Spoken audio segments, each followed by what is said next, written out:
Act 3. I never played 4. I still need to. I know there's like 3 new types, though, aren't there? They usually only add 2. I think it's the ice and the weird glowy ghost-looking ones. Ooh, that's exciting. Either way, I'm not a Pikmin. I'm like a familiar. Alright, that's it. It's out of my system. That's done now. We did it. Are we live? Okay, bye. We are. Speaking of exciting, hello. Welcome to Wildfolk. We're doing a new one. Seeing Pip's voice come out of that face. Yeah. Sorry, everyone. Deeply unsettling. I'm Peck. I'll be DMing this, but first I'm going to do a little housekeeping for the stream, and then we'll jump right in. This is a brand new campaign, brand new setting, brand new characters, a couple of brand new players. If you watch a Wild Dawn test campaign that we did a couple months ago, this is like 40 or 50 years after that. I forget the exact number. I probably should have written that down, but I don't prepare anything because I'm a bad DM.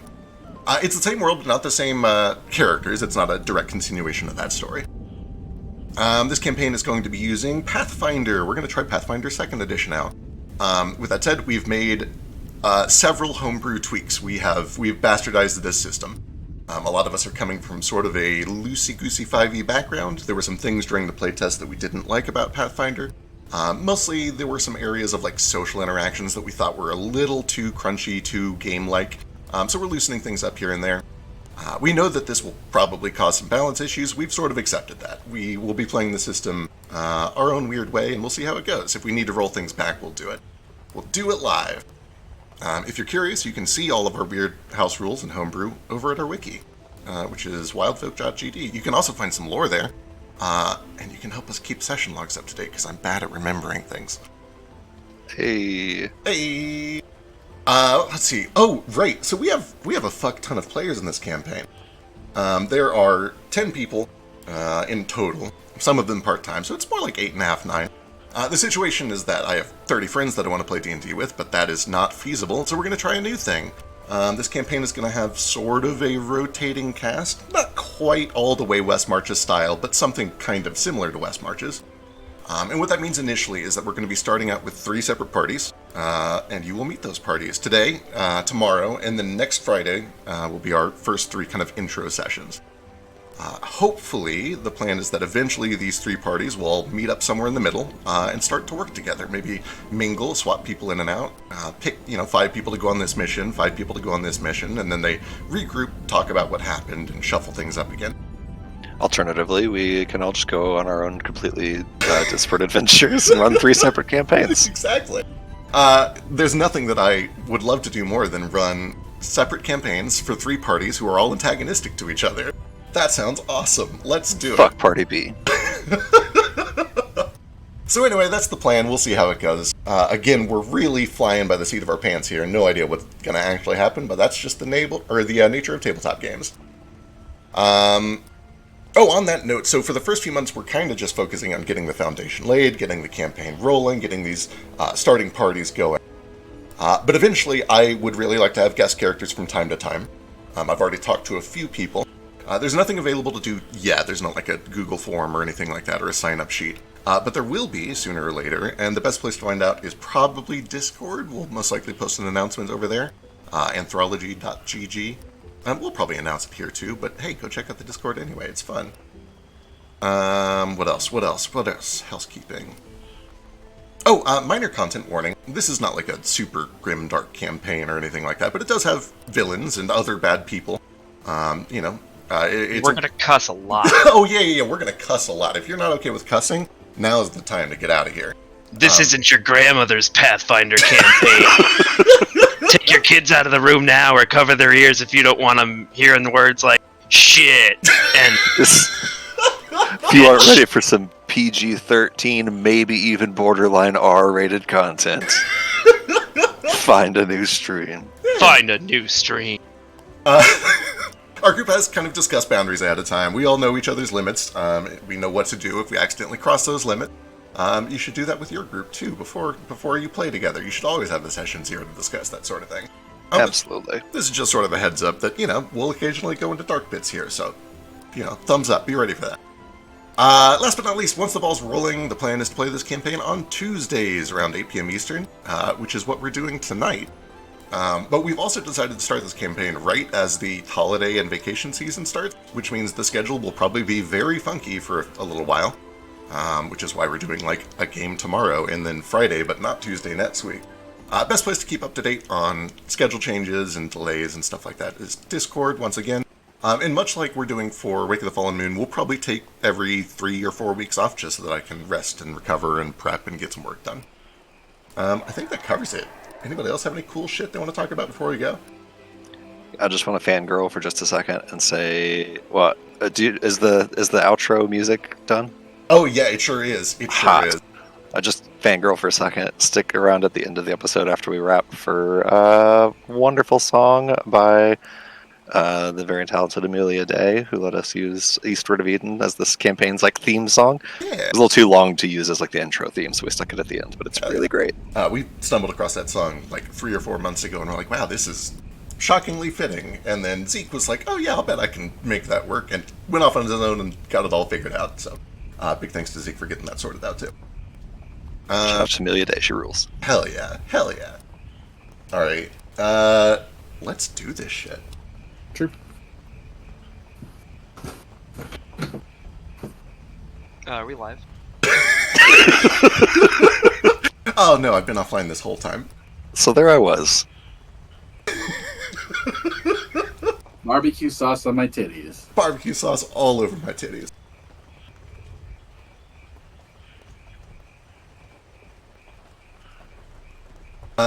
We begin our campaign a little backwards in time.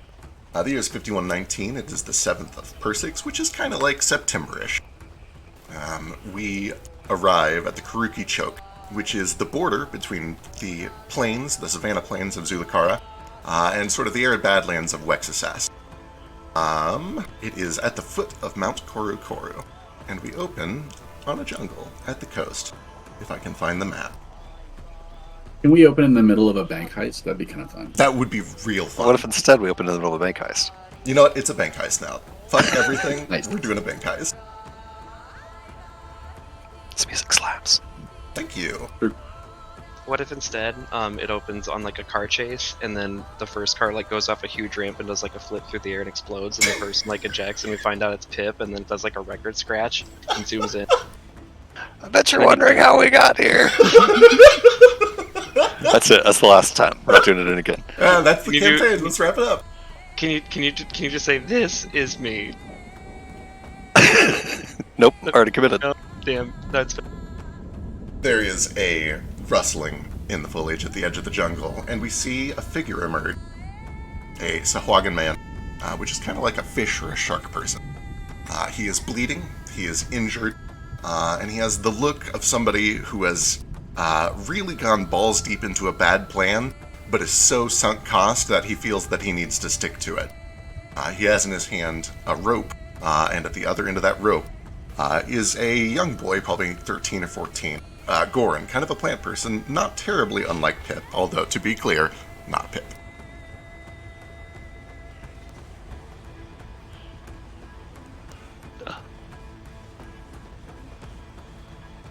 Your update, Feck. Oh, don't you do that to me right now, Biscuit, I swear to Christ. session 1, dude.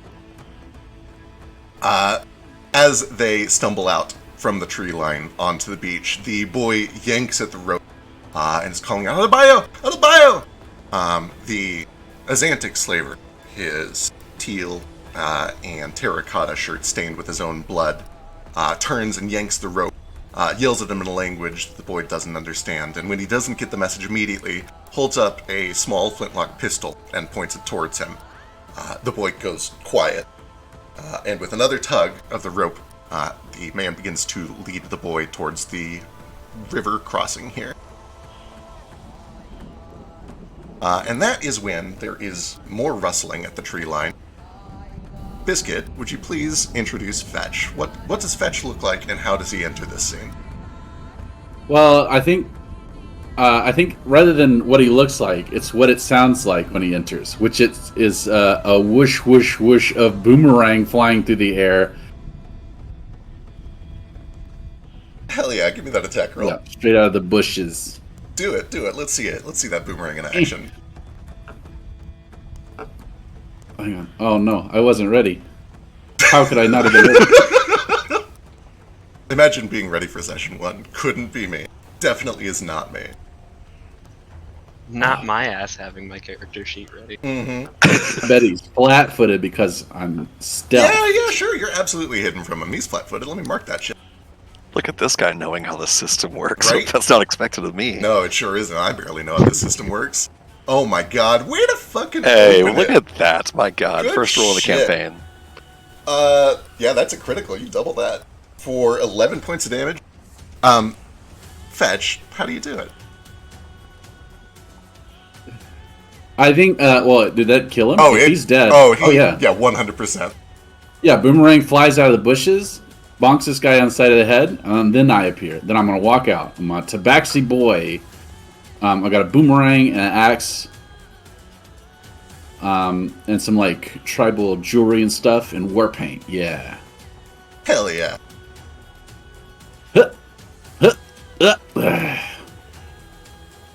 I'm going to pick up his flintlock and throw it in the ocean. Excellent, Flightful. The flintlock lands out in the ocean with a splash, and the boy looks at you and runs over to you and clings at your side, giving you a hug. He looks up at you in cheeky and asks, where's Adebayo? And as he speaks, first of all, let me mark this guy dead. Since we didn't even get into combat, it didn't automatically mark him dead. Nice shot, by the way. Thanks. Fucking sick. Well, I'm just going to turn him sideways. There you go, he's dead now. That's the universal language for death. Perfect. You said he was speaking Ziki? Chiki, the regional language of Zulukara. Does it start with a Z? It does start with a Z. Oh, then I speak that. Yeah. Okay, cool. You know that Adebayo is some ways behind you, but you are much faster than him. You're not much faster than your other hunting buddy, though. There's a little rustling, and Melima comes bursting out of the jungle. She takes a quick look over what is going on here, walks up to you, kind of slings the Mumbelly over her shoulder, says, "Damn, Fetch, leave some for us, huh?" Run faster. I found I freed this slave, but it doesn't know where to go. Hey, Adebayo, catch up! And she kind of yells over her shoulder. And slowly, but frantically, trudging out from the jungle comes one more figure. Adebayo, a Goran man, very similar in appearance to the boy, and it becomes clear immediately when he runs over and hugs him. Most likely his father. And for a moment, they reunite. Melima looks at you and says, "What did you do with the weapon?" I trashed it. It's in the water. Good. Where are the others? The other invaders. They scattered as soon as we got the first few strikes on them. They, for all of their intimidating toys, they fight like children once we get rid of them. We'll track them all down, see who we can save. That's, and she looks over to the two Goran. That's one family reunited. Pretty soon, I think. And then, suddenly, there is a shot from the northwest. Oh shit. A flash. Woo! And I need first an attack roll.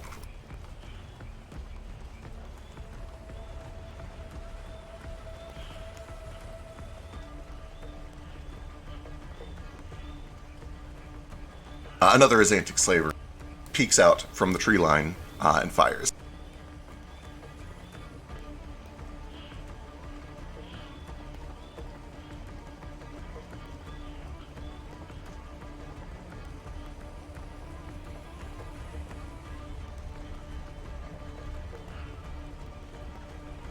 Oh, boy. Even at range, you hear a crack, and you watch as Melima's arm is shredded, begins bleeding profusely. And as she looks down, you can see that there are also a number of other smaller punctures all across her chest. She looks down, tries to inhale, cannot, and drops to the ground.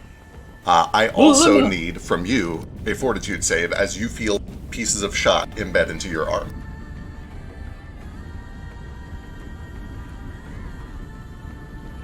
$15. Thankfully, the bleeding is not too severe, but we're going to jump into initiative proper here.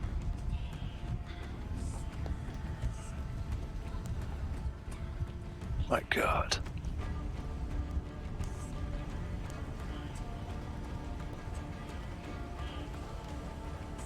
Damn, shit got real fat.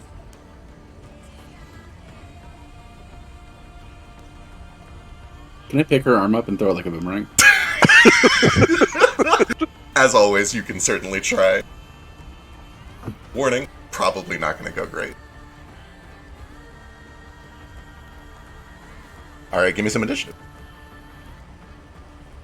Oh, I know how to do this. So right click, bottom right click the swords. There you go. You got it. You got No, it. I said I know how to. You got it. Yeah. Alright. Let's see. Shell is before you. He's going to spend his first 2 actions reloading his weapon. And then he's going to fire again at you.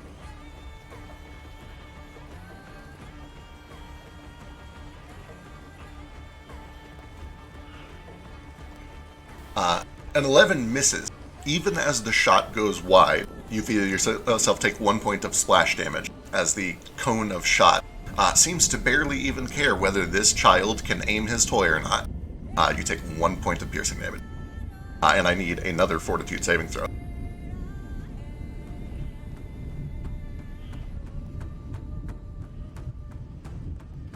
You are good. The bleeding is still not too severe. Adebayo is going to grab his son, and he's going to run back behind cover. And it's your turn. I'm gonna grab Malima and throw her behind cover. I'm just gonna throw her onto the plant people. Excellent, love it. We'll call that 2 actions because I don't know what the rule is yet. Feels like 1 for pickup, 1 for throw. Surely one of those is piddly. The 5-foot stuff was piddly. Yeah, I'll give that one too on this piddly. That's fine. I think my movement's 25 feet. Unless the water is difficult. Water would be difficult, but that can still get you right to the edge of the water there if you need. How tall is this ledge? Only about 5 or 10 feet up. I'm gonna take the roundabout approach. It'll take me longer, but I'll have cover. Love it. I dig it. Shell spends 2 actions reloading, and then he sees you starting to run towards him, and you see panic in his eyes, and he spends his 3rd action running away. Back to you.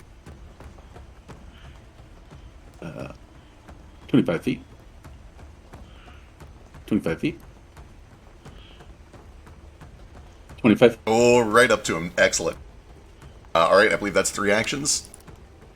Point blank, he turns, and as he lowers the gun, you've spent some time hunting these people. You've familiarized yourself with these toys that they use. This one seems unusual in that it is extremely high quality. There is the glint of gold filigree. There is a rich, red-stained, kind of hardwood stock to it. It reminds you very much of the one that you found on the skeleton at the beach several months ago. And he lowers it to your chest and at point-blank range fires. Oh no. By 1, it is not a critical hit. Oh, isn't there a penalty for firing in a melee? Not Pathfinder. However, it is a manipulate action, so if you have the attack of opportunity feature, you could swing at him right now. I don't know if... I, honest to God, don't know what class you are. I know we talked about like 3 different ones. I do have that. Oh, hell yeah, give me that reaction. That is a hit. He's not off guard, but that is still a hit anyway. For 7 points. However, at point blank, even with direct hit, only, 5 points of piercing damage as you feel shot spray into your side. I need another fortitude saving throw. This time from up close, you can see that there are a couple of these long, kind of twisted, almost dart-like pieces of shot embedded into you, trying to pull the blood from you. But they cannot. You are too strong for that, and now it's your turn. Let's knock this joker out. Do it. Bring it. Can I hit him with the butt of my... What's non-lethal damage? Non-lethal, if you're trying to kill somebody with a weapon that is non-lethal, you take a small penalty to hit. But if you're just trying to knock this guy out with your kukri, you can do that with no penalty. Like, if you're just flavoring it as a killing blow with the butt of your kukri, totally fine. All right. I do need to use an action to draw it, so that's one. Piddly. Our first house rule, drawing weapons, piddly action. Gonna break lots of things, we know. 23 is a solid hit. You smack him on the side of the temple for 6 points of damage. I think he's got 1 health left. Nope. 5. He drops, clatters to the ground. As he does, so does the gun. And then I believe I have an action left. I'll scoop that up. Delightful. You should be able to double-click that and see some inventory that you can drag onto your character sheet. It's an unusual firearm. And I should be able to do this, testing lots of things today. Can I do a show action? No, I just have to click it on stream. Let's do it.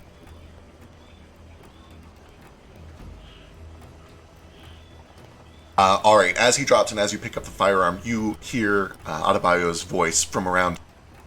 Fetch! Fetch, this isn't good, this isn't good. And we are out of initiative. What do you do? Oh, I gotta run back to Malima. When you run back to Malima, she looks up at you. There's blood kind of trickling out of the side of her mouth. She's wheezing, struggling to breathe. Kids and their toys, huh? Oh my god, hang in there. What do I have? There's no medicine skill. There is a medicine skill. There literally is one. There sure is. Do you have it? No, but I'll try it. 18's pretty good. Let me see what this does. Let's go take a look. Chest compressions.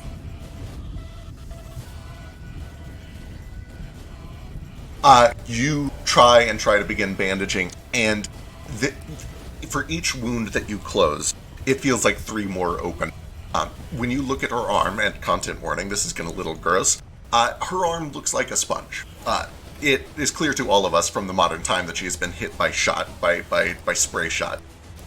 This is new to Fetch, and probably new to all of these people.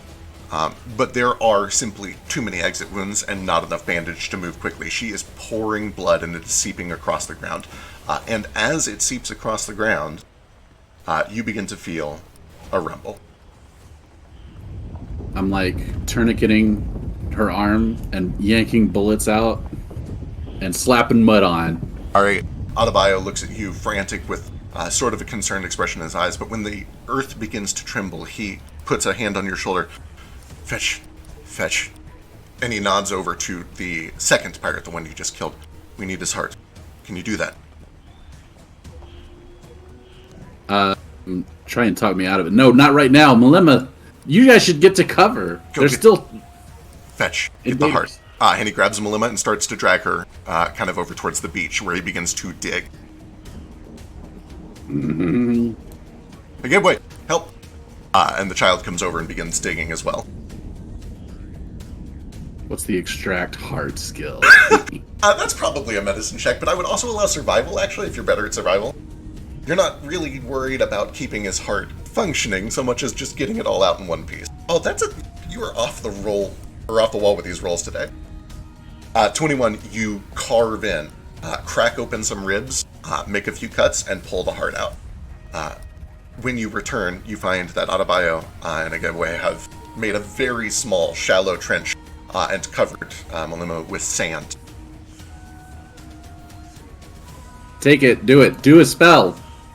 Alright, Adebayo grabs the heart, and then he looks to his son and hands it to Agabwe. Do you remember what to do? And Agabwe looks down at the heart, the blood drips out through his fingers, and he nods. And he places the heart on top of the mound of sand on top of Malima, and begins to cast spells, begins to chant, begins to pray. And as he does, the earth begins to rumble once again. As the ground begins to split around you and around Malima, sand pours in. You can see light beginning to push up from it. And then you see a trickle of blood bleeding out from the earth, which begins to rise up like tendrils or vines, twisting around each other to form a trunk like a tree that envelops and covers Malima. It branches up towards the sky where there's a flash of red from the mountain to the northwest. You can't see it through the jungle cover, but you know it's not far. And then everything goes silent for just a moment. Malima looks down, and her wounds have closed. She looks up at you, and gives you a little bit of a hug, but then she quickly kind of regains her composure. Oh, that was a little close, wasn't it? You're gonna be fine. I'm sorry, but you have the heart of a coward now. These guys don't deserve to win a fist fight, let alone a war, and they're not going to. Are you okay? I'll be fine. We should find the others. I have one captive. Good. We could use a couple more. I think the mountain, she's hungry. She's ready. And with that, we're going to pull out for a moment. I never pull out. Fetch doesn't really seem like the type to pull out. Let's see. Where are we going? We were here. I want to push some boys into the volcano. Don't you worry, Biscuit. I got you. Don't you worry. Oh, man. But for now, we travel far to the northwest, to Gorchiga. Maps are hard. How does this end? There we go. Found it. Drake would like to say something. Drake, what would you like to say? Sorry, I know we kind of agreed we would not do, like, side talk, but we got a fucking hype train in chat and Hell a bunch yeah. of gifted subs. Hell yeah! You guys are awesome. Something that didn't come up during announcements because we talked about it before a while ago. All the subs go to charity, so thanks for that. I haven't done the math in a while, but last time I checked, which was like the start of the year, we were a little over 1,000 raised for charity. What percentage of the subs go to charity? 100. Well, whatever Twitch takes, and then the rest goes to charity. I don't think I can legally say 100% because I'm pretty sure Twitch takes a cut. But after that cut, it all goes to charity. More importantly, we don't. We don't. It'd be cool. It'd be cool if we got paid to do this, maybe someday. But for now, all charity. We are big fans of Doctor's Borders. We like Oxfam. We've done ALS. There's more details on Discord, but those are the big three that we usually hit. We got so like much, 7 subs everybody. today, so thanks. You guys are awesome. Good shit. 5 of which were anonymous gifts, so thank you very much. Ooh. Ooh. Que misterioso. Can I plug my coffee? No. That's it, Kara. I'm sorry. You guys are good. Reactions are totally fine. We find ourselves in Gorchiga, the tropical pirate cove. If you watched the Wild Dawn mini-campaign that we did to playtest the system, not a ton has changed, although it is a little bit bigger, a little bit stronger. There are new buildings. The biggest thing that has changed is that the weapons aboard these ships are a little fancier these days. And working on one of those weapons on one of those ships is Kaz. Philo, would you please introduce us to Kaz? Do I have to? If you want to. Can you do it? I cannot do that. Okay. Can I do it? No.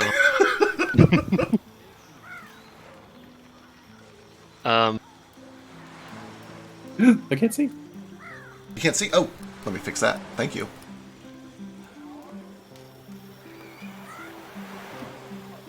There you go. Can you see? Light. Oh my god, he's so handsome. He's so handsome. He's the handsomest. Kaz is a gnoll. He's a striped gnoll. He's dressed pretty fancily, but not like armored or anything like that.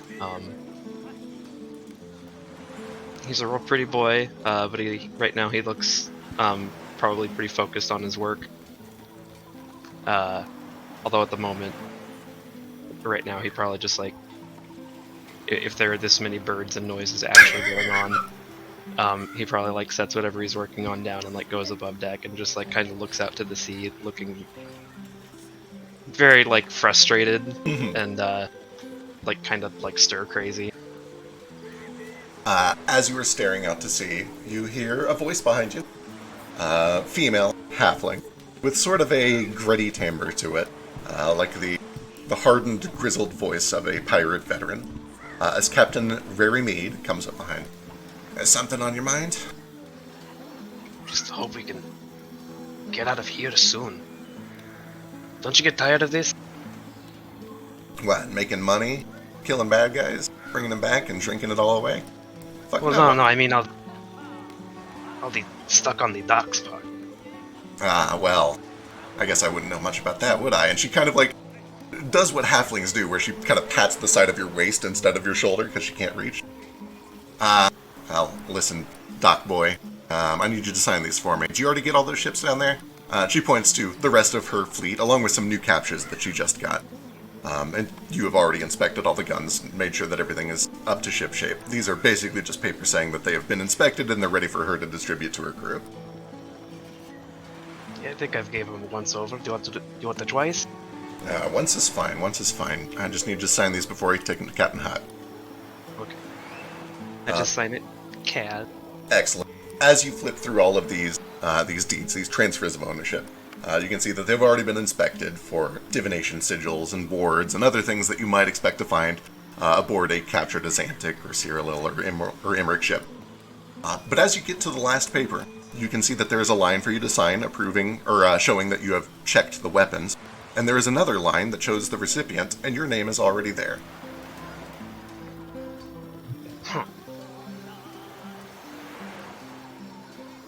I try to remember if I had already filled out this paperwork when I was drunk. What do I roll for that? Probably like a... Oh boy, just give me a perception check. We'll call it perception.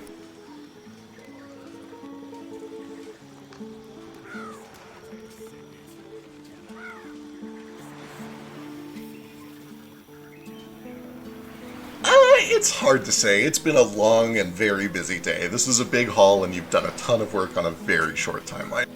However, My signature? it is not your signature. It is somebody else's handwriting, and as best as you can tell, it looks like Captain Rarymead's. And as you look back up to her, she has this kind of I mean, look wry... back down to her. No, right, of course, down. Very down, actually, for you. She has this wry smile. So what was that about being stuck on the docks, huh? If you're going to forge my signature from now on, you can at least save me the trouble of looking through the paperwork, too. Well, I do actually need the paperwork for everybody else, but, I think it's, suitable payment for this job, right? And she motions to the ship just across here, diagonally to the south. The, Gilded Thylacine is what the Azantics called her. I know you're not supposed to rename ships, but, I don't really give a shit. She's all yours. Sort of. She's on lease. It's a Sea Legs contract. You know how all this goes. But, Wait, I kind of like look at the paperwork again and like flip it upside down. And I'm like, oh wait, oh! And I kind of like stoop down and punch her in the shoulder. You're so nice to me. And I'm definitely renaming it. That's so dumb. Good. I look forward to whatever you rename it. Don't tell Captain Huck. You know how he is with all these superstitions. Speaking of Huck, though, I do need you to run the papers to him and also all of this gold. He's going to be keeping it all in escrow for when your crew arrives, hopefully mostly in one piece. I don't expect all 10 to live, but if you could keep like 6 or 7 of them alive, that'd be great. I do need them for my crew later. I'll do my best. Hey, I don't want to get all sappy on you, but not only was this a good haul today, but we survived something that I don't think we would have without your work. And she kind of like nods down to the chase gun that you had installed on her ship before she set out on her latest voyage. I can't help but wonder what these things would be like in the wrong hands. It's good you're on our side. Well, I'm just hoping to keep them in the right one. Well, I think it's probably going to be your first time actually getting to fire one of these babies, right? Like, I'm sure you do test stuff. Do you test these? Of course. How? How do you test these? We have ranges. We normally don't test them, while they're mounted on boats, but Okay. Like cannon ranges? of course. That's wild. Can I see one? Maybe someday. Alright. Well, you do good work. I expect you to come back to do more work when you have better guns for me, but these should tide me over for the time being. I hope so. Don't get greedy on me. Anyway, Doc says I need to go check in with him, or my other leg is also going to be a peg, and I'm nimble, but I don't think I'm that nimble, so I'm going to run into town. Make sure you get to Huck before the night's over. Of course. Hey, and I counted all that gold before I put it in there. You make sure it all gets to him. I just got the boat. I'm not going to skim anything. Well, I mean, you know, some people go straight to their head. She kind of yells as she hobbles off. And sure enough, as you look down at the chest, there is a fuck ton of gold in it. You can find a little loot here that you're welcome to drag onto your character sheet if you want. If you want, you can run away, retire, quit the campaign, and have 3,200 gold, which is more than enough to live on for the rest of your life. I've got a boat too. And How many people are on that boat right now? There are 10 crew members aboard that boat, which are under your service. You'd be aware that they're on what's called a Sea Legs contract, which is basically like a pirate internship. Any of them that survive have a shot at joining Rarimead's crew. The ones who overachieve are more likely to get, you know, more prestigious positions aboard better ships. So they have an incentive to serve well and a little bit above and beyond what's actually expected of them. They're not technically supposed to do anything other than sail the ship and help defend it if things happen at sea, but some of them are overachievers.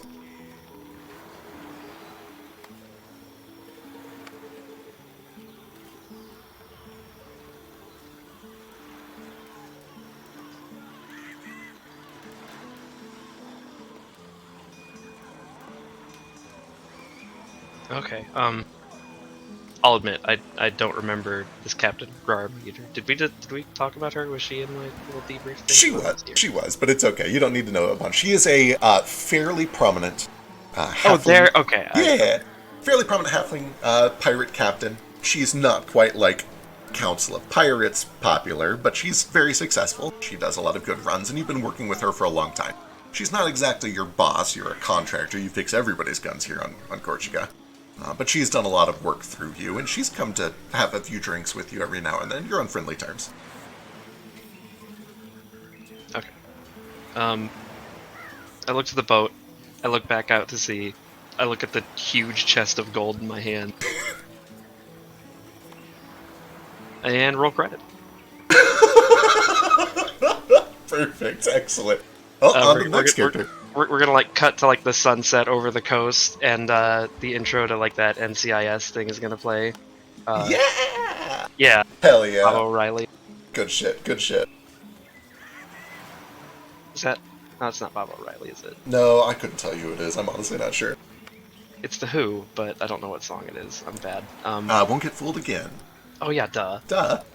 That one. I was thinking it was Teenage Wasteland, which is actually called Bob O'Reilly. Anywho, Kaz is not actually going to do that. I'm going to first probably, like, count all the gold myself, just because I probably haven't seen this, I personally held this much ever, maybe. Oh, almost certainly. There's about 3,200 gold pieces in here. Which is enough to pay the wages of all 10 of those crew members through the end of the year, through the end of 5120.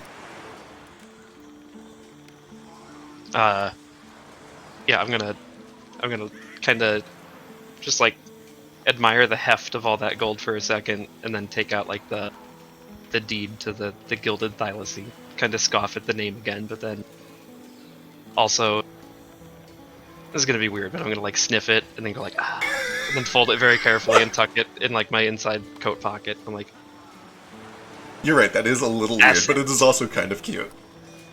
And then first, Kaz is gonna probably just go over to the ship, and I'd imagine I've met this crew. You've certainly seen them in passing. You probably know one or two of them by name, roughly. Okay. This is the part where I realized that I didn't give all of your crew members names, but they'll probably die soon anyway. It's fine. Yeah, I was gonna say it's session 1, and I have a boat and a crew. I know that's not gonna last. But nah, assuming that the gold can be like safely tucked on my person responsibly, I'll like go to the boat and like meet everybody and like probably have a drink or two first. Absolutely. But if not, I'll go drop it off where it needs to be, because I don't want to risk getting like lost or taken. For sure. You take a little time, and when you get there, it seems that a lot of the crew, they already knew. Like, they've kind of got smiles on their faces, like they knew this was coming. They shake hands. Guys! Hey! They have like a banner set up. Happy first Pirate Day! No, nothing like that, but they do have a drink That seems to be like they've been holding onto this weird drink for you for hours now. It's very lukewarm. It's some sort of a weird kind of off pink color. It's a happy sailing, huh? Why is it pink? You don't ask questions you don't want the answer to. Okay, fair. One of them raised a flash, cheers, huh? And the rest kind of join in. Yeah. Down the hatch, and it's nice, it's sweet. Whatever it is, it's got kind of a little bit of a pineapple, but a hint of cherry. A very, very tropical drink. Very tiki. Another. Well, okay, we can't go through all of it at once. We're going to be with you for a year. Anyway, how about you run that gold down to Captain Huck, and we can figure out where we're going. We leave in the morning?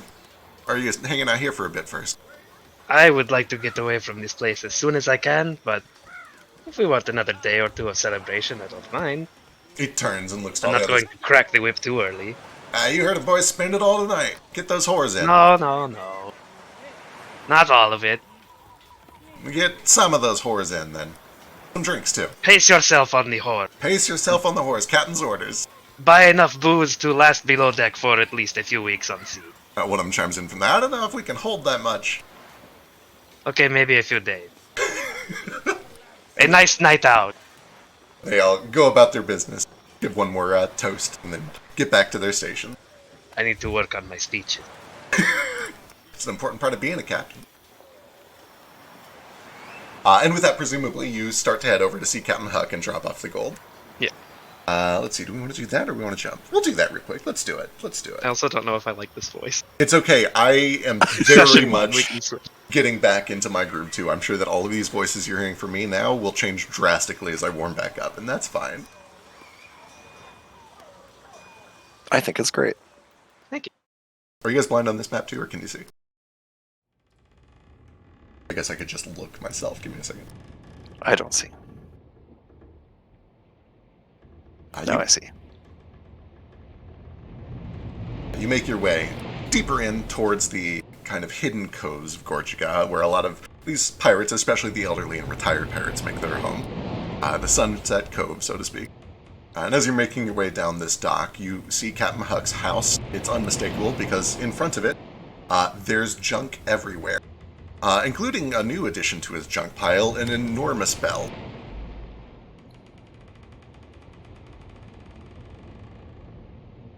Someday that dock is just going to collapse. It certainly looks like it could any second. It's mostly quiet here. People are starting to either settle in because they're old or head towards downtown to go drink a bunch because they're young, which leaves this kind of residential area mostly quiet for the evening. Okay, I'll make my way over. I'm very carefully treading my way through this growing pile of stuff in front of this house. Excellent. I'm realizing I forgot to make this a door. Let me make it a door real quick. Captain Huck is weird, but not weird enough to have no doors on his house. I wouldn't be surprised. You just have like curtains. Or bead curtains, probably. There you go. It's a door now. Oh, I get to see how loud they are. Cool. Yeah, hopefully it's not too loud. We'll see. That wasn't awful. Well, that's not too bad. It's pretty loud. You can change that over in settings. I posted the thing in the Telegram. Yeah, I saw it. Oh god, that's going off immediately. As you crack the door open, you find that the house is empty. Inside... I do actually do that to like get his attention. I open and slam the door a few times. You open and slam the door a few times. And give me a perception check.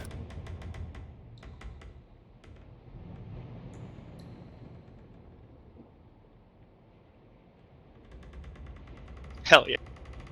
Awesome. Yeah, there's no sign of him in here, and he doesn't come up when you kind of open and close the doors a few times. The place seems to be empty. As you peek inside, you can see that he's got his table. There is some half-eaten cheese just sitting out with a pirate map, covered in red X's. There are probably 20 red X's on this map. You can see that there is a trap door, which cannot lead anywhere. This house is on stilts over water. There is Fishing hole. It could be his fishing hole. It kind of has that vibe. There is a tent set up in his living room. Inside. Yeah, there's a tent set up inside, as well as you can see a smoldering campfire, like it has been lit but is currently most of the way out. And then you see that there is a back door towards his little hidden patio. Okay. Well, first, I'll kind of, again, being respectful and quiet, I'll kind of make my way through. If there's like some water or anything, I'll dump it on the fire pit to hopefully prevent his shack from burning. Perfect. A little plume of steam kind of rises up, and it filters through the bamboo slat roof.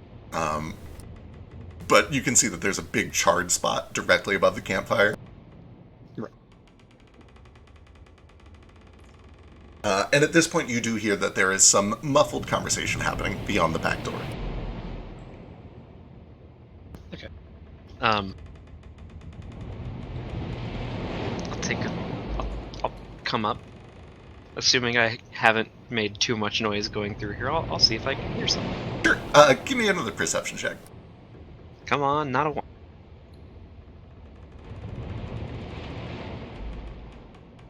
That's pretty decent.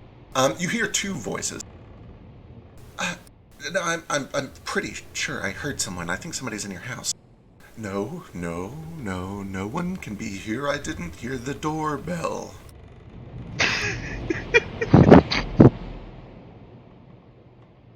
Oh my god. Are you certain? Because what if you're being robbed? No one would rob Captain Huck Fuckles. I can't take it. I really needed you to say that thing out loud first because I wasn't sure I was going to say it right. No one here is stupid enough to rob Captain Huck Fuckles. It'll be fine. And you hear a rocking chair kind of squeaking from the other side. If you say so, I guess you know best. And although you cannot see it, you can practically feel the burning of eyes of somebody who's just watching the door, knowing that you're on the other side of it. Yeah. I'll knock on the door. Hello, Captain Fuckles. I'm here to not rob you. Quite the opposite, actually. See, I told you somebody was here. No one is here. I didn't hear the doorbell.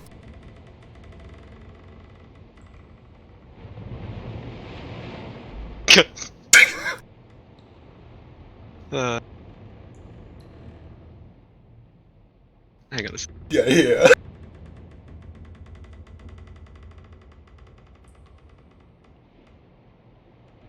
Okay, yeah, I'll sigh and I'll walk back up to the door. Alright, excellent. Kick the bell as loud as I can. Alright, there is a very, very faint dong as you just kind of kick the side of this thing. And then you hear... Yeah. And you look back towards the front door and you hear a hobble as this big, heavy turtle kind of comes up and pokes his head out through the front door to look at you. You see first are just this massive plume of red feathers coming from his hat. And then the whole glorious Captain Huck Fuckles appears before you. Ah, Gazabian, ahoy, Captain. It's good to see you. Please come in. I like your new doorbell. Thank you. I just had it installed. It's very opulent. I wouldn't use that word. It's a little drab, but it makes a good noise, don't you think? It does. I think it might make a better noise if you actually had it hanging up somewhere. I wouldn't advise the side of your shack because that might actually make it sink, but if you'd like some help mounting it somewhere a bit more stable someday, I'd be happy to help. Perhaps, but I've only got, and he looks down at his wrist where he is not wearing a watch or anything, about 2 months left on this shack, so I think I'll just leave it be. What can I do for you? 2 months? Is that like when your lease is up? No, that's when I must burn it to the ground and move to a new location as Jib desires. Of course. From behind him as you step out here, you see that there is another figure. A Harengon, a little older, kind of a hunched spine, with a walking staff that has a lantern hanging from the end of it. And he stands up and bows and extends a hand to shake yours. Pritchard Ketterby, pleasure to meet you. Kasabian. Captain Kasabian. I think. Captain Kasabian. Yes, good to see you. You don't have to call me that. I'm just getting used to the name. I do like how it sounds. Captain now. So today's the big day. Does everybody know about this but me? Everyone does. Everyone does. You've earned it, though. You do good work. What will you do with it now that you can leave? Well, I've got a few things to look for, but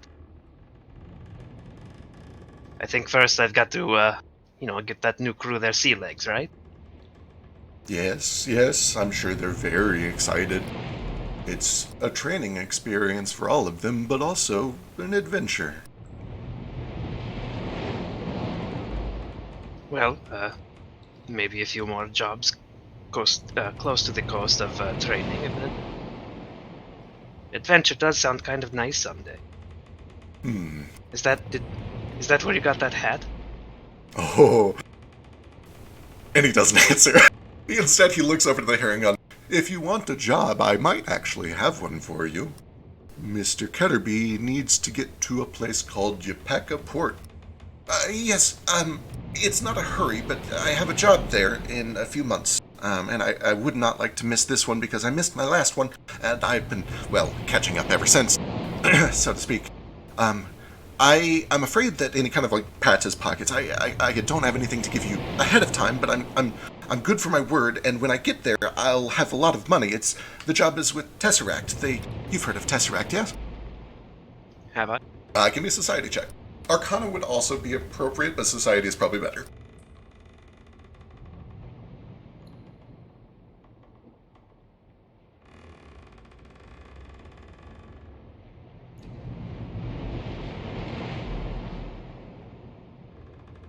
Yeah, absolutely. Tesseract Arc Innovations is a very large corporation in Wexisas. They don't operate out of Yeka Port as far as you know, but it makes sense that you would meet somebody there because it's the closest place in Wexisas to this location. They do a lot of arcana tech. They got their start during the Emmerich War about 40 years ago, basically salvaging all of the cool technology that the Emmerichs brought over in the war, and then splashing some magic on it to see what the fuck happened. And this exploded. They have been literally the backbone of the Industrial Revolution throughout the Wildlands.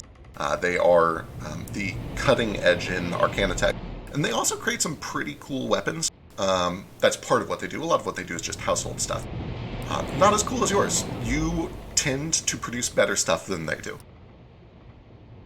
Mine's not like arcana tech, though, right? Not usually, no. Yours is usually strictly mechanical. And from that perspective, they certainly do better magic than you. But your machinery is better. Yeah. Well, when he mentions that he works for them, Kaz's ears do kind of perk a little bit, and he's like, well, if you promise good payment and something nice to look at, something interesting, I'm on board. I don't know what I can give you to look at. I could maybe let you peek at some of my maps, but they are proprietary. Information is gold, you understand. But if you'd rather be paid in information, I certainly could do that. If not, the gold will suffice.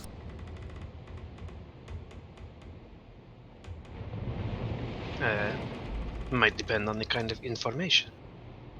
Well, Are you talking schematics, blueprints? oh, heavens no, that's all well outside of my ballpark.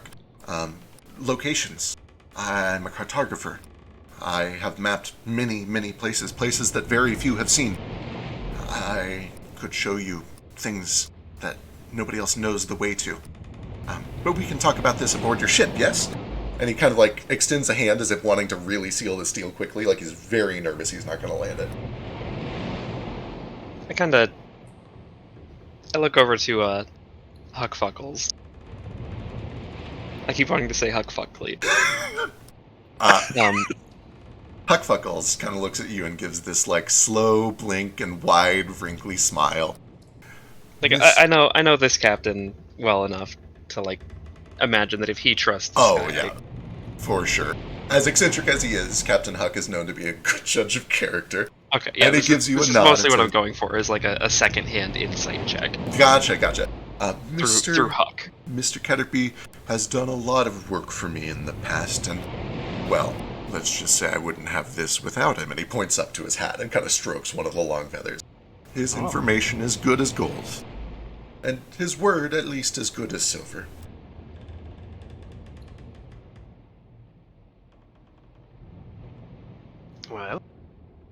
gold keeps my ship afloat and silver keeps my crew fed and drunk, so both sound good to me. Then we Nice have a shake his deal. hand. Yeah, I'll Excellent. shake his hand. Awesome. And with that, we're going to cut back out. And nobody died in my intro. Nobody died yet. Yet.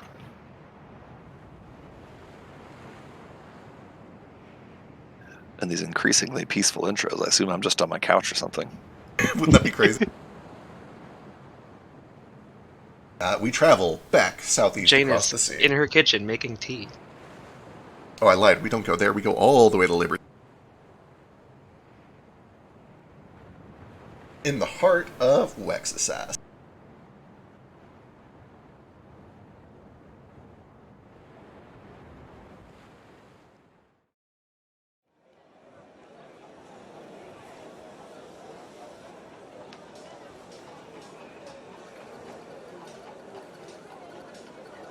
Pulling up notes. Alright, delightful. We arrive at Liberty, the capital of Wexisas.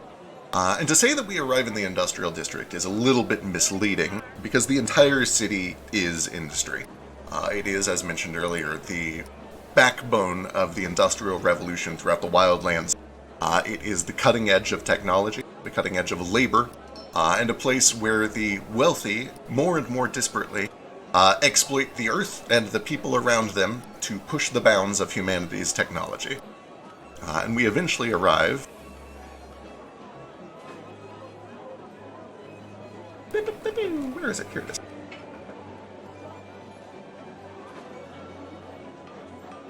On Prism Avenue, where, at the head of the street, we see Tesseract Arc Innovations. This massive building, steel roofs, magical implements come poking up out of the top. We can see that there is a cart out front that has no horse. Fancy dressed men are talking in front of it. The streets are busy even early in the morning as the entire city bursts to life and begins to get to work. But we focus on where'd she go? I'm going to find her somewhere else in the scene in 10 seconds. No, not down there, not yet. FYI, I can only see that room that I'm in. Oh, I can fix that. Give me a second.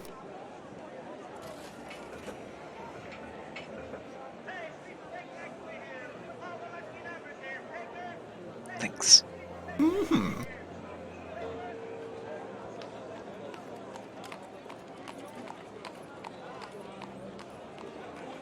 We first arrive on a woman. Human. A little older, probably in her late 40s, maybe early 50s, who is walking down the street with sort of a brisk pace. She has glasses on her face, kind of her hair pulled back in a bun.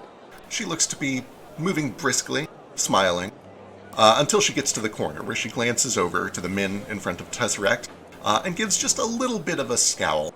One of them glances back and scowls right back at her, and then she moves on her way.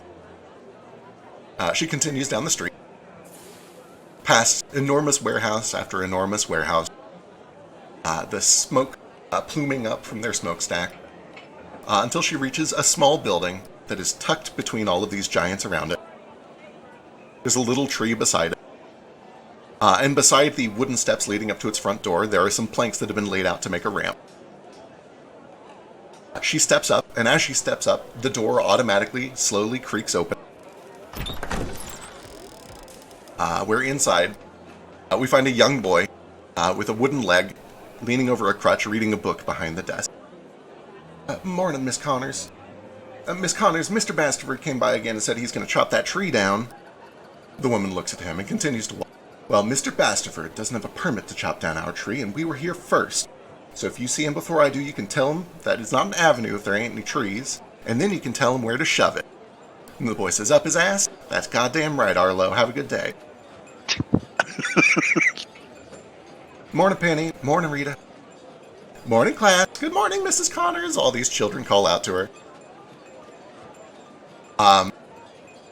Eventually she arrives at the back room, where she opens the door and seems almost surprised to find Jane. Zeke, please tell us about Jane. Hello. Jane's a human woman, about 5'6" or so. She's, she's just got big horse girl energy. She's dressed in sort of agrarian, sort of country clothes. lean, a little muscular, kind of a ruddy, sun-roughened complexion from working outside, a little freckly. Hair's up in a ponytail, but a bunch of stragglers won't stay in there. And I suspect I'm probably sitting at a desk right now with a couple books open in front of me. Sounds about right. Hey, Mrs. Connors. Nerd. Oh, jib in a bottle, Jane. Have you been here all night? She looks at a clock up on the wall. Says, wait, is it morning already? It sure is. You find anything good, at least? She closes the book that's in front of her, which is like a blue cover, like cloth, and on the cover it says "The King's Ship." She says, "Nothing. Well, how was your night?" Oh, you know, the usual. Listen, I've got a trip coming up. I was wondering if maybe you could watch things for a little while I'm gone. I don't need you to actually teach anyone. I think you probably could. You're almost as good as I am now, but if you can just make sure that they don't burn this building down and Mr. Bastaford don't cut that tree down. Oh. Yeah, Mr. Bastaford, he just won't get off your case, will he? Yeah, I can do that. You don't need me to teach or anything, right? No, I think Penny can handle it. Most of them are just first years anyway. They're just learning the basics. I'm happy to help if I can, but I think you overestimate me a little bit. Well, I think you're quite brilliant. And she stands up and starts to walk over to look at your notes. There's like a little bit of a, hey, is it all right if I come do this? Yeah, she'll slide. She has a collection of various papers in front of her. Some of them are notes from, books that she has out from the shelves that she's sort of like copying things down. And then Rita would probably be aware that that the King's Ship is Jane's spell book. Ooh, so she'll kind of slide that across a little bit. Wonderful. Say, where are you going? Where are you traveling to? Well, I got a letter from some friends. You know Bill. I've told you about Bill, right? Yeah, you've mentioned him. Apparently there's been a little bit of trouble over in Eden. I'm going to head to Famador, see if I can meet up with them, sort things out. I should be back in, I don't know, a couple weeks, maybe? Depends on how fast the boat moves. Yeah, that's fine. I can, ordinarily I try to get home at least every couple days, but I can just send Booker a letter, let him know I'll be gone for a couple weeks.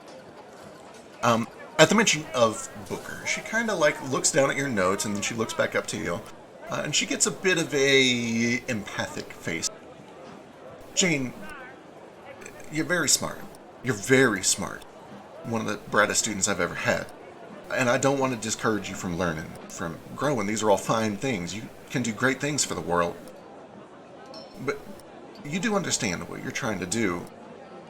I'm not going to sit here and tell you it's impossible. Nothing's impossible, but this is as close as it gets, Jane. It's one thing to bend time, to stretch it, dilate it, even peek forward and back a little, but you can't change the past any easier than you can write the future in stone, Jane. And even if you could, it's... and she gets a bit of a look. Never mind. I don't want you to work yourself to death and lose what you got, right?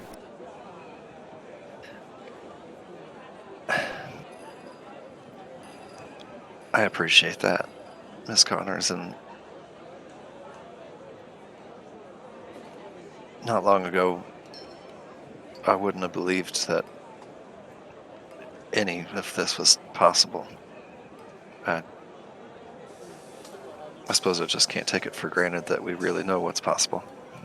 Oh, and never do. You've learned from the best. Well, all right. Just be careful, Jane. I know that to you, this feels like the future. You know, you're stuck in yesterday with a head full of tomorrow.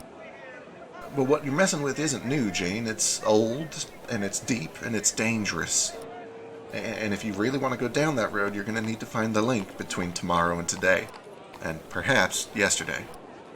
And as she says this, she reaches into her pocket and pulls out a pocket watch with a nice golden chain, very fine, and hands it over to you. Hold on to this for me, will you? Shh. Sure. Can I do, I know it's not insight in this game, Yeah, in this sense system- motive? Absolutely. In this system, it's perception, which is a little weird, and I don't know how I feel about it, but we'll play it out and see what happens.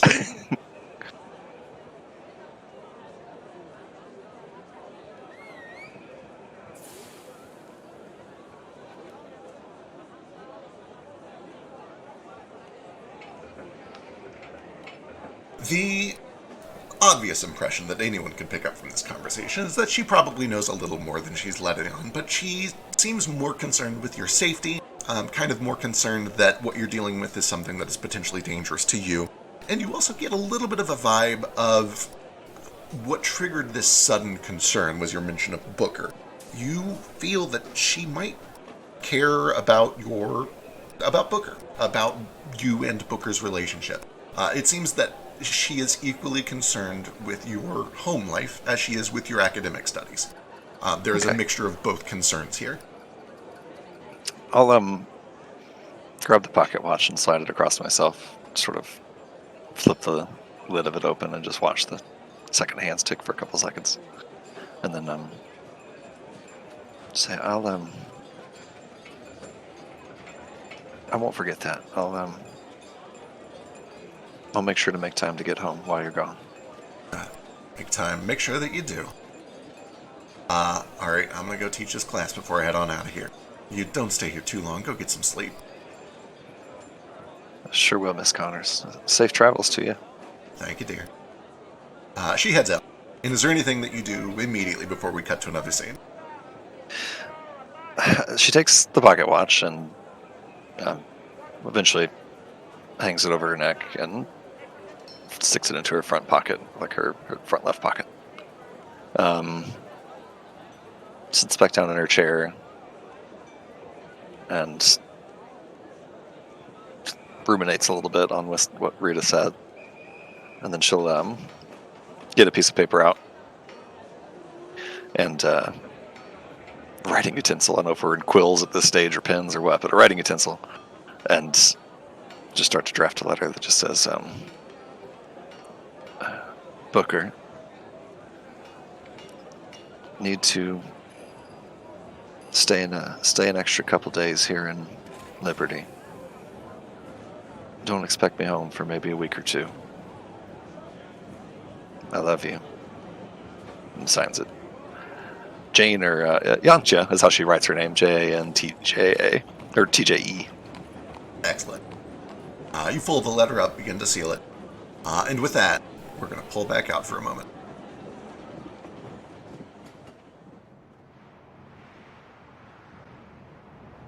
Back to the Savannah Plains, or more specifically, to Mount Korokoro, which overlooks the plains, surrounded by a little jungle at the Karuki Choke.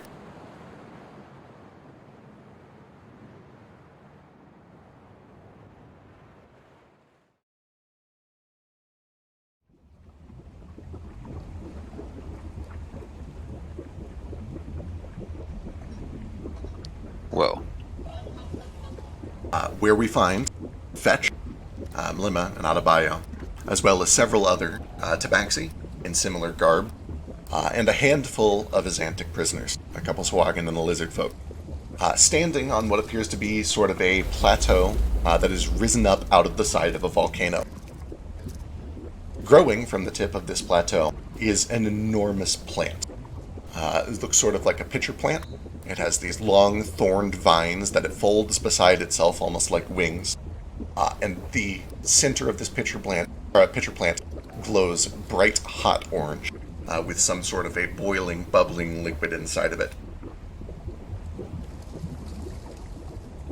As these people begin to take the Azantic prisoners forward, the plant reaches out with the tendrils, lifts one up. You can hear him struggling under his gag and his binding as he is dropped into the pitcher.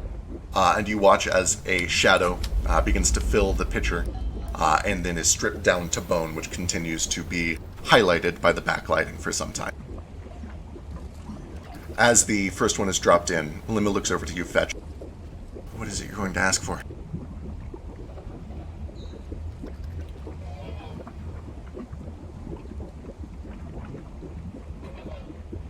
Oh no, you're muted.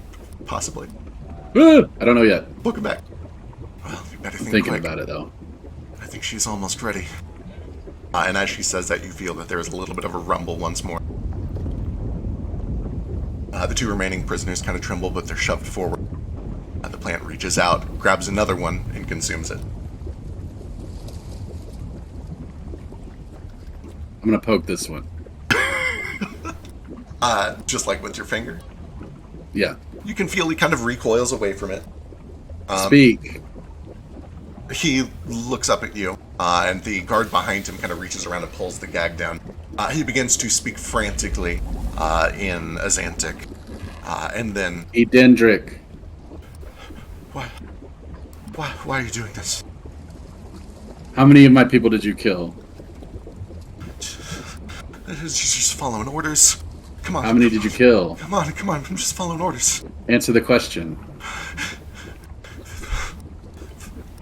4, maybe 5. Did you give them mercy? Listen, it's just a living. It's just a living. Do you deserve mercy? Please. What an absolute coward. He's pissing himself. I'm throwing him at the plant. Get over there. Yeah, you shove him forward, and the plant reaches out. The spikes dig in, and with this one no longer gagged, you hear him call out in pain until eventually his cries are muffled as the lid closes. There is another rumble. And the guard closest to the plant looks at you, and Chiki says, "She's ready. Are you?" Yes. Step forward, please.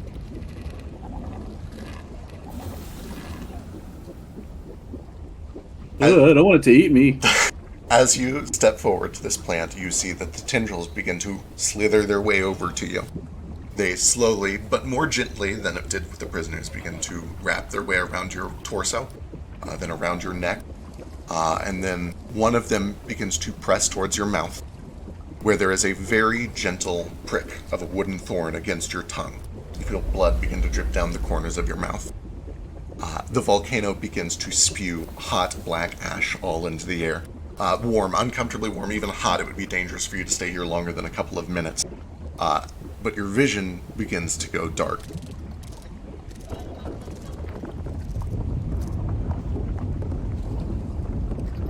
Alright. As I look for the thing. Where's the thing?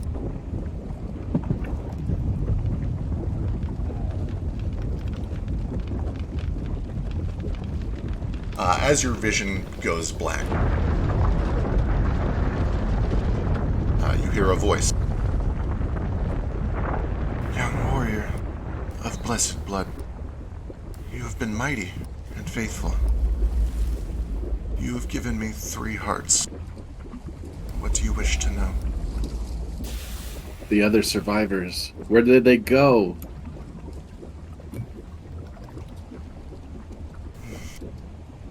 You have given me 3 hearts, so I shall tell you of 3 others. First, you see a vision of yourself, much younger.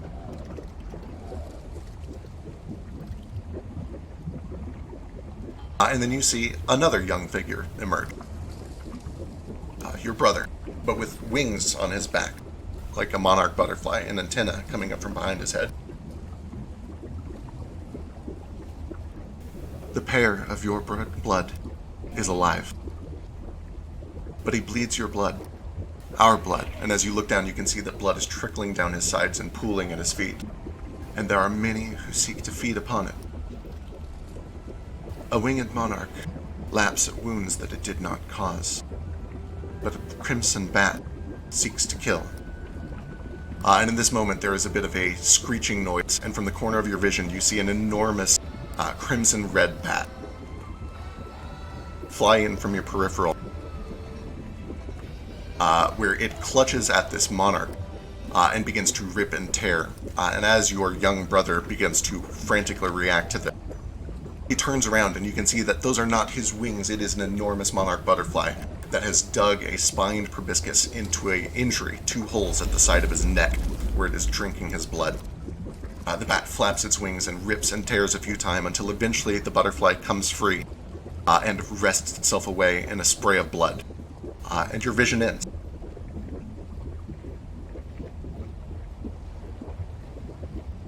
Both of these hearts hold answers and possibly vengeance, but one holds death and the other misery.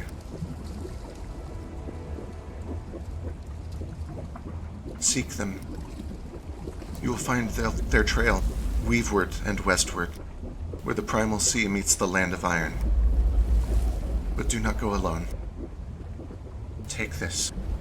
You feel your vision return to normal suddenly. You feel hot heat against your eyes. Your nose is clogged, your eyes are running. But in your mouth you feel that as the vine retracts, it leaves something behind.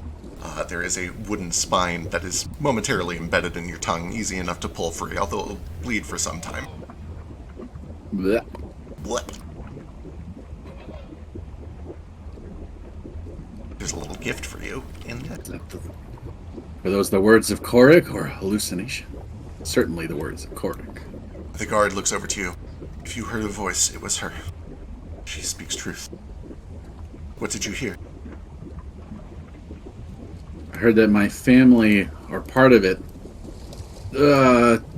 Someone wants me to go west toward the land of iron on the coast. To Wex's house, then. Will you be going alone? No. Sorry, go ahead.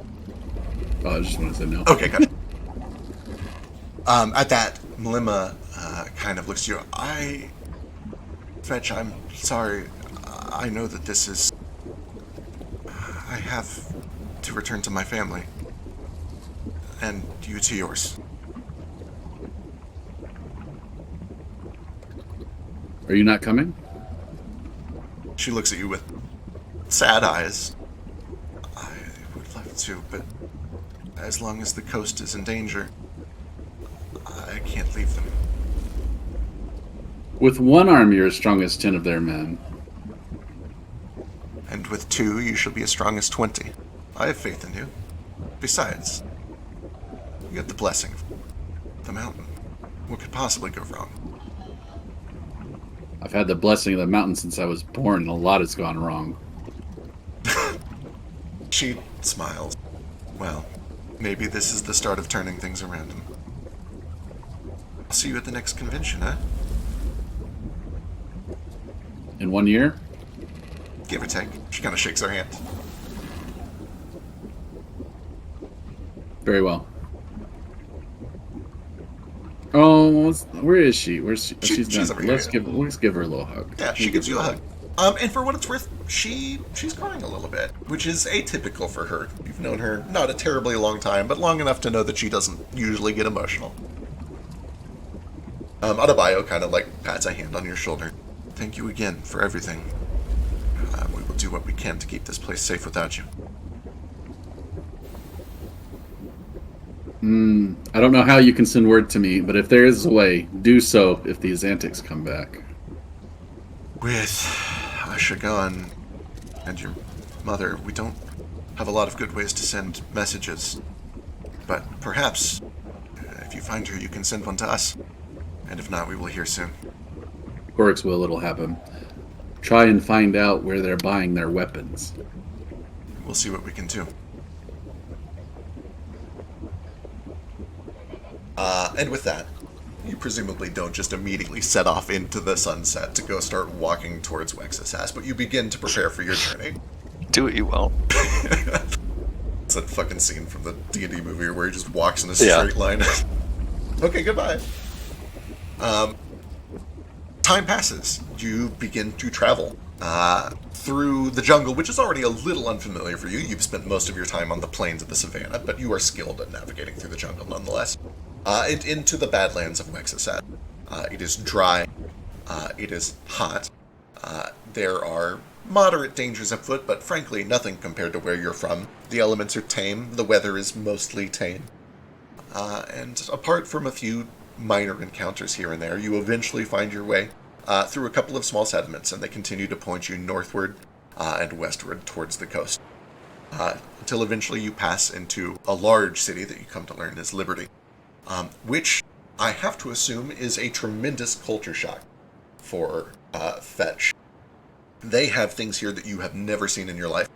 First and foremost, Everyone here and their child is packing. These firearms are everywhere. There are children running around with firearms at their side. Every person in charge of a ranch, in charge of a mine, in charge of a farm, keeps a rifle slung over their shoulder. The women have rifles. There is also immediately apparent to you a tremendous disparity between those who work and those who do not. You come from a place where burdens are, for the most part, shared equally, and here there are the few who are dressed well and watch as the many do the work. You receive a lot of weird looks along the way. A lot of people kind of gawk and point. Some of them seem to recognize that you must be a traveler from Zulakara. Some of them ask, what are you doing here? We don't see many of your type around these parts. Is there a water wheel? Absolutely, you will find a water wheel at some point. I will ignore their question and point at the water wheel. How is that made? Oh, well, I'm not a carpenter, but I could find one for you. You cut up the wood, and I assume they nail it together and put it on one of them axles, and you got me. Your water is scooped out of that wheel. The water that feeds you and feeds your children and keeps you alive. You don't even know where it comes from or how to get it. Well, where's your gunsmith? We do have a well. Water just comes up from the ground there. Gunsmith. Yeah, of course, he's right over that way. And she kind of points to one of the corner streets. Where you can see that there is just a little shop that's been set up to machine rifles. I'm going to go over there and slap my special gun on the desk. Delightful. Can I help you? Where did this come from? Well, there's no returns if that's what you're asking. Did you make it? Well, no, I didn't make it, but I can take a look real quick. Very well.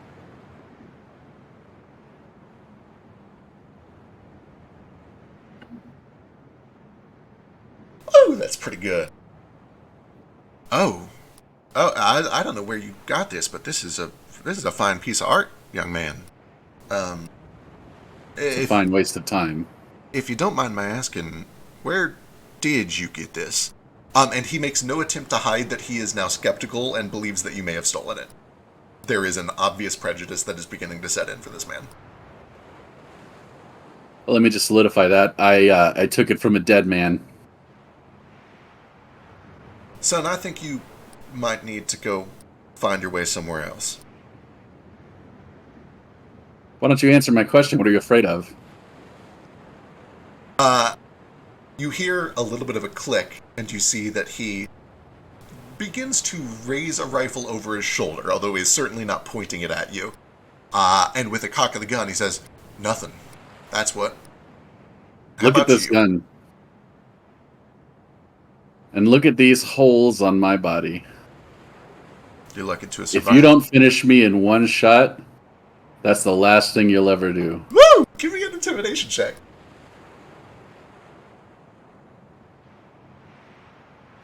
Proficiencies. Ugh. 8.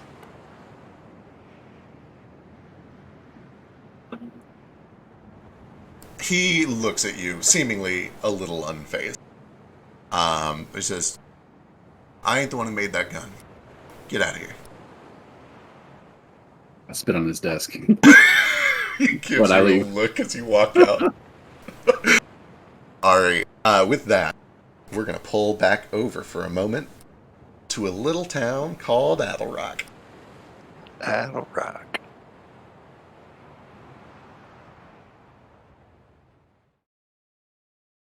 Well, in a little old town called Adel Rock, there ain't much that goes on.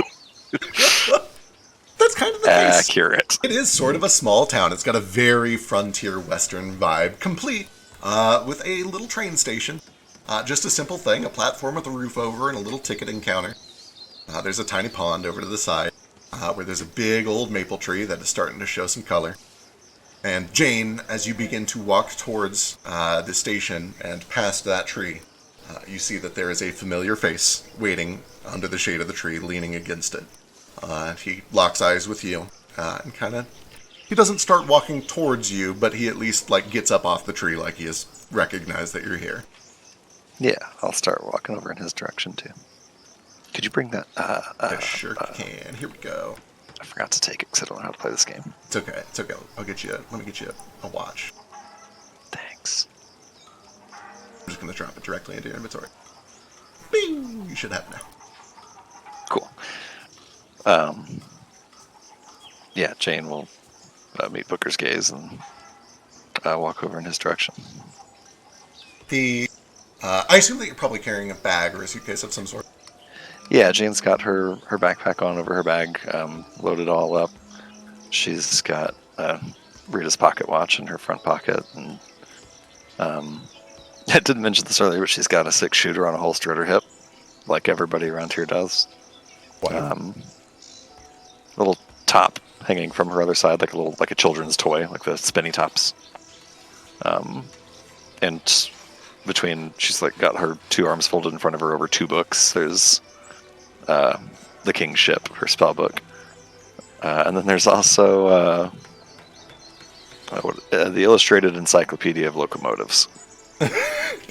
Wonderful. So she's walking towards Booker with those 2 books sort of between her arms. Alright, as you arrive, he looks down at the suitcase. Well, I take it you're not here for the mail. She'll smile. He always has had a good sense of humor. She'll just kind of stand there for a moment before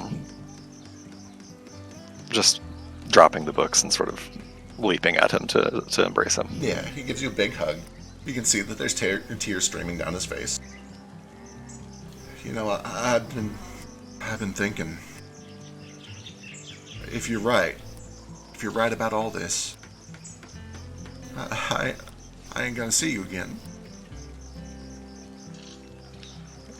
That isn't the right way to think about it. What do you mean?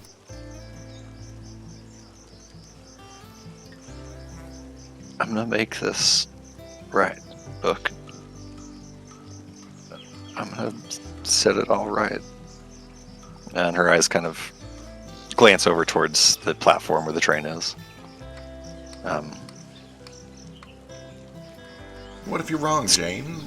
What then, huh? Will I ever see you again? I'm just trying to figure out what I still got. I'm not wrong. I can't be. He furrows his brow and looks down at you. And I'm gonna take care of you, okay? There's got to be more out there. Even just if all I can do is make a living and send it home for you. You In see, the meantime, he kind of glances down to the side, and he does that like, yeah, I guess that. I wouldn't complain about that. Orchard's not doing so great. I mean, it's doing fine, but I mean, it's not keeping up with what we owe. yeah, it never will. You gotta understand, Book, that's why I have to do this. This is never gonna be a way of life for us again. No matter what we do. I gotta make this right. Well, good luck, I guess. Right, if you can. I will, I promise. Book, you know that there's nothing that I want more than you. Than us. Jane, it's hard to say, but I think what I want more than anything else is that you're right. I never see you again. Not like this. And he nods a couple times to himself. I hope I never see you again, Jane. I really do. She starts to ugly cry, essentially. She pulls him in one more time and gives him a kiss that I'm sure is half-hearted from both directions. Says, I love you, Book. I love you too. Can I walk you to the train one last time? She looks over towards the train, and I'm sure it's obvious to Booker because she knows Jane very, very well, but others might not notice, but her, hair stands up on the back of her neck. She looks down, taking a deep breath, and picks up her 2 books, puts the illustrated guide to locomotives on top of the spellbook. Says, sure. And she'll put both books under one arm and take his hand in her other. Alright, he begins to walk with you up to the train. And as you do, the whistle blows, and as it does, you feel this tension, this crawling sensation up your skin. And all at once, with a flash, like you're lightheaded, faint, and dizzy, everything changes all at once.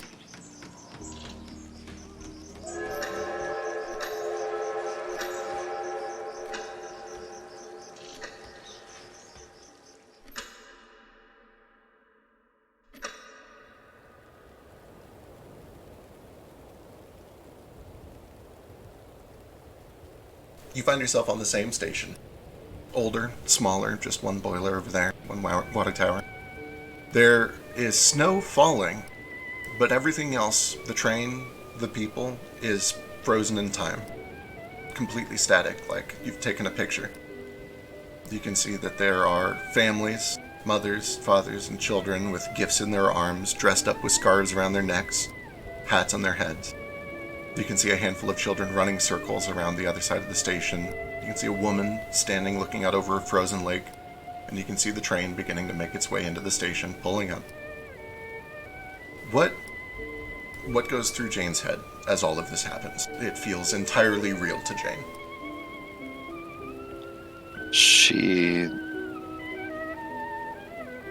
It's strange because she has been told a lot of stories about what happened here, but she doesn't remember any of it. I think that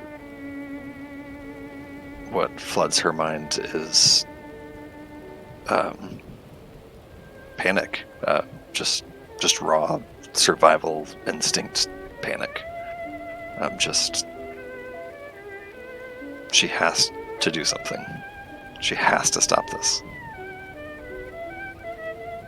You find, if you want to, you can move around. Booker is still frozen with his hand in yours, but if Jane would like to do anything, she can. And if not, if she's frozen in fear, that is fine too. I think in this moment she's frozen. I don't know that she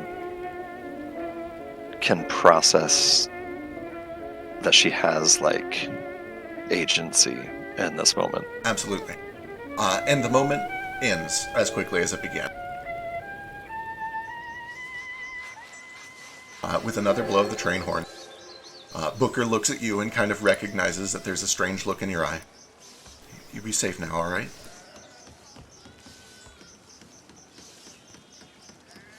Yeah, just, I'd hoped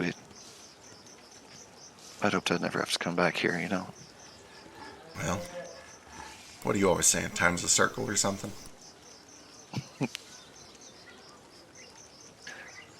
It's, an ocean, not a circle. People think time is a river. It floats one direction to the other. But it's not, it's an ocean. I gotta admit, that doesn't clear it up any for me, but I hope you're right. It sure does sound fascinating. You're the smartest person I ever knew.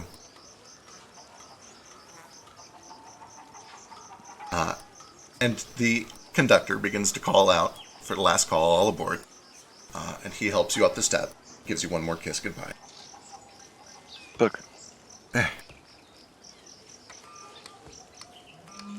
She fumbles for the right words for 5-6 seconds.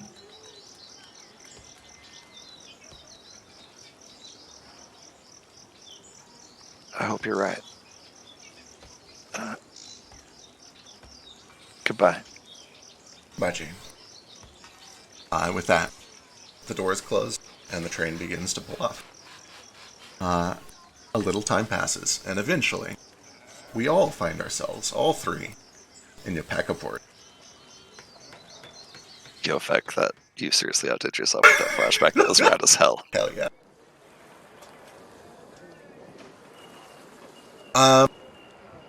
Everybody roll a d20. Let's find out who goes first. Sweet. Actually, I'll be right back really fast. Sick, you Real lose. fast. He rolls a 1. Oh shit, Philo might also be AFK. Oh no, he's here. We did it. No, Jane got an 18, but he's gone. It's Fetch. Let's start with Fetch. Fetch, Right. Your journeys have finally led to Yeka port. As you've traveled, the people along the way have kind of pointed out that this is about as close as you can get to the, what'd you call it, the Primal Sea? I assume that's talking about the Avalon, while still being in Wax's ass. And so, you eventually have made your way into this city. It is kind of a lot quieter than many of the other cities that you've found, but it is still far, far different from anything that you're used to. You're getting strange looks, clearly an outsider. But the people here are, for the most part, at least friendly towards you. You get a lot of, "Oh, hun, where'd you come from? What you looking for? You must be a long way from home." For most of them, I'm just going to pretend not to speak their language. These people stick in me. Yeah. You kind of just throw nonsense back at them and cheeky, and most of them are like, sorry, my cheeky's not very good. Have a nice day, and they give you like a nice friendly smile and wave as you walk off. Yeah, smiling away.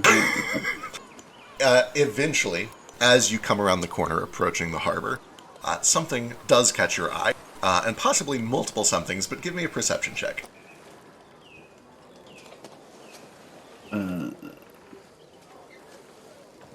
Well, that's right. Perception's somewhere weird, isn't it? It is. It's like, yeah, you found it. Way over in the middle left.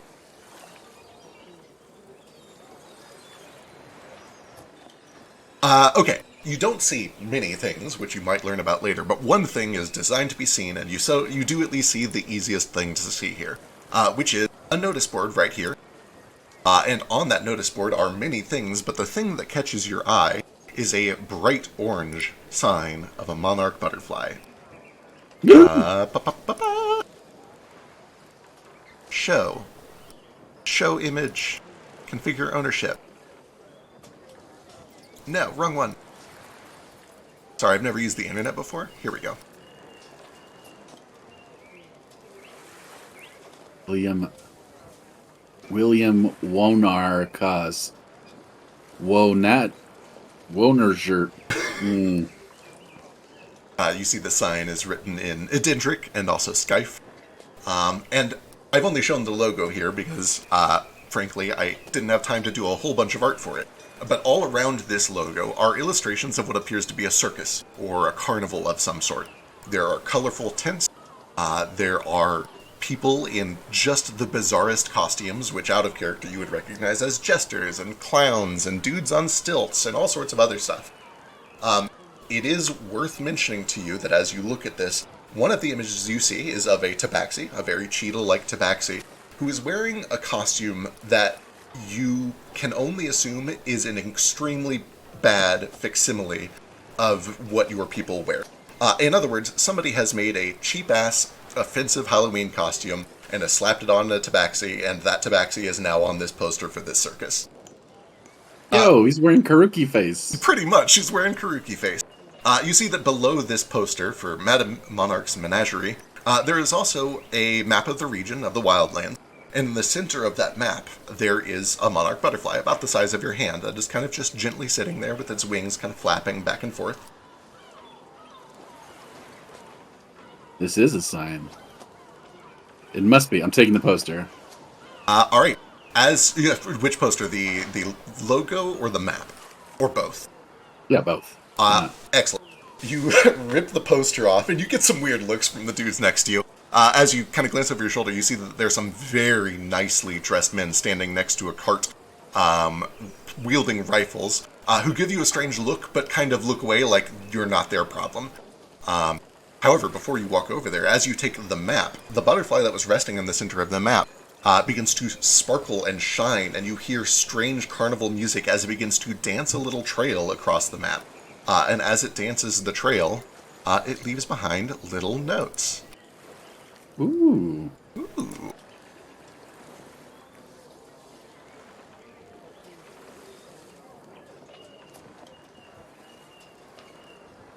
Side note, you guys can find all these over in the journals on the right side. Wonderful. So you can access them later. I finally figured out how this shit works.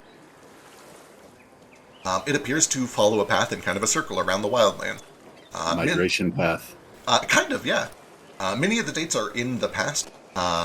It is currently, I should have written this down, the 27th of Libera, which is kind of like April, which means that they are about to hit Abelbind, according to this, in a couple of days. Okay, cool. So that would mean they're going to Famodor next. That seems to be the case, yeah. And for what it's worth, Jane, you are also here, and we'll get to you in a moment. You would have seen this on the way in, too. Although it's up to you whether Jane gives a shit about the circus or not.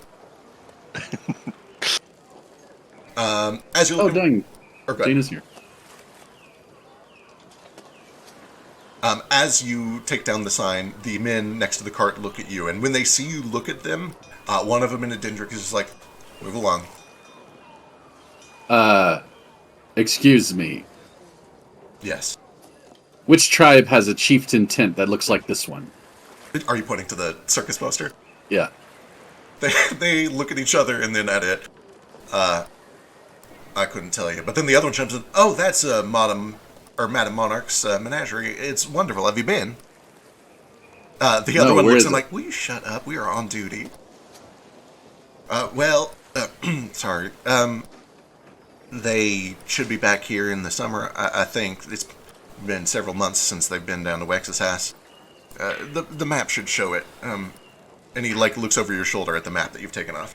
Yeah, they'd be right about here, and he points up towards Abelbind. Getting there in a couple days. I see. Do they have many slaves? Oh, I don't know if... And they look at each other, and the other one shrugs. I don't know if they use slaves. I think everyone works there of their own volition. I couldn't tell you, though. They might. Volition. That's that crap you load into those sticks. Yep. As that conversation is going on, do we have a Philo back? Yeah, Philo, give me a d20. Okay. See if you can beat an 18. Good luck, bitch. Oh, damn. All right, we cut back over to Jane. Sweet. Jane? Let's see, where are we? Oh, hey, it's Alex. It sure is. You are at the Blue Box, which is her little bar in Upaka Port. I know I had notes for this. There we go. She is looking over at this piano that has been set up, which seems to be kind of playing on its own, with a little bit of fascination. And you can see that on the front middle of this piano is a little Tesseract Arc Innovations logo. It's a little weird, but it is nice. They offered to install it if I didn't take any other rooms for a couple days. I get that they're doing, what's the word for it? Confidential stuff, but it seems a little overly cautious to me. It's not like this place is particularly busy, even on a good day. But she kind of pats the till, which is a little meager. I ain't no state to say no. She pours herself a drink. Go ahead.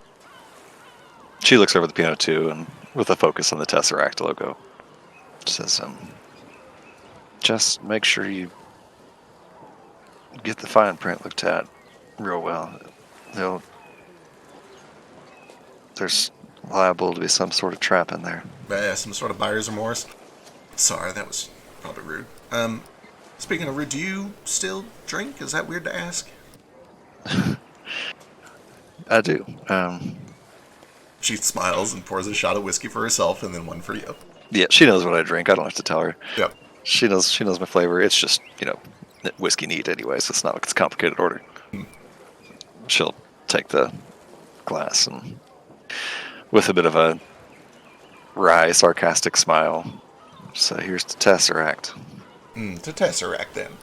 And you Clink the notice, glass. as you take this toast, over your shoulder, you see the other woman at the bar, an Oread woman who is kind of the PF2 equivalent of an Earth Genasi. She has this rock-like texture to her skin, chunks of what appears to be patinaed copper kind of coming out from the back of her head in the pattern of almost like hair drawn back into a bun. She's very stoic, very professional. She's just sitting here at the bar with nothing in front of her, drinking nothing, with her arms folded in front of her on the table, with just perfect upright posture. And she does look over at the mention of Tesseract, like she couldn't help but overhear it, but then quickly just looks straight forward at the wall, like she is waiting for someone. Can I do a sense motive? Sure, give me perception. Not really a sensing motive, I suppose, but just what's her just a vibe? What's her vibe check. deal? The vibe Give me a check. vibe check. Vibe check. On the way in, you definitely saw the Tesseract cart. And actually, just because I haven't shown it yet, and because you would definitely know, without a check required, let me pull that up. Pew! Show.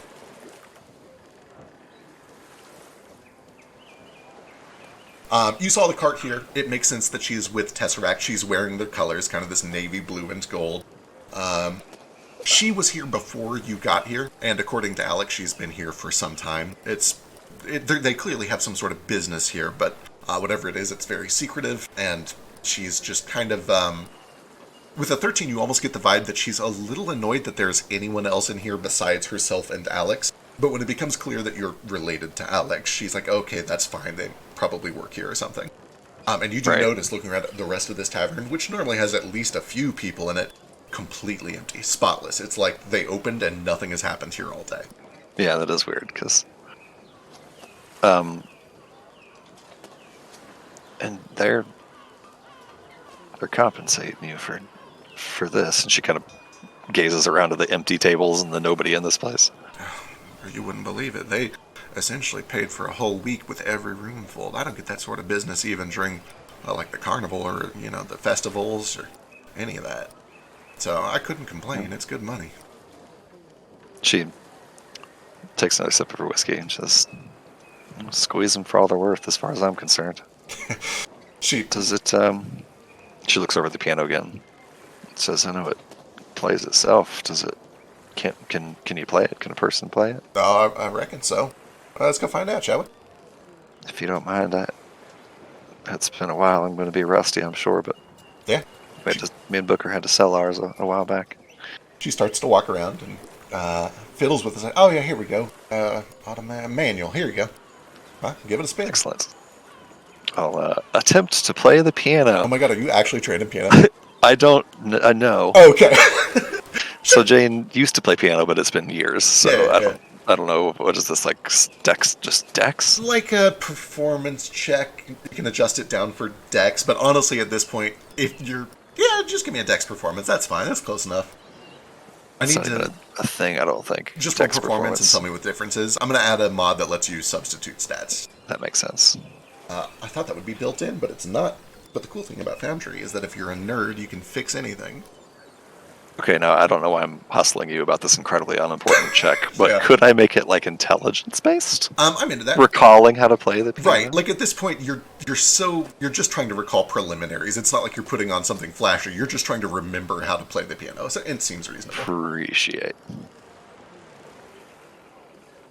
Oh, so close to the 20, but that does go up by 3 more, so 12. Yeah, you're like a step above chopsticks. You can probably do like the first few measures of whatever this world's equivalent of Clair de Lune is. Yeah.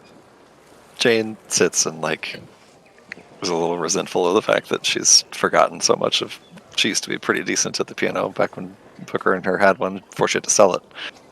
But she still takes some, like, perverse pleasure in turning the Tesseract piano off and just playing it. Excellent. With that, as you begin to play, we're going to jump over to Kaz real quick. Kaz, you have at long last, many months later, after doing some various jobs, running people back and forth, making a little gold, and surviving at least one attack against some Azantic raiders, that you ultimately won thanks to your weapons, but have suffered some structural damage to the ship. You get the feeling you're going to be here in town for at least a few days, and you'll need to pay for those repairs, which is kind of shitty. All the same, this is your destination, and as you step off, Pritchard... okay, I think the place should be right up here somewhere.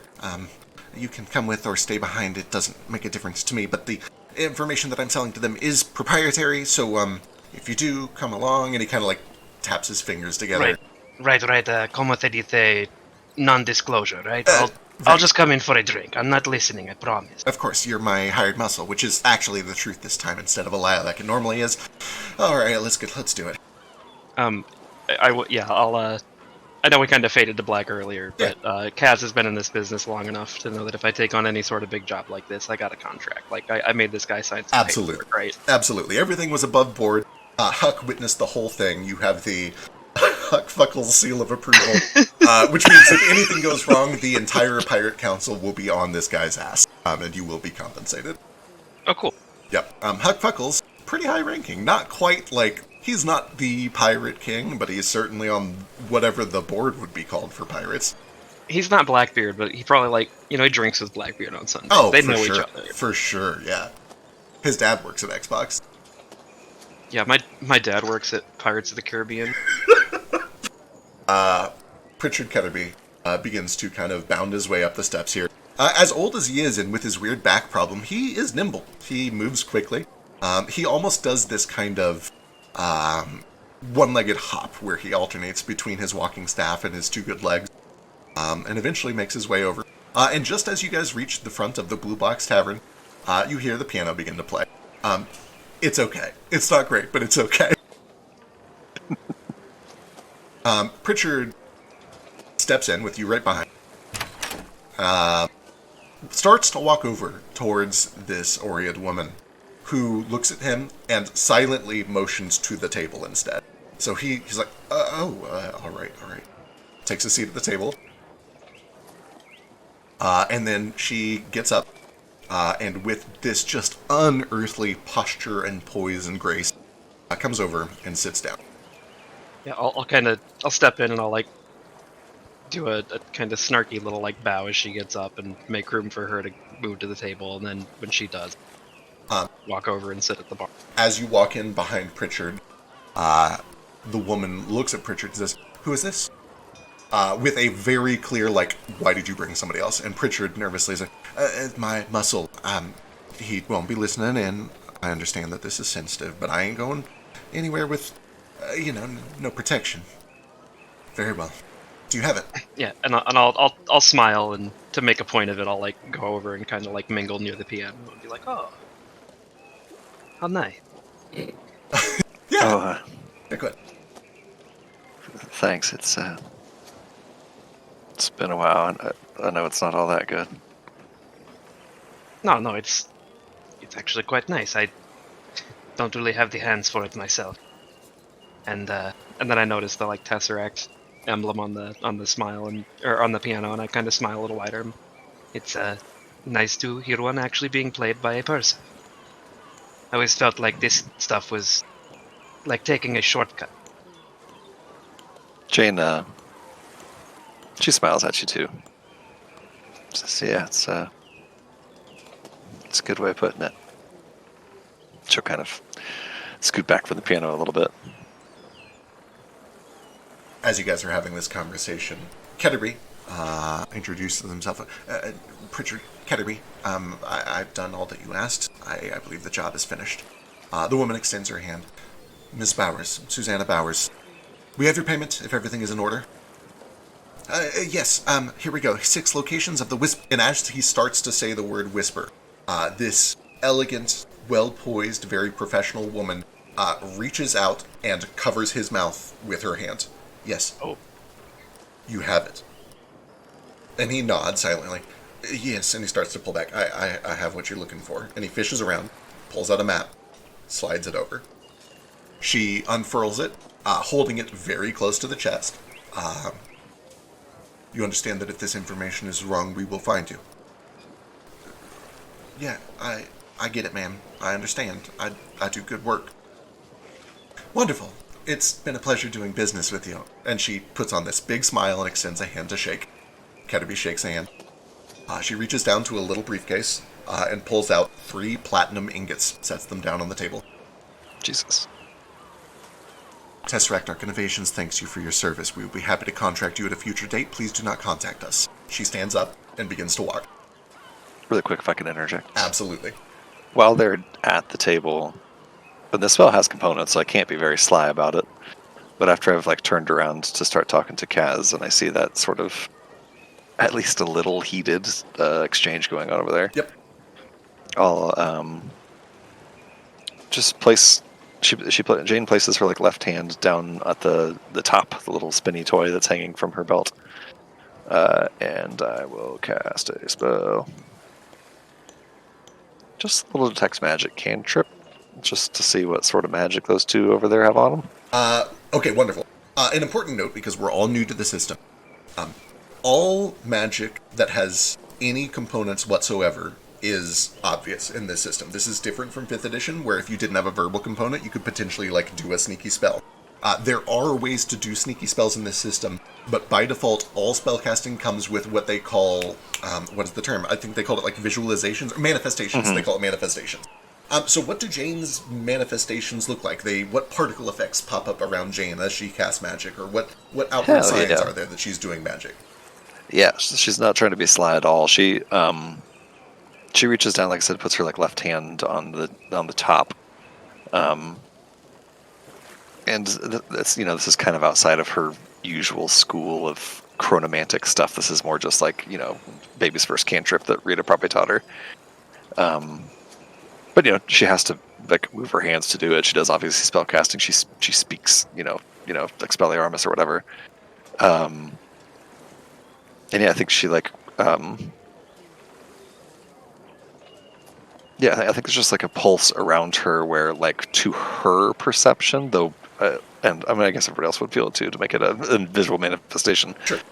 Everything just like slows down for a second, like What? just What? the clock on the wall up near the piano just goes like. Yeah, there's just this just for a moment. Yeah. I dig it. I love it. As that spell goes off. Heck was that? Yeah, even outside, Fetch, you would have just barely noticed a little bit of magic. And Susanna Bowers clearly kind of like makes a very subtle look over her shoulder, but continues to walk. She seems uninterested in doing anything about that. She briskly walks out, opens the door, turns around, closes it behind her, and begins to walk out towards the cart, where she finds Fetch talking to a couple of her guards. Did I pick up any magic on her? Right, yeah, the whole point of the spell. Tons and tons of magic. Her clothing, let's see, do you get schools on this? You just detect the presence of magic initially. Yes, and I only detect illusion if it's lower level than my cantrip, so... Ooh, interesting. Okay, you might not even pick up that. All the same, she is covered head to toe in little bits of transmutation. She clearly has a necklace around her neck, which is magical. You can see that the... let's see, her shoes are magical. She has a tesseract lapel on her chest that is magical. And what is the range of this? 30-foot emanation. 30 foot. So it would, just out of curiosity, it would pick up Kaz, and I think it would also pick up Pritchard over there. For sure. Pritchard has a couple of maps that are magical. You can see that the lantern at the end of his staff is magical. Alex has nothing magical, but you can see that back over at the bar, there is a little pewter kind of jug that is a little magical. As well as a little magic coming off of her stove over here. And then finally, the piano has a good deal of magic on it as well. It is almost entirely magical. Oh, and one more thing, just as world-building notes. There are some torches on sconces, there are some candles, but there are also bulbs of magical light hung over these two tables and one over the bar as well. And this kind of like gleaming, almost too perfectly pure white light that kind of radiates out from them. You would know that these are still quite rare in the world, but in Wex's House, where they're made mostly by Tesseract and its competitors, they're a little more common. Okay, cool. Absorbing all that info, watching Susanna walk out of the tavern, and still kind of like mid-conversation with Kaz, she'll look back over to Alex for a second. Say, you said they needed you to keep all your rooms empty all week? Is that what you said? That's what they told me. I figured it was just some of that, proprietary trade secret stuff or something. Sure. Would you mind if I... Sorry, she looks to Cass for a second. Says, sorry, this is my sister-in-law, Alex. She runs this place. Oh, pleasure to meet you. You're very handsome. Oh, nice to meet both of you. Do you mind if I just do a once-over real quick? Make sure they didn't plant anything around here that... I'm probably just being paranoid, but... She kind of like looks towards the closed door and leans a little, looks through the side of her eyes. You think they would do that? I don't think so, but I'd hate to have not tried it, you know? Of course. I mean, be my guest. Place is empty. Have at it. Cool. I'll say to Cash, like, I'll be right back, and I'll just do a pass through the halls and the rooms, just detect magic and make sure there's nothing unexpected. Awesome. Give me a perception check, and while you're doing that, let's come to outside with Fetch. Fetch, you see this woman step out of the tavern. She approaches the cart and looks at you talking to her rifleman. Is this necessary? And the two guards both, like, straighten up. They throw the rifles over their shoulders. They're strictly back in this. Sorry, ma'am. And they both look at you like, we can't talk to you anymore. Like, you need to go away. Like, please go away. Now, I borrowed your men's attention. Apologies. I'll take the responsibility for it. She gives you... she has this just permanently polite face on, but you can feel the disapproving gaze of you walking around mostly or possibly completely naked, I can't tell, in the middle of what she considers a civilized street. But she eventually kind of passes by and begins to whisper with her men. Ooh, whispering.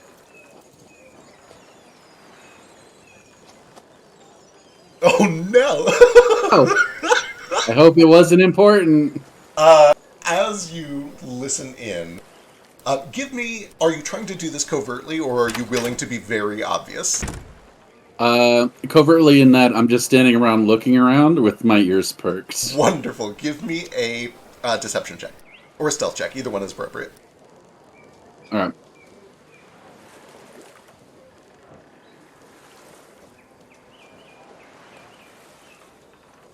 As you kind of just sit there, playing it cool, looking nonchalant, she eventually kind of like stops and looks over to you.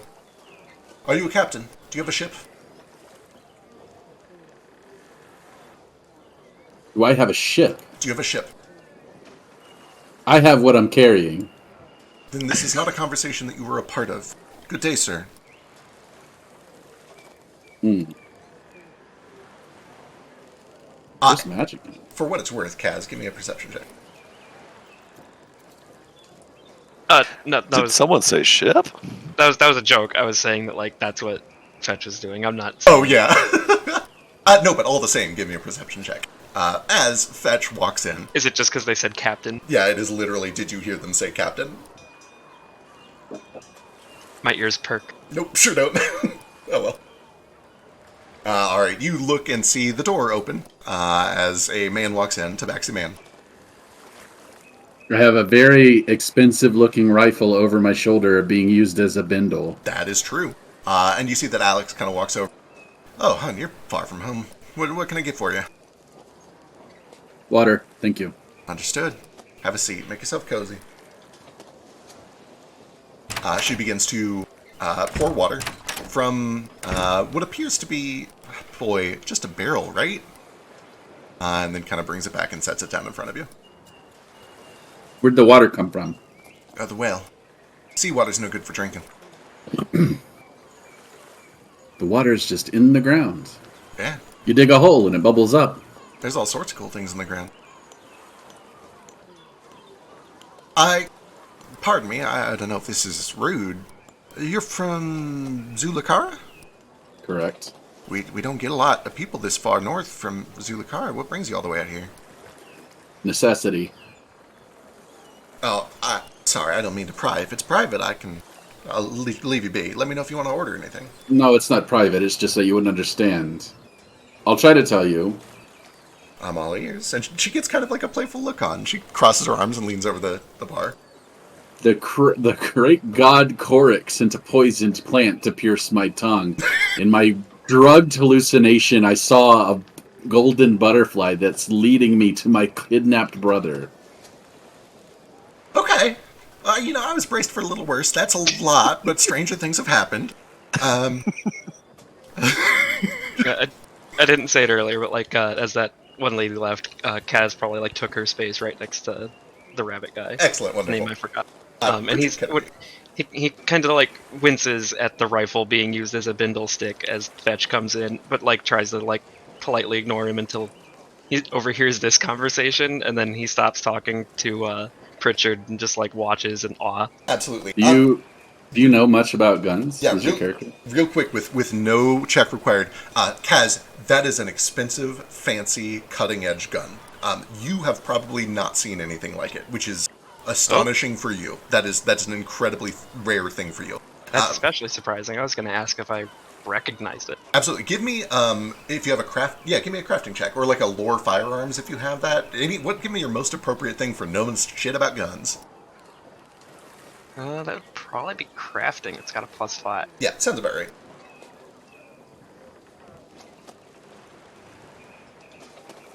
Um, 14. You have never seen this model of gun before. However, at least one thing stands out to you. The stock is stained this dark crimson red. There is a gold filigree on the butt of it. And the design is not unlike the firearms that you manufactured back home. And it's double-barreled. It is double-barreled, and you are confident that you did not make this weapon. Huh.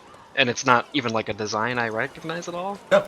From here, that's all you can see. If you want to look at it more closely, you can go strike up a conversation with Fetch. I might in a bit, but if I at least recognize like enough of like the maker's marks of it, I'm gonna try to discreetly take off my earring. Okay. Okay, yeah, good call. He seems caught up in a conversation for all I know. Sure. And you can see that Alex is kind of partially truly getting to know his story and partially playing along, because there are things that are overhead. I gotta admit, I haven't heard of, you said Korik? Korik? I'm not familiar with Korik. I know a few of the gods, but frankly, most of the people we get around here are more interested in Bjarne's work than anybody else. Jib, too. Plenty of Jib. Okay, so you're looking for your brother. You think he's here? No, I think he's a slave for Madame Monarch. The circus? I'll show her the poster as if that explains everything. Yeah, that's Madame Monarch Circus. They come by here every now and then. It's a fun show. It's a good time. Good for business. You think your brother's with them? I think Madame Monarch is a parasite. She laughs. Slowly draining his life. Well, aren't all employers, and she kind of winks. You mean masters? What is that word? True. Oh, right. I take it you don't really do things like that over in Zulukara. Gotta admit, I've always kind of wanted to go visit. I know that most of what we know about them around here is not really the truth of it. It's mostly just shows and stories. But I've also heard it's real dangerous, and, well, the most dangerous thing I deal with on a regular basis is old Pete comes in here, gets a little too drunk sometimes, and I gotta stand him down. I'll tell you this. Most of what you heard about Zulukara is true. Really? Count your blessings. I do every day. You live in a world where water bubbles up from the ground. I've been here for several days and nobody's gotten shot, even though you're surrounded by guns. There is suddenly interrupting a ding from the stove behind her. Oh, 1 second, sorry. And she turns around and opens it up, puts on an oven mitt, and pulls out a beautiful, perfectly baked meat pie and sets it down in front of herself. Sorry, what were we saying? Mouth-watering. What? Oh, I was saying something? Oh, right, yeah, the luxuries of modern technology. It really is something, isn't it? Oh, boy. at about this point in time, Jane, you have finished making your rounds. Let's see, where's that perception check? It was dog shit. It was like shows. 9. You kind of take a moment to sweep through all the rooms. You open the drawers, look under the beds. There's no signs of anything unusual. In fact, I don't believe there's any magic in any of these rooms. They all just have kind of your standard oil lanterns in them. Okay, cool. I don't know if Jane was really expecting anything, but just a peace of mind thing. She rounds the corner. She walks the halls and opens all the doors, this time with her spellbook, the Kingship, unfolded in one hand while she's doing her detect magic. And then, wraps it up folds it up as she's rounding the corner back into the main room. You find anything? No, nothing. Nothing, which I guess is a good sign. Hey, free money. Yeah, squeezing for all they're worth, like I said. Oh, customers. Yeah, I figured since she's gone, we can bend the rules a little bit. I'd say so. Do I? So Alex, right? I recognized where he's from. Do I? Give me a society check. You almost certainly do. You're. Can I make a? Good. Sorry, can I make a similar check, or just use the same check for Kaz if I just know anything about him from seeing his person? Yeah, we'll just do one check for both of them. In fact, we'll do all three of them. Yep. While you do that, do you mind if I add a little detail that probably Kaz might notice? Absolutely. The gun that I'm using as a bindle stick has been intentionally spiked. Yeah, that sounds about right. Real spiked. That certainly tracks. 17. Go ahead, finish. Oh, I was curious if everybody knows what that means. It means you basically drove a spike through the barrel so it can't be fired anymore, yeah? Not the torch hole. Or the Gotcha. touch, yeah. Yeah. In other words, intentionally disabled so it can never be fired again. Correct. Tricky. 17 is plenty more than enough to recognize 17 is definitely enough to recognize Fetch, almost certainly from Zulukara over to the east. It is a land that is very elementally active. It's kind of the savanna plains, but there are touches of jungles as you get towards the mountains, and especially towards the west, where it borders with Wexisas. You are neighbors with Zulukara. You know that most of the societies that are over there tend to be nomadic because the earth is literally constantly changing. There may be a mountain one decade, and then it is gone 10 years later. And as such, it is very difficult to form permanent societies. You would probably also recognize... 17 would recognize Kaz. Oh boy. Kaz, okay, I gotta cut over to Philo for a second. Kaz, are you wearing clothes that is more reminiscent of Gorchiga, the pirates, or of Fulma, your homeland? Probably more of Gorchiga at the moment. Okay, 17 is more than enough to recognize... Or at least with, the overcoat and stuff. That tracks, yeah. He looks like a sailor, and he looks specifically like a pirate sailor. He is kind of decked out in a way that is befitting for Gorchigi's pirates. He has kind of the open vest, which is far too informal for a properly trained, naval officer. There's no shirt under. No shirt under. Bare chest under a American jacket. Very pirate vibes, for sure. And then 17 would also be enough to recognize that Mr. Ketterby, probably Ochdemon. He is wearing this kind of light, loose silk garb that is reminiscent of the floating isles of Ochdema, which are just past Eden to the northeast. Okay, top. And then is it Ziki? Is that the language of Zulukara? Cheeky. Cheeky. But that is the language, though? Correct, yes. Okay, cool. Just curious. All right. Cool. Jane rounds the corner with her spellbook and folds it up, sticks it into her sort of backpack that she's got sitting over by the bar that she just kind of left over there.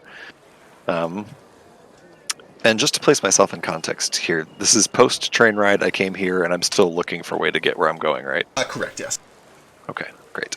And on that note, before I leave you guys to it, there is the sound of footsteps approaching once more, and the door opens. And Miss Bowers re-enters the bar. Looks over to Fetch with just a little bit of that polite disdain, clearly there's not supposed to be anyone else in here, but she doesn't care enough to make a scene about it. I'm gonna immediately glance back and say, we're having a private conversation. Understood. She looks to Kaz. Speaking of private conversations, would I have had any chance to have a little bit of one with Pritchard before? Yeah, let's do that first real quick. Just jumping back a little bit. So I'd imagine I did this as soon as Susanna left. For sure. I sit down, and I'm not being super threatening or intimidating, but I sit down in the booth next to Pritchard to make sure he can't slide out, and I'm like, Mr. Ketterby.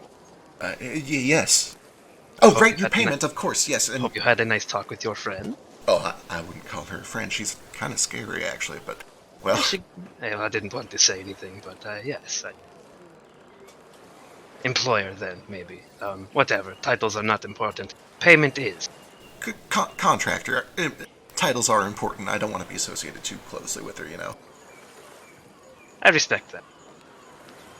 Anyway, you've done your job for me. I'm happy to pay up. And if you're interested, I do actually have another job. Now that I can pay you properly, I would like to get to Eden, if you're going that way. I'll kind of like glance over my shoulder toward the door. I imagine this is before Susanna is walking back up. Yeah. I'll be like, well, sure. I'm not exactly sure what that is, but I'm sure I could find something along the way to do. For sure. With no check required, Phyla knows where Eden is. I'm going to pull you out here real quick. Eden is at the heart of the Wildlands, where magic is the very strongest. And again, with no check required, it is common world history news that for the last 30 or 40 years or so, Eden has been a shit show. They are in basically a state of post-apocalypse because giant monsters came down from Mount Avalon and have been terrorizing the countryside. Sorry. And he wants help getting back there? He wants help getting back there by the sound of it, yep. Okay, well then I will kind of retract my statement a little bit, now that I know that Kaz actually knows about Eden more than I do, especially looking at this now, but like, Eden? You want to go back there? Yes, there've been many changes, and most of the area is still unmapped, and that makes it even more dangerous than it already is. I'd like to get to work, and also between you and me, many of the locations in Eden are, potentially valuable. There were a lot of nice things left behind when the monsters had their way with it. He gives this, nervous smile. Right. And you're there just to map these places out. Oh, and to get rich, yeah.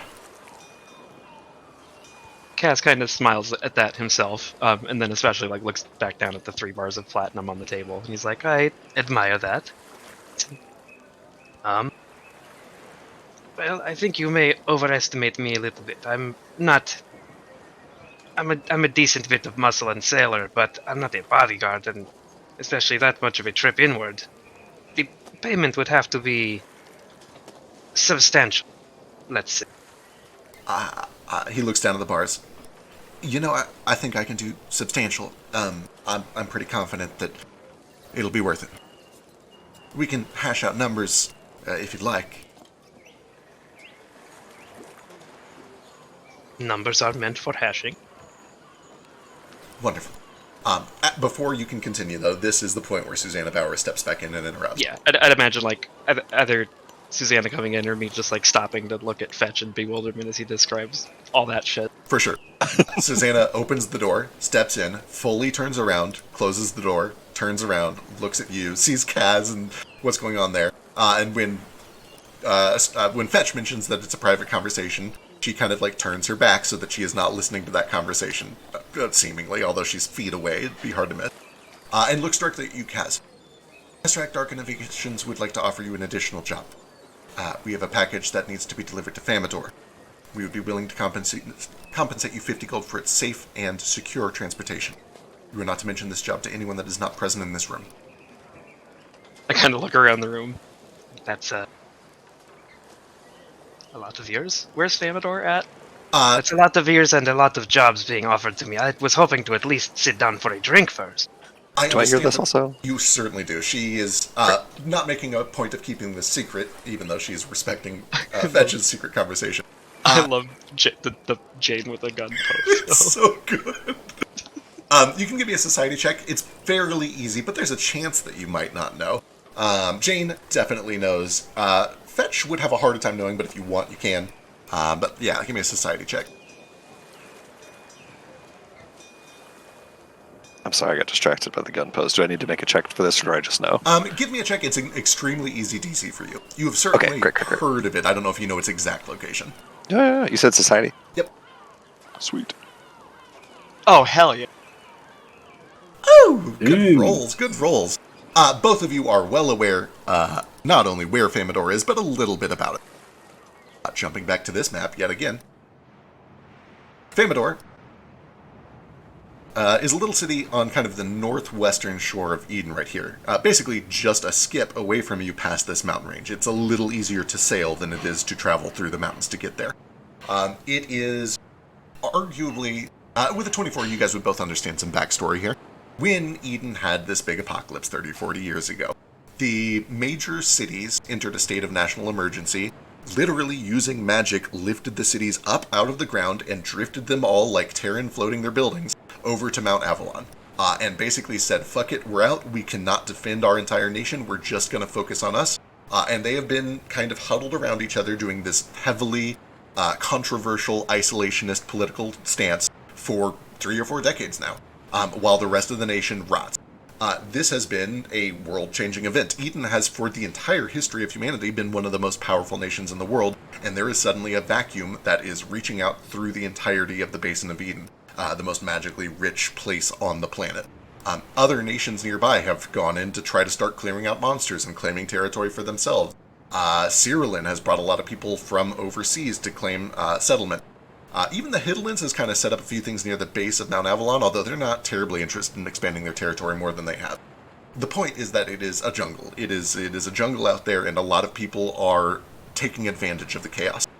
Famador is a small city that did not lift off, which makes it now one of the biggest cities that remains on the ground. It is a lively trade port. It has trades with Wexisas, a little bit with Avarice. However, in recent times with the 24, you would both understand that it has come under Cyrillil rule. They are occupying it. It is not quite to the level of, like, military occupation. It's more of sort of a religio-cultural occupation. But they're making the rules now, and Eden isn't stopping them, so most people are kind of just like, yeah, Cyrillin owns Famador now. That's how it is. Yeah, that's what you guys would know on the 24. Northwestern shore of Eden, very short trip. Okay, cool. Jane doesn't say anything at the moment, but certainly clocks this conversation. And kind of, like, makes an effort to listen in to the rest of it, so, like, listen to Kaz's answer. Yep. Susanna just kind of sits there with a pleasant smile and her arms folded in front of her. Kaz kind of leans back with his arms folded too and looks at her. And I do that one face that Christian Bale makes in American Psycho. Just the ooh, like the real, like, over-exaggerated kind of wince, and I'm like, package that far into Eden?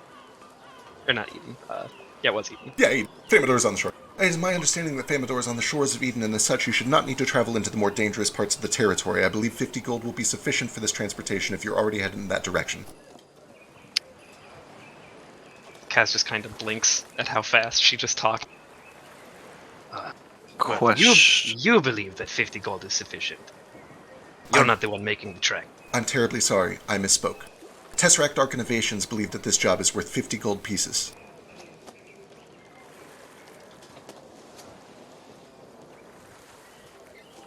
Really quick, if Yes. I may jump in just really quickly. Yeah, what you got? So I don't know if this particular spell includes the fact that you see it, because it kind of makes it sound like it's discreet when you cast it.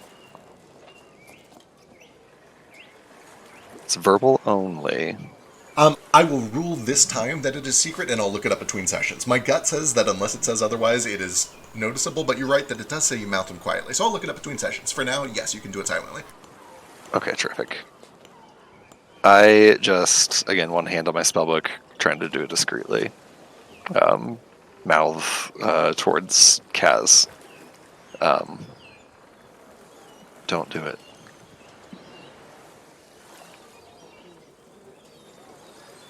I imagine I hear that, and I try to play off the confused reaction I have as the same part of the reaction of her hitting me with that legalese really quick. But I'm like, I'm not sure I feel comfortable taking on this much of a workload at this time. I'm not much of a, I'm not a courier. I'm not a Sherpa. I'm a sailor. I don't do inland deliveries. I understand. We accept your declinal. Have a nice day. She turns, fully opens the door, turns around and begins to fully close it. Jane, please give me a perception check. With pleasure. Is this to sense motive? No, this is a good old sight check. darkness is to look out the door to the cannon they have pointed at I them. have rolled such dog shit perception. Would you like to use a hero point? Wink, wink, nudge, nudge. I forgot about hero points. You sure did. Sure. This is New to Pathfinder. Everybody starts with a hero point. And in fact, we've gone for 2 hours. So let's get another hero point for Fetch. And another hero point for Jane. Not me though. Oh, shucks. Not you thanks. yet. You'll get one, I promise. All right, here, I'll spend one of my hero points to make that check again. Good luck. So unlike 5e, hero points... Oh, no. Oh, good. Wonderful. Well, the dice have spoken. All right. She turns. Maybe I'll spot it. Sure, you can if you want. Yeah, give me a perception check. I'm just trying to help you out. Yeah, no, it certainly would. That's good. So this doesn't mean much to Fetch, but with a little meta wink wink nudge nudge, you might be able to spread the information one way or another.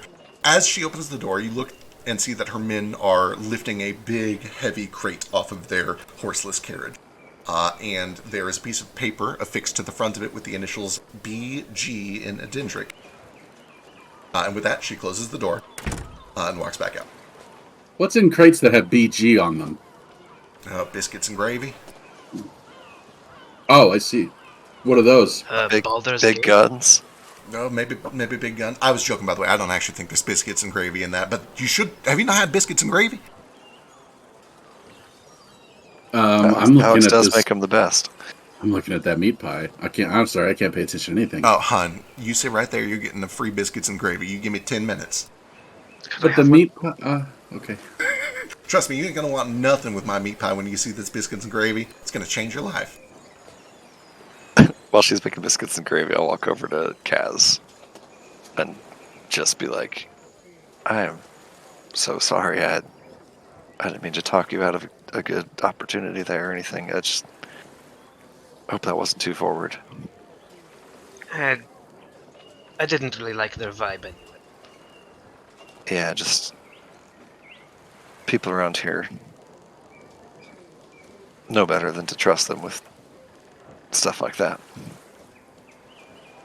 And I don't got 50 gold for you, but I'm actually looking to make my way to Famador as well. Well, I mean, I'm already headed that way. What would fare run me? Kaz kind of like sighs and has a moment where he speaks to himself out loud in his native language, which fuck, I can't remember which one that is. Fulmano or Minko? I forget which one I ended up settling on, but they get called Yeah, both. I think Menko is like the old one. That sounds right. Oh, balls. I know like 10 languages. That's not one of them. They said that like my grandparents probably spoke. Yeah. So Kaz kind of like sighs and looks back to the door again and says in this language that nobody here can understand, but I'll say it out loud. He just says, "Had a boat for less than a year, and already I'm running a taxi out of it." And then he kind of like goes, I don't know. We can talk about it on the way. You sure? I don't want to talk you into... I can find another boat. It is dangerous. But I sure would appreciate it. I think we've got. We can defend our boat pretty well, and I'll kind of like look at the 6-shooter on your hip and be like, I trust you're willing to at least pull your weight on the on the way there as well. That's more than payment enough.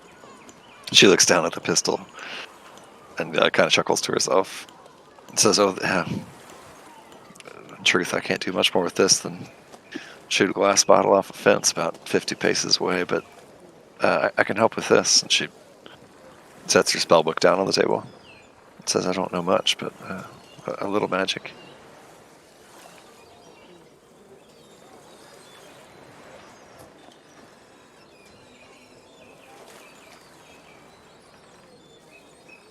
As that conversation is happening, Alex arrives with the most delicious biscuits and gravy that you've ever had in your life. Which I guess for Fetch is also the first and only biscuits and gravy he's ever had in his life, but they're damn good. He's very hungry. He loves the gravy. Not crazy about the biscuits. Understandable. But you are busy. Hey. True. Kaz kind of like eyes the spell book and he's like, well, I try not to rely too much on that kind of stuff, or I end up like our friends over at Tesseract. But I sail my ship with my gut. A little magic couldn't hurt, though. Yeah, I believe me, I understand that. But here, let me mind if I just show you an example? Go ahead. She'll flip through the pages of her book, The Kingship, a little bit, and begin to sort of move her hands over it and start muttering an incantation. For this one, I think she actually gets the top, the like kid's toy off of her belt, and puts one hand over it and one hand flipping the pages of her spellbook. And as she puts her hand over the top, it starts to like spin underneath her hands, kind of just like continually and perpetually. And she starts to cast a spell, and you, again, the room just kind of slows down a little bit. And Collar. it's so hard to find my shit. There it is. This only lasts till the start of next round, so it doesn't help you a ton. But you just have a brief glimpse of, something that's going to happen in the next 6 seconds. You feel like time stops for a second as you see the next 6 seconds of your life. Yeah, he sees Fetch interrupting. Yeah, you see Fetch walking over, and then Right, before Fetch can actually interrupt, you see him coming to interrupt you. And you can replace a roll with a 3 if you really want to at some point in the next 6 seconds. All right, I'll be right back. You guys keep going. I'll be right back. You're a fool if you don't take her.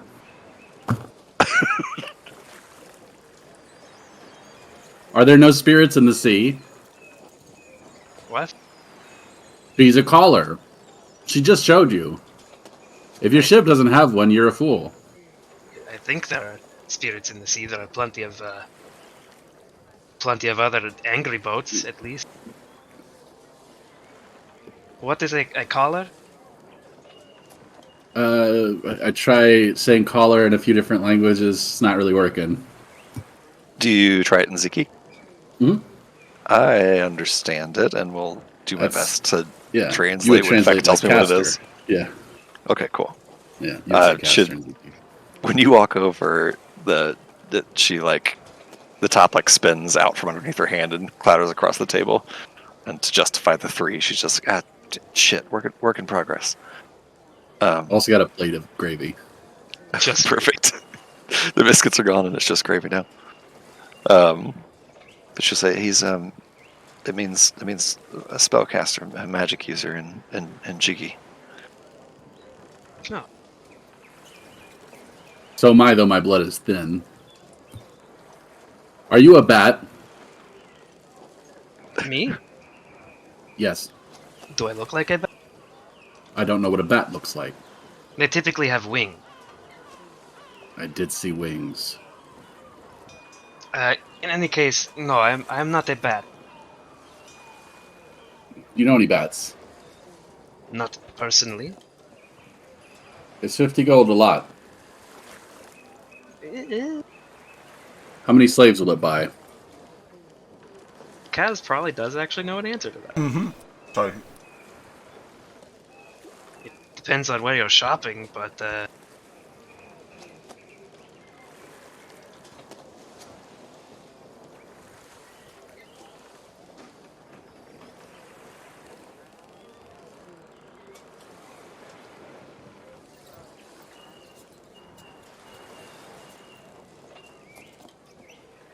Jesus, that's so much.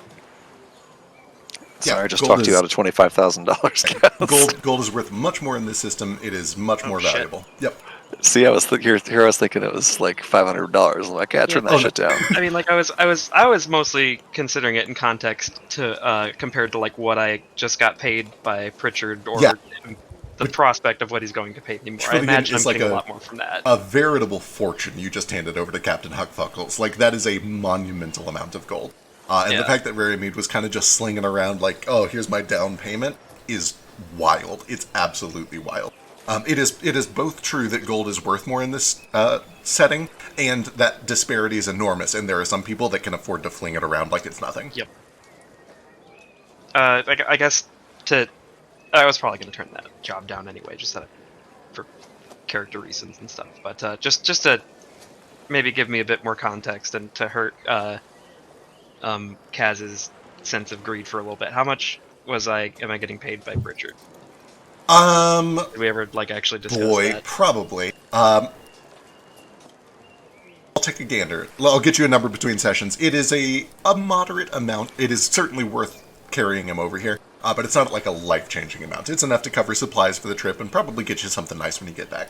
It's probably something in the ballpark of 20 gold. No, it's going to be less than that. It's going to be 10 gold. Really? Yeah. Oh, shit. Then I would have been much less eager to turn down that fucking... Susanna, are you still there? Oh, what's done is done. So, how much is a slave? Well, depends on where you shop and how healthy they are, but 50 gold buys about a half a slave, maybe.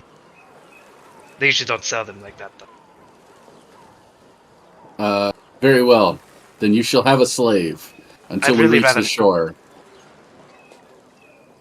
I'd really rather not. What's the problem? Am I not worth enough? No, it's just slaves kind of go against my whole deal. You're surrounded by slaves. Yes, I know, and it makes me very uncomfortable.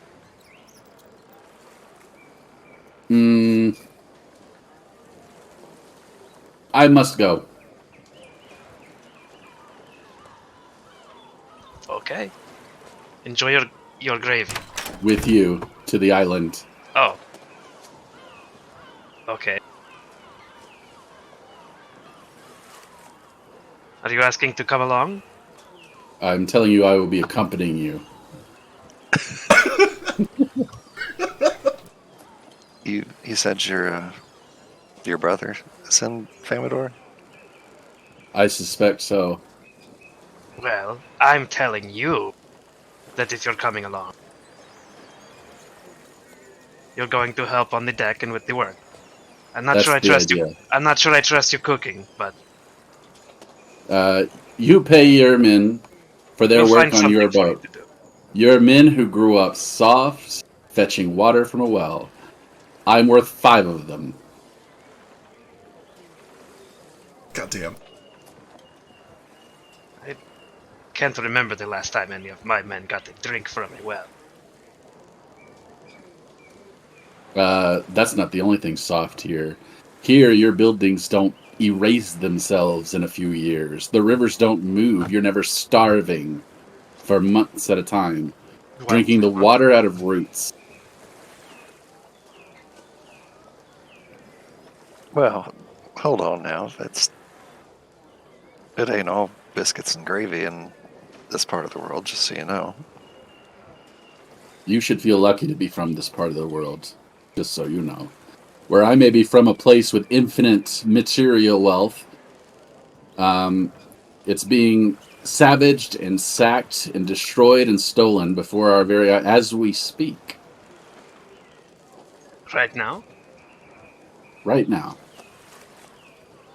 By these people. I just slapped the gun onto the table. Yep.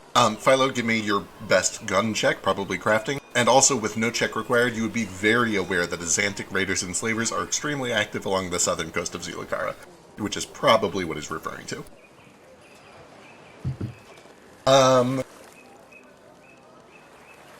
With a 19, this looks disturbingly similar to your family's work. You know that you have never made a gun like this, but it sure looks suspicious. And you also know that if you wanted to, you could pry off the butt plate, look under there, split the stock open, and there would be an insignia if that was the case. Yeah, if he's slapping it on the table, like without asking or doing anything else, I'm picking up the rifle and I'm like looking over every inch of it. All right. And assuming he doesn't like try to stop me from doing exactly that, I'm gonna like, I'd imagine fish around inside my vest and pull out like a little set of like tools and screwdriver or whatever and start like disassembling it right there. Yep. It takes a couple of minutes for you to unscrew bit by bit. Eventually, the very fine, expensive golden filigree, probably on its own worth another 5 or 6 gold. Yeah. And Kaz is like mostly silent as he's doing this. Everybody watching sees he's super focused. His brow's furrowed. He looks fascinated, but also like confused and even like a little angry. And he's kind of muttering to himself. He's like, "What is it? You never did anything like this. Where did you find this?" I took it off the body of a man who blew Malima's arm off. I have holes in my body for that gun put there. My condolences. As you pry the stock open, you find an insignia that is familiar to you. When your family did it, it was with a fine wood-burned stamp. This has been etched with charcoal. It appears to have been done not hastily, but without the proper machining tools that you had back home. In other words, somebody who knows what they're doing, somebody who has your insignia and knows how to make it properly, and for the record, somebody who knows how to make a damn fine gun, is marking these guns with your family insignia from somewhere else. This was almost certainly made by somebody who is intimately familiar with your family's manufacturing processes. Yeah, with that 19, can I also get any sort of feel of like how old this gun is? Or, like, does the stamp have any sort of like date or anything on it as well, or not? It doesn't have a date. Here are the things you know on a 19. First, this model is brand new to you and more advanced than what you've been working on.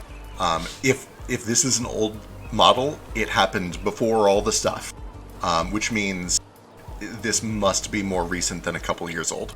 Mm-hmm. Or it was something that I never knew about, which is equally surprising. Equally possible. I will say on a 19, the thing that stands out to you as a little different than what you did back home is the steel work is more refined. It's a different process. In other words, whoever did this has access to higher quality steel. It was almost certainly not made back at your homeland.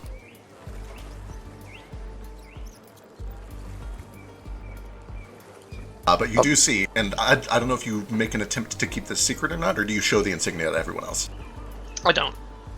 Okay. I'm just making it like kind of playing it off like I'm doing a full-on inspection. Understood. It's been spiked in a touch hole by a thorn that seems to have grown into the interior gunny works. Yeah, that is very unusual. It's like somebody jammed a plant thorn into it, and it did continue to grow inwards. It's very bizarre. This has been very thoroughly broken.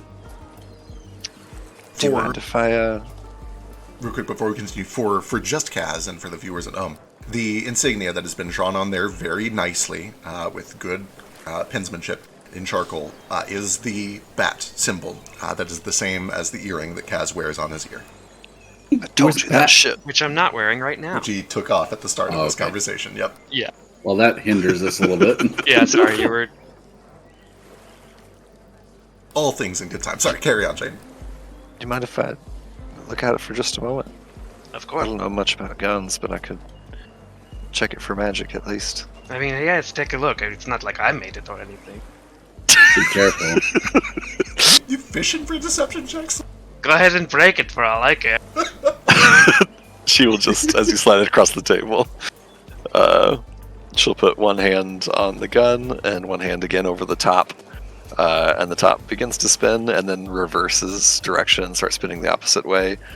And Jane just, if it's magical, gains a few glimpses into this item's past. Whether this comes as a surprise or not to you is kind of up to you. There is not even the slightest trace of magic on this weapon.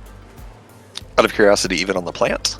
The plant, absolutely. There's some magic on that plant. Okay, cool, just curious. I made it. He made it. I figured as much. I made the magic. Oh, also, because we did this check, Kaz, you learned the basic function of this gun. It is essentially what you recognize out of character to be a double-barrel, breech-loaded shotgun, which is not a thing that has been really developed a lot in this world. We're at about the point in the Industrial Revolution where it would be happening, and it appears that it seems to be happening. Someone out there has figured out breech-loading double barrels. Yep. It also seems to have many bizarre grooves on the inside. It is not bored, it's smooth bored, but the grooves indicate that it is not just firing round lead pellets or slugs. It's firing something with weird, kind of sharp, angular edges, which Fletch, I'm so sorry, Fetch saw firsthand, and out of character would know to be Flechette. Yeah, and it's probably pretty easy to tell Fetch got hit with that. Oh yeah, like 3 weeks ago. For sure. There's still some real ugly wounds there. It ain't magical. It's quite a gun. I don't know much about guns, but You said you recovered it from an enemy. What were they wearing? Teal, terracotta, and white stripes. I'll open the bindle and show you the uniform. do I great. recognize it? Jane can give me Society. Kaz, they're Xantic, for sure. Jane would also recognize them as Xantic. The Azantalina invasion kind of coincided with the Emmerich War. The short version is that 40 or 50 years ago, a bunch of outsider nations that don't have access to a lot of magic, developed enough technology to do long-range sailing. They developed cannons, and they mounted an invasion on the wildland. Azantalina was one of them. They worked with the Emmerichs and the Druski. That invasion was quelled, but there are still ongoing skirmishes, and the Azantic Navy has kind of resigned to just pillaging the coasts of southern Zulukara. They're pirates, they're raiders, they are slavers, they're not good people. Okay, cool. Jane only knows anything because she's like read about it. She certainly has never like been there or know much about it personally firsthand, but she's read some things. Kaz looks upset. My people are strong, but these things make it possible for the privileged part of the world to come and exploit our infinite resources. And they will do so. It's only going to get worse. We have no means to defend ourselves anymore.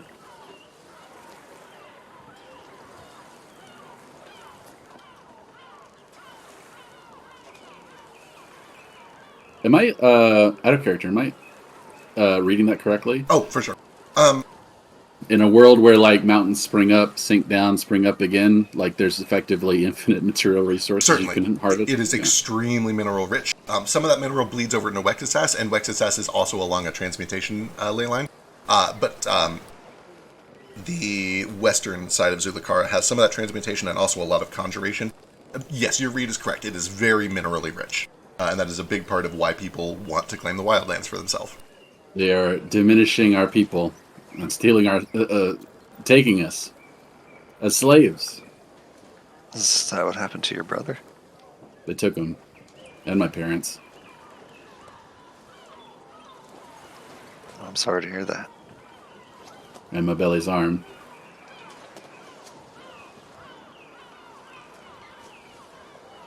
They tried to kidnap us, a child.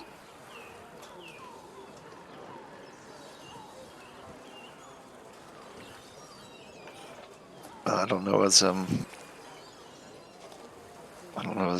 equipped to help you win a whole war or anything, but I can maybe help you find your brother if he's in Famador. I was shown a vision of a bright red bat helping me find my brother, who is being parasitized by this butterfly. And I'll throw the poster down. Yep. You guys would almost certainly, without any sort of check, maybe Kaz, but either way, you recognize this as Madame Monarch's Menagerie. It's a pretty big carnival. They travel a lot. They used to travel even more a long time ago before the war started. It's just a traveling circus. They do typical circus stuff. I'm not asking you to go to war with me. I'm asking you to take me to it. Has you showed us the map earlier. Does the poster indicate that the circus has been here? Absolutely. And you probably have maybe even been there once or twice in the past. Let me pull it up. I just meant like recently in the last, couple months. Yeah. Show. Okay. I'll look over to the bar at Alex Well, actually, first I'll talk to Fetch. So your brother, does he look like you at all? Yes. We're twins. Hey, Alex. Yeah. You didn't happen to go to the circus when it was in town, did you? Oh, I mean, I did, but it would have been last fall, 6 or 7 months. How long's your brother been missing? Years. You didn't happen to... It's a long shot, Alex, but you didn't happen to see anybody that looked like him in the circus, did you? Oh, I mean, there were some tabaxi, and they were cheetah-like, but sorry, you got me in a little bit of a pickle. I don't want to come right out and say that I have trouble telling you all apart, but she kind of shrugs. I can't tell us apart. No. Sorry, I guess I kind of walked you into that one, didn't I? No, I'll walk over and show her the poster. There's like the Karuki face cheetah on the poster, right? Yeah, they had an act like this. It was a little interesting. They had good music. The boy jumped through flaming hoops, did some acrobatics. It was good. Little, boy, I don't know. I was a little uneasy with that one. It felt, between you and me, a little exploitative. But the crowd soaked it up. The crowd loved it. Did the crowd know that one of their performers was kidnapped from his tribe? I reckon they didn't. I don't know the full story here. I don't know nothing for Madam Monarch, and I can't speak to her business practices, but I wasn't aware she's using slave labor. It was kind of my understanding that people could come and go as they please. My brother would have gone long ago if that were true. You, sorry, this is a little forward, a little rude, but are you sure? You don't suppose you got a taste of the biscuits and gravy and... I'm sorry, that was rude. Sorry, Listen, I can keep an eye out if I see anyone else. They'll be back here in the fall. If you're going to Famador, they'll be there, and she looks down the map in a month or two.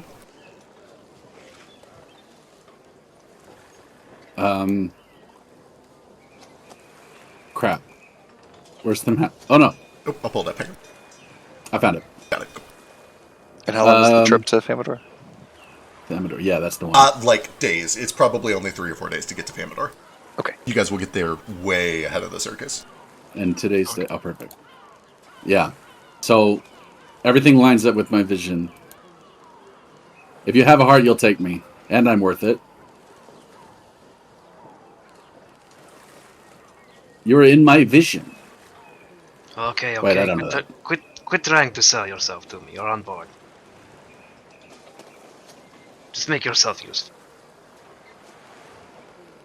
Excellent.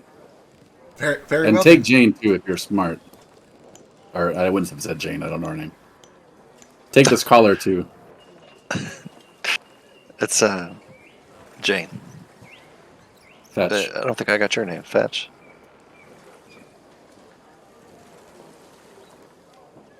Canterbury's like, I'm Pritchard.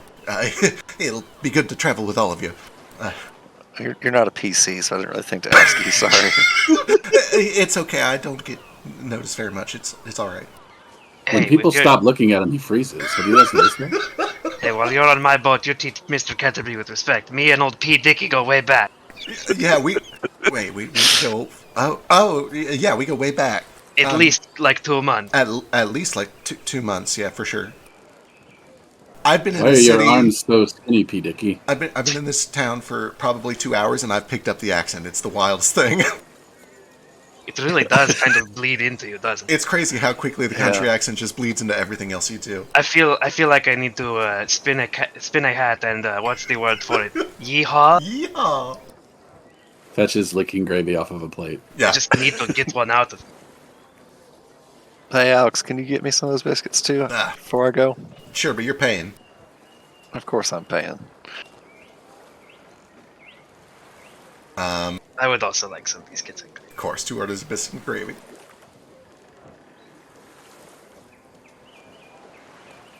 It's a pleasure to meet all of you. My name is Kasabian. Kasabian? Though while you're on my boat, you can call me Captain. Or Kaz. Kaz is fine too. I'm not really sure how I feel about Captain yet.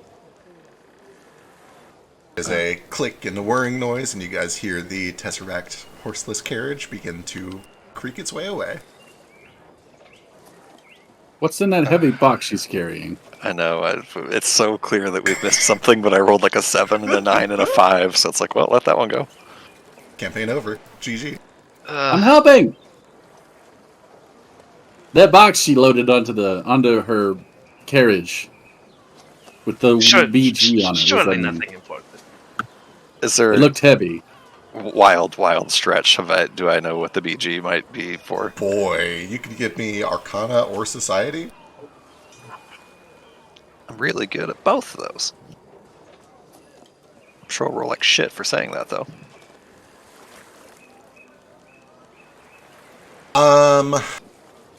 There aren't, like, nothing obvious that is industrial or magic related comes to mind. With a 20, okay. The only thing that comes to mind is a name. Right. A little weird to be choosing just the initials instead of the full name, but... Shit. You said BG? It said BG on it. Oh, boy. Oh, boy. Something important? And was BG on the label, like, just, like, how was it displayed on the box?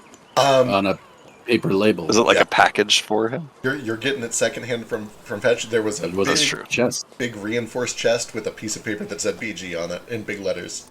And I saw her carrying ingots of the most pure iron I've ever seen. It's amazing she's not storing them under animal fat. They'll rust. It's probably nothing, but I'm probably overthinking it. But there's the reason I'm going to Famador is I'm looking for somebody by the name of Bill Grimm, and I don't know. It's probably just a coincidence. You think he's in the box? I don't suspect he's in the box, but the box I may die. Might be. But I can fight her guards. I can take them. We'll free Bill from the box. Fact, quick question. Yes. How much money does Kaz have on him right now? Whatever's in your inventory plus like 10 gold from Ketterby. And how much are these biscuits and gravy going to cost? Math. It'd be like 2 copper. Okay. Kaz is kind of like sitting there listening to him, and I'm mostly doing this to play up his greed a little bit, but also I feel like we missed something important. Kind of like think about like, oh, I just sold this guy for 2 months and got paid 10 gold, and now I'm promising to charter him halfway across the continent, or take him on a couple of days trip plus these 2, and they're not paying me for it. I should get something out of this, so he's gonna go after me. Excuse me. I'm gonna need. She'll be back. I'm gonna need athletics to try to catch up with this cart and flag him down before they get too far away. Thankfully, it's just a horseless carriage. It's probably not moving super fast, but it is moving a little faster than you can run easily. Can I give you acrobatics? Horseless? I don't think acrobatics applies here, but you can use Constitution if that's better than Strength. I want to use acrobatics to be like parkour Aladdin running along the like market streets and stuff. Oh, Jane. That's my whole thing. I'm a swashbuckler. I'll tell you what, the DC is going to be much higher. Probably athletics is probably a 15. Acrobatics to do like roof hopping and shortcuts because it's just driving down an open street and not taking a lot of turns. Probably closer to a 22. But you can take your pick between those two, 15 or 22.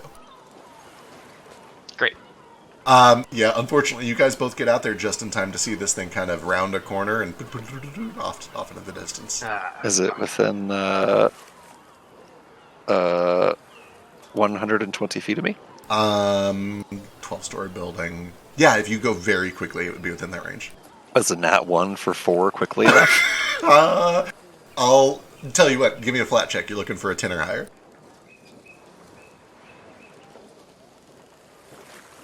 Hey. There you go. All right, yeah, you have time to fire off one quick message if you want. I will, once again, do this quick little message cantrip, and just kind of point a finger up in the direction of the cart and try to connect with Susanna. Just say, Captain Kaz wants to talk. He might have changed his mind. Give me a diplomacy check. I know I'm slapping a lot of checks on you here, but we'll see how it goes. I don't even know if I know that's what's happening here, but... Oh, also, Kaz, take a hero point. Jesus Christ, Fetch. You hear... And it begins to slowly wind its way back. Cart stops at the side of the road here. And with an expression that on a normal person would look very polite and stoic, but to those of you who have spent at least 2 minutes around her, you recognize as a little bit peeved. Okay, I know that you've like done some mouth noises for this card already, but every time I'm just imagining like the fucking Jetsons card noise, especially when it reverses. A little bit. She steps out with her arms kind of crossed behind her back, which is how you know she's upset. Tesseract Dark Innovations is willing to discuss this job one more time, but we do not like to have our time wasted. Yes, and I'm very sorry for wasting your time. I know you got all the way around the block already, but I have reconsidered your offer. It seems like a very good one. Do you accept them? Sure. Wonderful. Tesseract Dark Innovations would like to seal the deal 50 gold pieces in exchange for delivering this crate to the intended address in Famador. And she extends a hand. What is that address? I'd like to get all those details too. It is on the label for the box. You may see it if you would like. Yeah, I'll take a look at it first. Alright, as you come over to the label... I'd imagine Jane and Fetch have caught up too, so we're going to be all looking over it, hopefully. Yeah, I think the jig's up now. I was trying not to be conspicuous, but I had to send the message, so I'll come over too. Alright, sure enough, you see a simple kind of tracking slip of paper. The initials for the intended recipient are just BG. There's not a full name written out. And the address is kind of an innocuous-sounding address in Famador, located on the northwestern coast of Eden. Probably something like 32 Lower Eastward or something like that. Nothing that really stands out as terribly interesting to you, not knowing the city well. Right. It's not addressed to, like, Tesseract's Death top secret Road. Holocaust research facility. Right, nothing like that. Okay.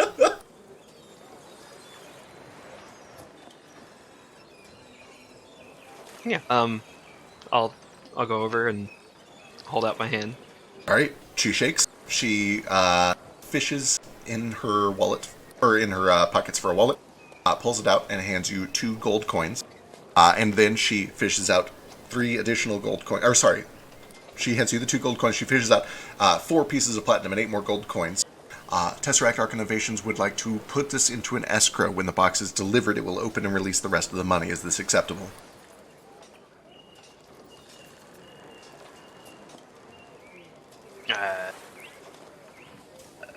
Is this negotiable? You could always decline the job. What's an escrow? Do those fly and keep me up all night? No. An escrow is a secure deposit of money, normally with a third person, but in this case, the third party is the box itself. It is magically enchanted to recognize when it has been received by its intended recipient. It will open, revealing the contents inside, and also revealing these coins, which I shall place into the box. Well, sure, I guess that sounds alright. Very well. We have an arrangement. She walks over, places the coins on top of the box, begins to cast a spell. There's a light blue light that kind of emanates down her fingertips and up her arm to her eyes where they begin to glow. And you watch as the coins disappear through the box like a good old-fashioned magic trick. You hear a thunk-thunk as they kind of land and rattle inside on the bottom. She then motions to her men, who climb out and begin to lift the box down onto the ground. The contents are not terribly fragile, but it is important that this box not be destroyed or damaged or tampered with. It is not to be opened except by its intended recipient. Do you understand? Yes. Very well. Now, am I supposed to just drop it off at the door, or like how do I know it gets to its intended recipient if I don't even know his name? The box is magically enchanted. It will understand when it has reached its intended destination and automatically open. I do not care if the intended recipient is there to receive it. It simply needs to make its way to the destination. Okay. I'll carry it for him. I'm Captain Kaz's slave. No. Alright. She looks to her men. They nod, climb back in the cart. She climbs back in the cart. Do not contact us. We will contact you if we have further need of your services. Really quickly, when she casted the spell to put the coins in the box, I would like to do my recognize spell reaction. Absolutely. Let's see here. Cast it must be aware of the casting. Trained in the appropriate skill. It's definitely arcane. Sure. Give me an Arcana check.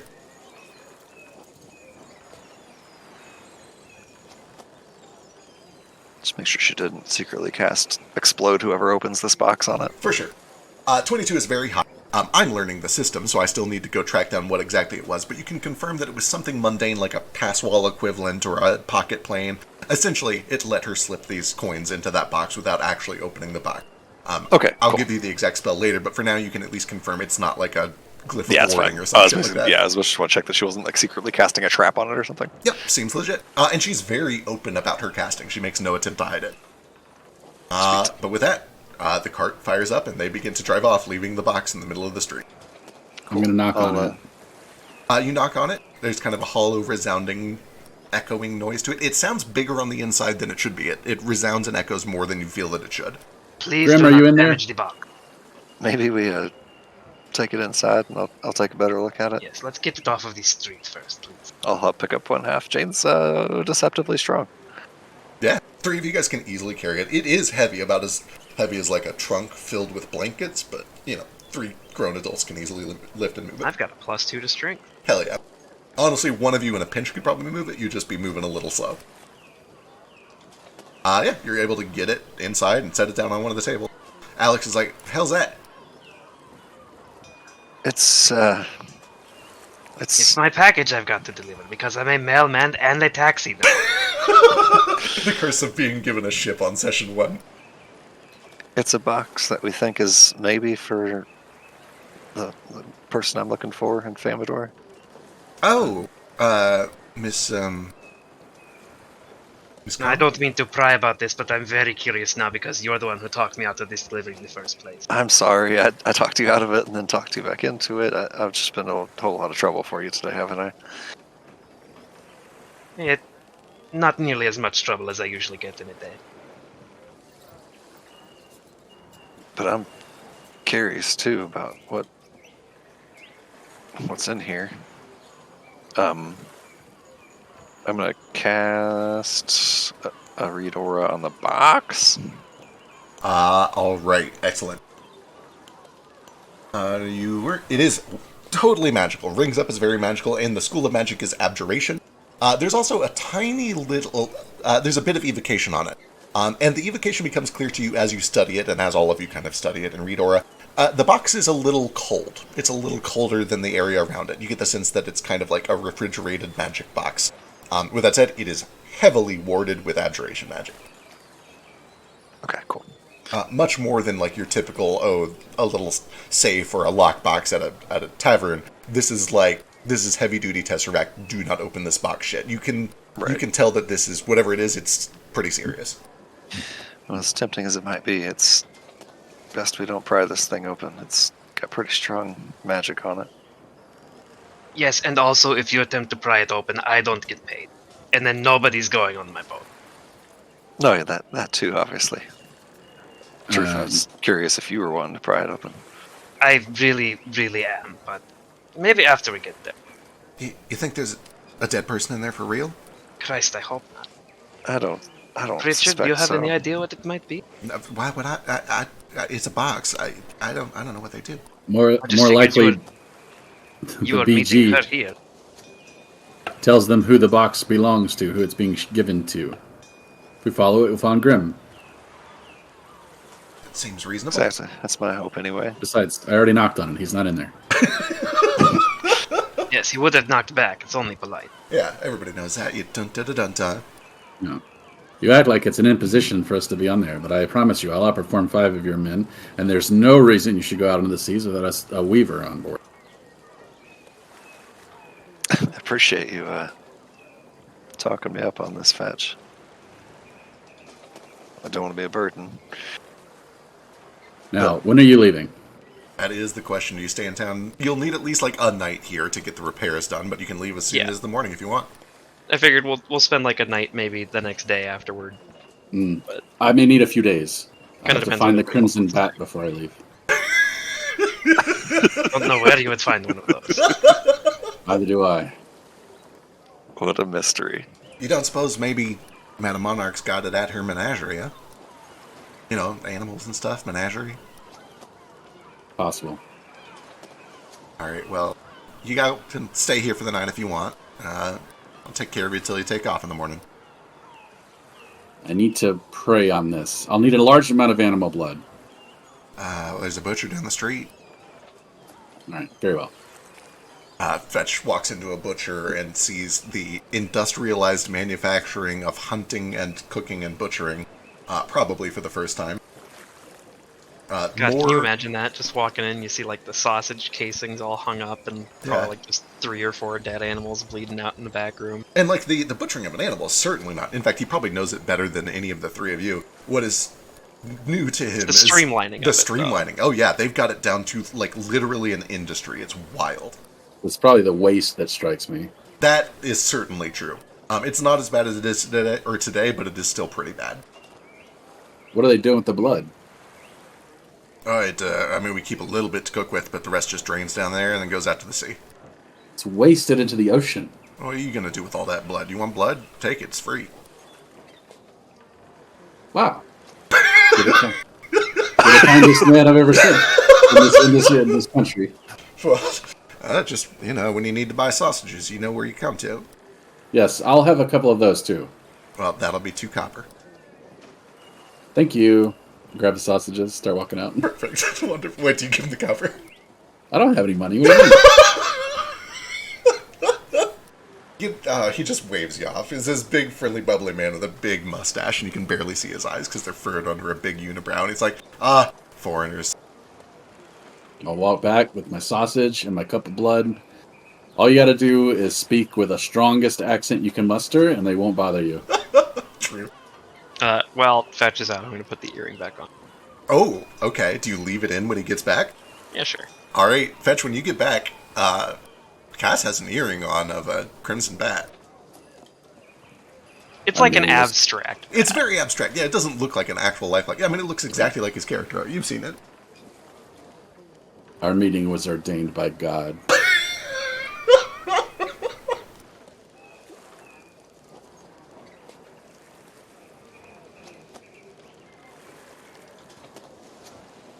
I think it might have been more of a coincidence, but...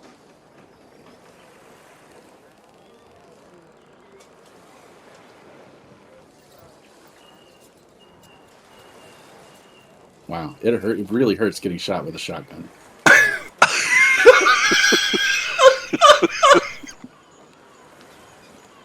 I'm still quite injured.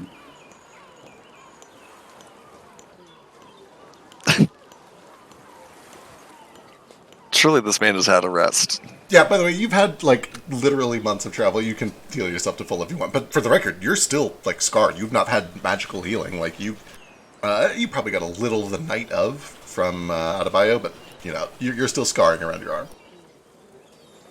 That's fine. There are many scars. True.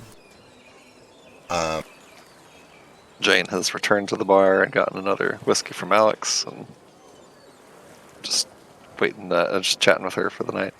All right. Now that she's got travel arrangements. Hell yeah. Anything else? My sausages to Alex as well. Oh, thank you, dear. You know what I can use these for, right? Me. Sure, I was going to say more biscuits and gravy in the morning, but yeah, we'll put them to good use. Just the gravy.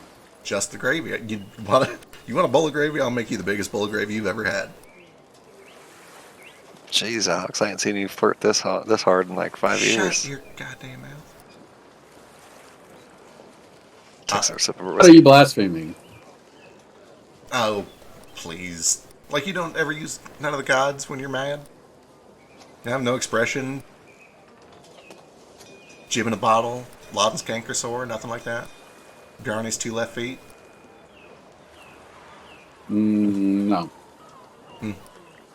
Weird god. What'd you say, Korik? Oh crap, I've got to check. Yeah, I think so I made the mistake of giving 2 gods extremely similar names, and I always mix up Korik and the other one. Whatever it is. Yeah, Korik. Korik.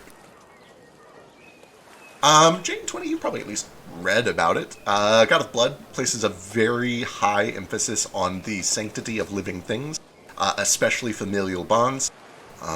With the 20, you would also be aware that they tend to have a high emphasis on oaths, on promises that have been made and sealed in blood.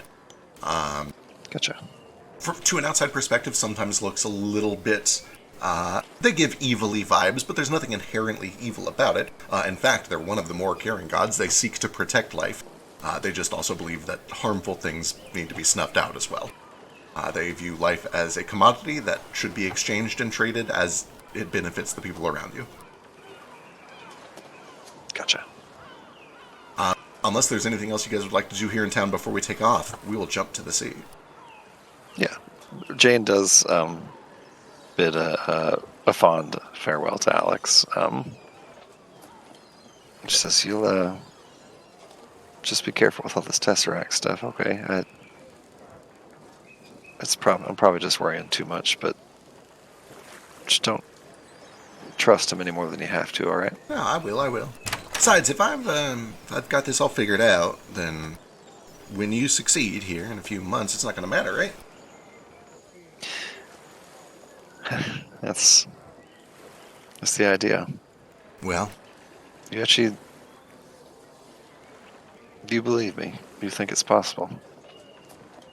Jane, I don't know the first goddamn thing about magic. I have no idea if you're off your rocker or if you're the smartest person I've ever met. But everything I know about you leads me to believe that you're not full of shit.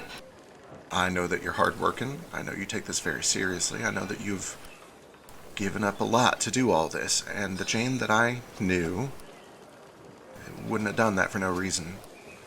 And I think that you're still the Jane I knew, right? Of course. She'll put a hand across the bar and just squeeze Alex's hand. And... Of course I am. Well, and good luck. I hope I never see you again. That's exactly what Booker said. How's he doing?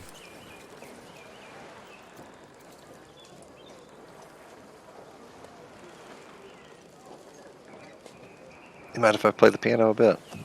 Yeah, you go ahead. She'll down the last of her whiskey and go play the piano for a little while. For sure. And I'm sure she For bed. comes over eventually and has a little chat or chat, as much as you're willing to say, but doesn't pry too Yeah, much. she'll fill Alex in on just sort of how things left off there, and just say you'll if you get around to it. I know things are busy, but you'll check in on them while I'm gone. Yeah. Of course. I'll I can't fill this place for another 6 weeks according to my contract, actually, so I might just head down there later this evening. I'm sure that'd mean a lot to him. It'd mean a lot to me. Of course. Hey, you be safe out there. If I'm gone in the morning, just lock the place behind you. I sure will. I'll just give her a big old hug before I head off to bed. Wonderful. We fast forward a couple of days out to sea.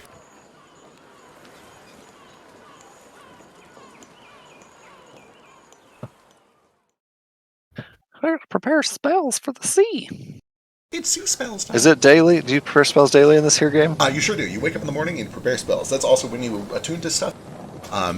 We'll talk about attunement when that becomes a thing. It is slightly different, but not enough to matter right now. Outstanding. As you guys are sailing, the first day goes mostly smoothly. But towards the end of the day, as the sun is starting to set, there is kind of a strange patch of color on the horizon ahead of you. Kaz, some of the crew kind of gets your attention. Hey, Captain!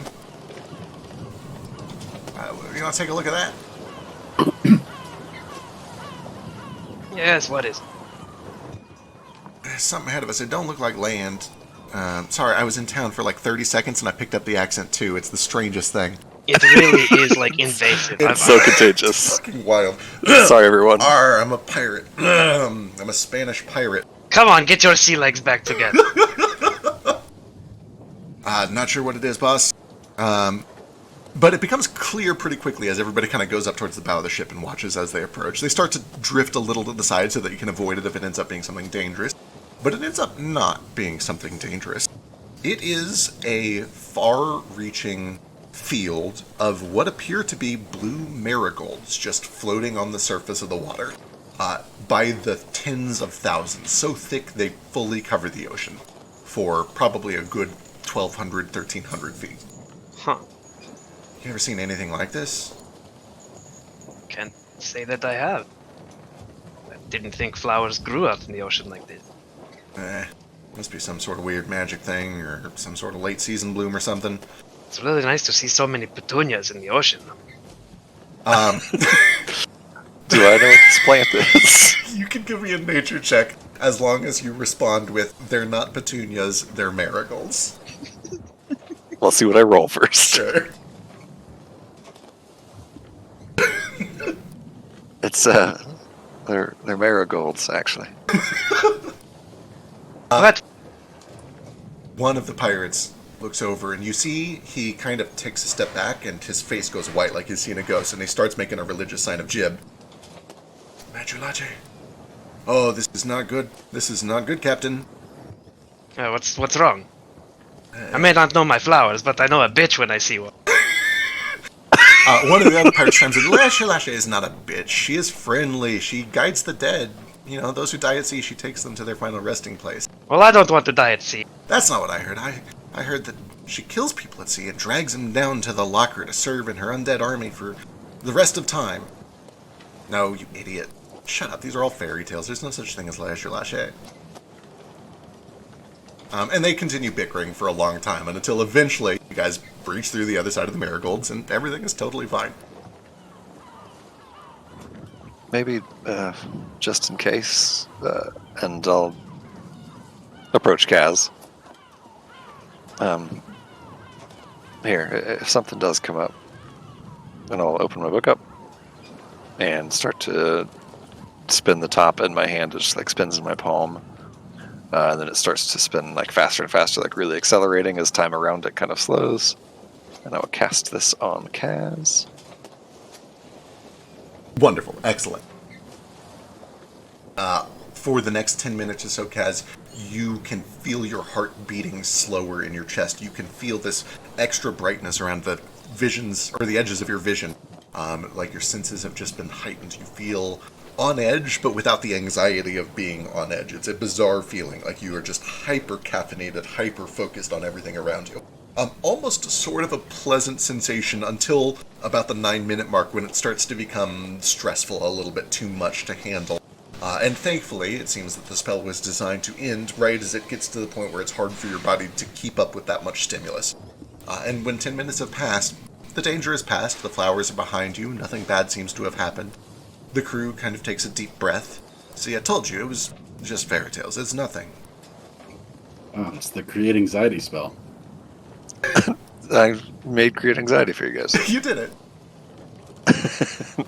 The rest of the evening goes mostly uneventfully, but as night begins to fall, there's a little bit of a slow trickle of rain that develops into a calm storm. Nothing that you need to be worried about, normal, but enough that you at least want to kind of take shelter inside as you settle in for bed.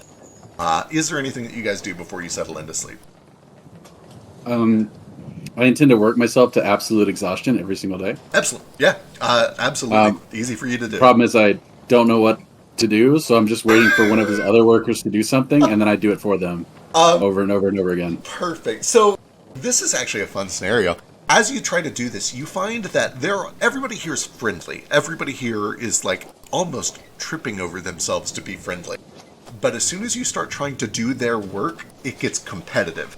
And it quickly sinks in for Fetch. These people are not just doing their jobs, they are competing. They are competing for the approval of the captain. They are doing everything they can to be the best pirate trainee that they can be.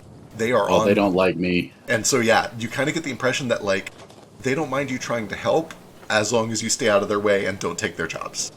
Well, as long as somebody tells me what to do, then I won't do what they're supposed to do. And eventually, they find something that you can do that is helpful, probably coiling rope or something along those lines, but also out of the way. And frankly, they give you the easy job that none of them look good doing, so that none of them have to do it and not look good. I'm not satisfied with that. I'll do it, but when I see somebody carrying something heavy, I'm going to dig up. Yeah, you come up behind a we're gonna guy piss who's like everybody off. carrying a big old beam forward, and you come up and like grab the back of it, and then you see two more guys like, "Hey, all right, get it, buddy!" And like by the end of it, there's 5 people carrying this one log, all just trying to like one up each other. And that goes on for most of the evening until eventually the sun sets, the shift changes, and everybody settles in for bed. To the extent that it's helpful, I can throw in some like mage hand cantrip, and this spell that's a little more chronomancy is kind of cute. It makes you good at tasks that require precise timing, which I assume is a factor in, Yeah, there's probably at least a few of those. seasoning. Out of character, don't know enough about topmanship to know what would require timing, but I'm sure something does. Yeah, I figured so. And again, I mentioned this a little bit earlier, but Jane is, despite being, little horse girl wizard, she's like deceptively kind of athletic. She's pretty muscular and can kind of help with tasks. But I think she probably also gets the sense that people don't want their labor toes stepped on so much. So I think she mostly like tries to find ways to like augment the crew to make them better at what they're doing. Like at one point, she will get whatever 2 crewmen are willing to come over, and she just says like, "Here, I can help you with that for a minute," when they're working on something. Oh, that's very kind, Miss... sorry, that accent. That's very kind, Miss Jane, but I can get it, I assure you. Here, it's the 2 of them are working on some sort of task together. Sure. They're like spinning the wheel. And I will just I'm just gonna synchronize your timelines for a minute. Then she'll pull the book open and start casting a spell, and the top spins one way and then spins the other, and then just kind of like stands up straight without spinning. And she'll cast that on these 2 sailors. Excellent. Basically just letting them move in tandem a little bit. Yeah, the rest of the crew sees you cast this, and the 2 of them just begin to work like almost in perfect clockwork. And then another one of the sailors comes up and, Miss Jane, was it? You're very pretty. I hope it's okay to say that. I will give you 3 silver to cast it on me and not him. Oh boy. That's a lot of money. Sure. I only got one of them left, so get them while it's hot. He fishes out, picks up 3 silver pieces, slaps them in your hand. Perfect. I'll cast it again on him and whatever one other person he wants. Perfect. Excellent. I've just I doubled guess my money. He is not in the running. It should be fine. I'm not afraid of him. Cool. So I link a front runner up with some nobody and synchronize them. Excellent.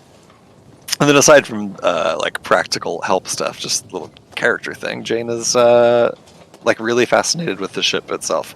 She walks around like, again, folded under one of her arms is a book that says the King's Ship on it, and she just kind of rubs her hands along the wood of the side and like admires the sails, and just she enjoys the ship. Yeah, it's kind of an on-site. It has the trappings of a brand new ship. You can see that the sails are new, a lot of the equipment is new, the rope is new, it has that fresh kind of crispy hemp smell to it. But the wood of the ship, the core, the frame of the ship is old. It is weary. It has seen better days. There are signs of damage from battles, places where pieces have been recently replaced. It's an interesting mix of something that was old and hurt and has been kind of refurbished and turned into something that is serviceable once again. Cool. Night settles in, and Kaz, as you begin to settle in for sleep, down in the captain's quarters with the light patter of rain outside. In the dark, it kind of occurs to you that for the first time, you are now aboard a ship, smuggling what appears to be a slave, or somebody who has escaped from slavery. What does Kaz think as he goes to bed tonight? What is on his mind as he embarks on this weird journey? It's been a lot to think about over the last couple days, especially leaving port, and then being on the ship. He's very new to like leadership himself. He probably remembers, that kind of like just trying to, maybe not, because like he wasn't. His days sailing with good God, that fucking door.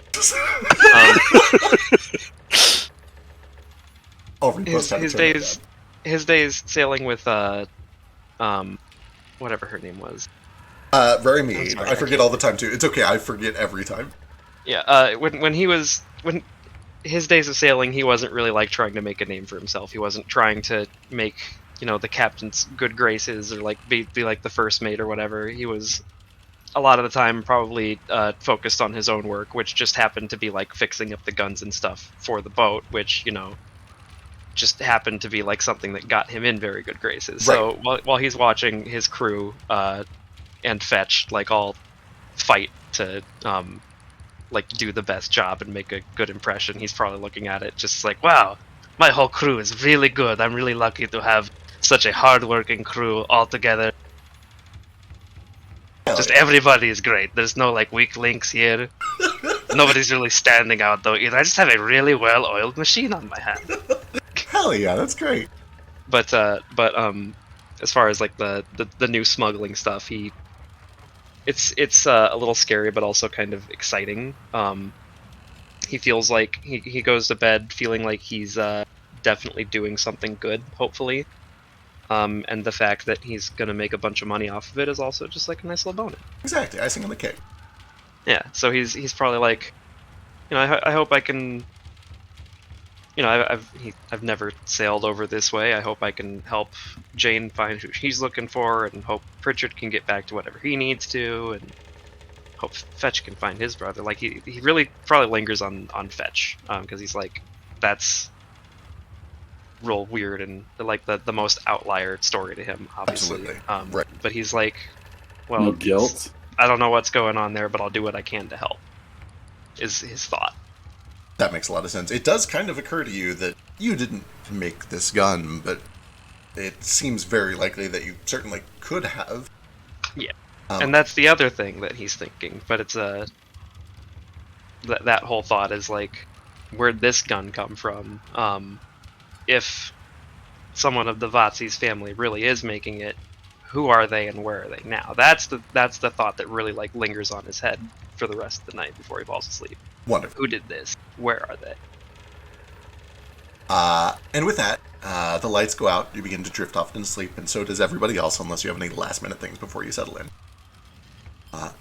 Just one extremely minor thing in my room. Can I just cast Read Aura on the pocket watch to make sure there's nothing unexpected there? I haven't had a chance to do that since she gave it to me. Absolutely.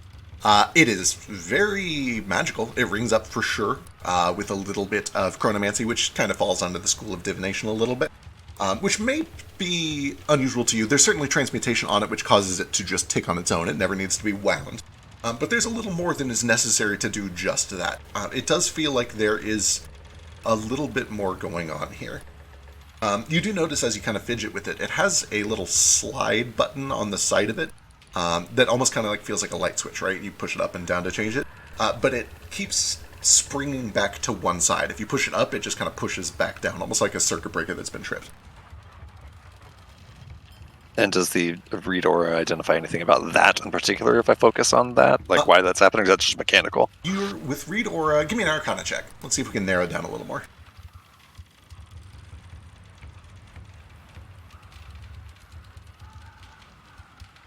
You're at least able to deduce with a 19 that the switch is related to the chronomancy functions and not to the transmutation that just keeps the pocket watch running. In other words, it feels like there is some sort of an extra function going on that is not entirely clear, and it is not like a labeled switch or anything.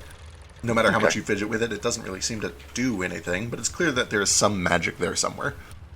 Very interesting. Okay, I'll, after studying that for a little bit, just put it away and rifle through my backpack, putting my things together for the night, and briefly pull out a little pouch full of reddish sand. Just look at it for a minute and then put it back before going to bed. Excellent. Wonderful.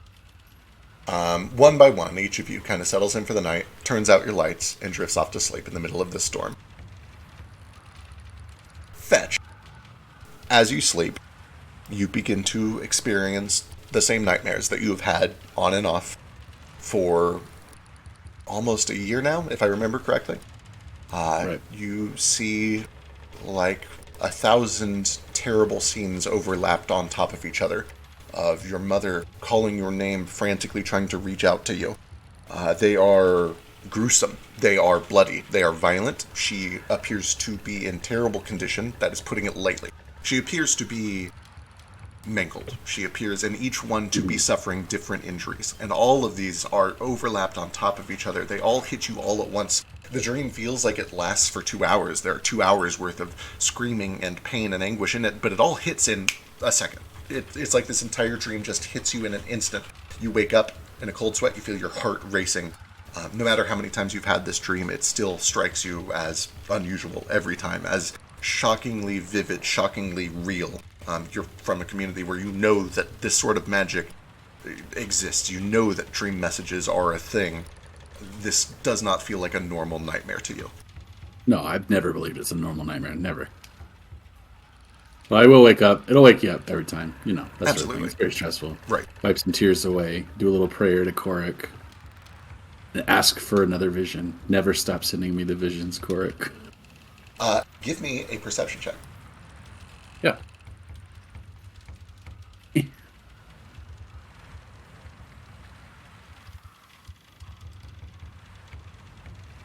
Wonderful. Jane, unaware of what's happening in the room beside you, you experience a dream for the first time. In this dream, Rita is in a pitch black room. She is looking around. You can see even from a distance that her heart is racing. She's confused. She is scared. She begins to kind of put on her stern face, her serious face, her business face, and starts looking around. She begins to mumble out loud, but you don't hear any words come out. But then you see that she begins to cast a spell. You recognize it because you cast it like 4 times in the past 24 hours. It is similar to a message spell, but stronger, perhaps some bigger or more powerful variant of it. Jane, I'm sorry, I'm not even sure if this is important, and if it's not, I'm sorry for bothering you. Something feels off, and I need you to... And then there is a sudden flash of red light, and in the next instant, you watch as this one image of Rita splits into thousands and thousands of overlapped ghostly images of Rita, each of them horribly disfigured. In many, she is missing arms, in some she is missing legs, in some her skin is peeled off, in some her hair is ripped out in all directions. But the one thing that is stable in all of these overlapping images is that her tongue has been cut from her face. You can see blood trickles down the sides of her mouth. And for what feels like 9-10 minutes, it is just this horrific, gruesome nightmare of her in pain and agony, reaching out, trying to call out. But then you see, with great synchronicity, all of these images overlap onto each other again. They all kneel down. They reach up to their mouth, where the tongue is bleeding. They fetch blood, and they begin to write on the ground in front of her. Jane, help. Bill was right. And then the dream ends. Jeez, oh Pete. Do I recognize anything about her surroundings at all in this, or is it just Pitch blackness? Black. Pitch black. Well, Fetch, you hear Jane presumably wake with a start. yeah, absolutely. She wakes up with a scream. Oh, And I'm just then I'll out in kick the door cabin. down. Where are you? Sweet, pleasant dream. How do I turn those doors down? Top right gear, or sorry, top right music note interface. Turn that down to like 20 or 30%. Thank you. Yep, it's real loud. Yeah. So you wake up from your horrible bloody nightmare and see Fetch kicking your door down covered in blood. And rushing for you to shake you in the bed. Wake up! What? I was just having the worst dream. Are you okay, Fetch? Jesus, what happened to you? There's no I thought Jesus. you were Sorry. attacked. There is kind of, but we'll get to that later. No, sorry. I just had an awful dream. It felt so real. You received a message from a god. She like scrambles. She's listening, but as she's listening, she goes to this backpack that she has on the floor and starts digging through for just like paper. She's got like a writing kit as one of the shit that Wizard starts with. So just like a notepad and some paper, and starts quickly jotting down what she saw and like what Rita wrote, especially. Absolutely. I'm sorry. You saw a god? You said. No, your message was, you're a weaver just as I am. We both are. You should know. If you see a message like that, it was placed Oh. there. I meaning no offense or anything, but I don't really get my magic from the gods. I make it. I think you might be right that this is a message. I don't know if it's from a god. I think it might be from a person. Someone's trying to reach me. Both of you hear Same. kind of an awkward doo-dum, doo-dum from the bow of the ship above you, like up a floor and at the front of the ship. My mother... Oh, what's that? I presume that I have not gotten any kind of rest in a. Not enough to like do your resources and stuff. Yeah, still the Hate same it, day. Tech, thanks. But, yeah, so sorry. It's fine. These things happen. All right.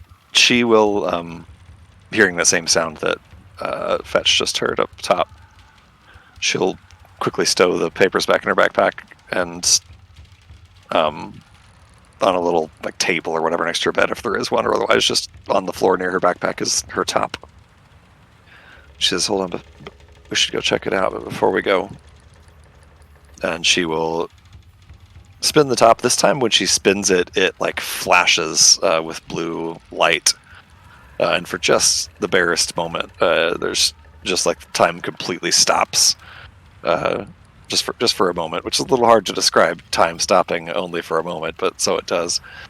And I'll do my drain bonded item shit to get a spell back. Excellent, wonderful. And then I will cast that spell immediately. On Fetch. Wonderful. You should be able to drag spell effects onto yourself by literally just dragging that gray box onto your token.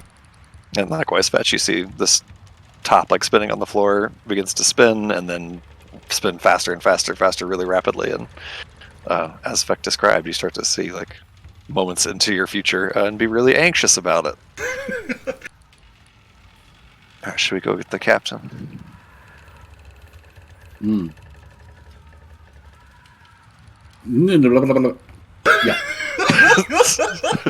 Yeah, for real. Sorry, it takes some getting used to. I'm sorry, I'm trying to... There we go. Doors are a new concept. There we go. Are there sailors out here for real? They are sleeping. They seem like a couple of kind of perk up, and one of them's like, "Hey, is everything all right?" Just thought we heard something above deck. Maybe check it out. Yeah, of course. Give me a moment. I'll come and check it with you. Make sure everything is okay. And you see that a couple of them are like, "No, I'll get it." And a bunch of them all start like putting on their boots, grabbing their And then everyone's weapons. awake. Yep. Where's the captain's quarters? Oh, that way. And he points towards the bow of the ship. There's the staircase over here. I want you to realize that the captain would have noticed that you use magic to keep up with me.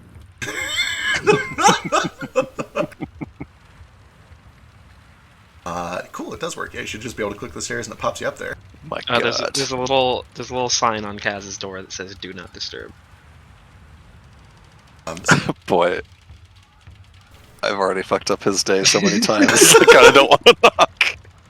What language did you write it in? Oh, shit, I don't know. Probably Whatever, I didn't read that one. I'm opening the door. Yeah, All right. this is that one. Oh my god, you're naked. This sign can't stop me because I can't read. Do you guys just open the door? You don't knock? Oh yeah, sure. All right. Kaz, I'll stand back feeling awkward and sheepish about it. Kaz, do you keep your door locked? Honest question here. Probably not. All right. As you crack the door open, you find that Kaz is gently sleeping in his room, and looming over him Oh shit. fuck. is a figure that you cannot make out well in the darkness, but it appears to be a pale, ghostly, white-skinned human with a beard filled with dried kelp and seaweed, a tattered uniform, as a sailor might wear, with a lantern that has a very pale, flickering blue light in it. With his other hand, he has reached out and is holding Kaz's sleeping hand, where a long black nail kind of presses into the back of his palm. And you can see this magic effect as it etches a black marigold into the back of his palm. What do you do? Roll initiative. All right, sick. Let's do it. As you're being assaulted.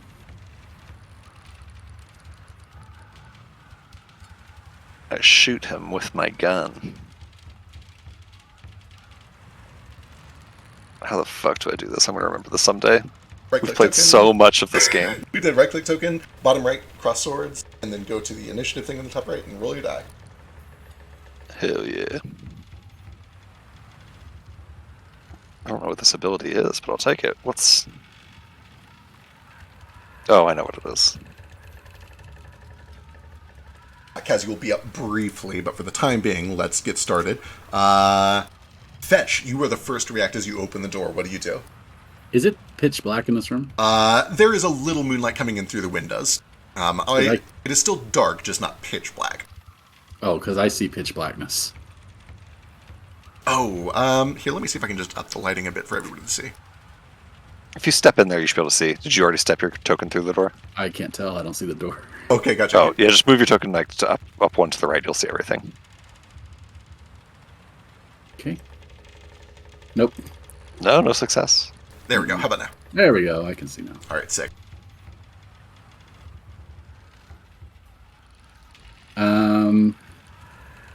Yeah, I'm gonna rush over here. It's my one action to move. And then I'm gonna say, like, you have a few seconds to explain yourself. He turns to you and grins, this horrible grin. You can see that there are canker sores and calluses all around his decaying mouth. Several of his teeth are missing and yellowed, and he just gives you this grin.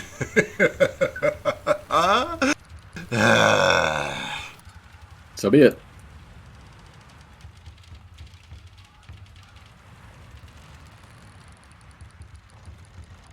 You sink your dagger into him, and his body collapses into an enormous pile of sardines that begin to flop around on the wooden floor. I just woke up. That's my fist. It might not have enough damage to do anything. It is a hit, so it works. Okay. Your fist, it doesn't pass through. You feel floppy, wet, salty fish. Ugh. And just like that, he is gone, and there's just a bunch of sardines flopping in the floor. And Kaz, you wake up and find just Fetch and Jane waiting outside the door, and a bunch of sardines for some reason on the ground. Yeah. What a scene to wake up to. A naked, blood-covered barbarian and a bunch of fish. Yep. At first, this might just be, oh, there's some weird goof dildo shit going on, until you look down at your hand and realize that you feel this horrible, numb pain crawling up the side of your wrist, like your whole arm is slowly falling asleep. And you see on the back of your palm, on the back of your hand, a tattoo, effectively, some sort of a magical mark that is still smoking with dark energy of black marigold.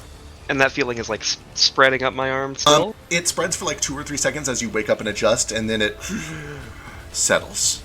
And it is still there, but it is not spreading. Because, like, I imagine the first thing, I wake up in a haze, I see naked, blood-covered Fetch in my room with a bunch of fish, and I'm like, stop, don't try to win my affections like this. All of you, before you can even explain it, hear ding, ding, ding, ding, the alarm bell going on from the deck. Oh crap. Yeah, I'll leap out of bed and get dressed as quickly and as best as I can. Is my arm, like, numb? Like, can I still use it? You can still use it. It's a weird sensation, but you can still use it. It's just kind of like...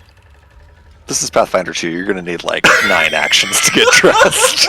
True. I don't know. Don't care. You take a second to get dressed. It probably would be like 14 actions or some shit, but eventually the 3 of you emerge onto the deck of the ship. In various states of dress. I'd like to be armored, Absolutely. for the sake of having AC, but for comedic effect, can we say that Kaz just, like, stumbles up above deck, like, Sure. with his sword and clutching his bed sheets around himself like a cape? I would never deny you that right. Okay. Do I need to spend a bunch of movement to get onto the deck, or can I just be up there? We're out of initiative for now. We'll be jumping Okay. back into it shortly, but probably next week. But first, as you emerge, you see several of the sailors drawing weapons and looking towards the sides. Captain, Captain, they're here!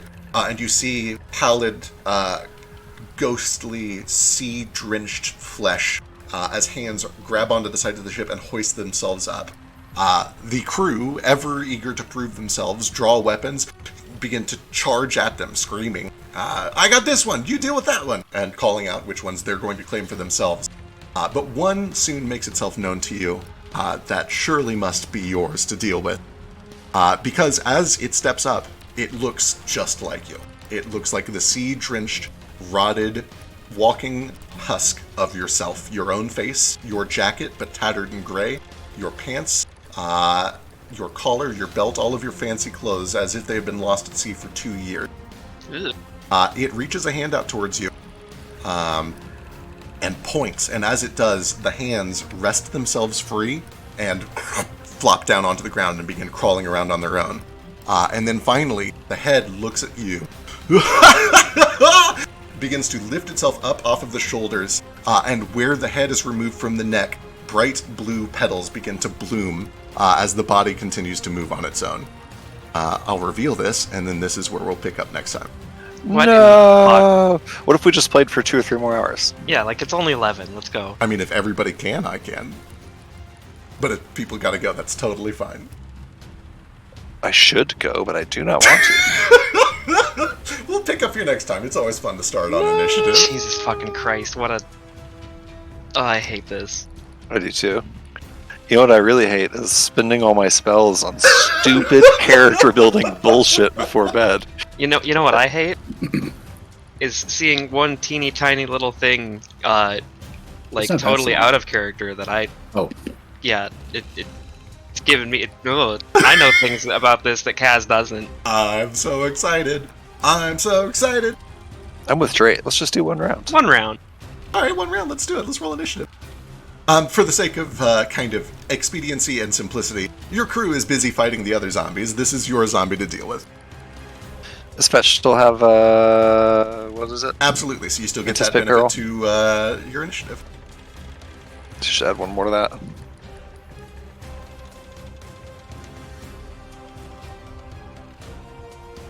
Good shit.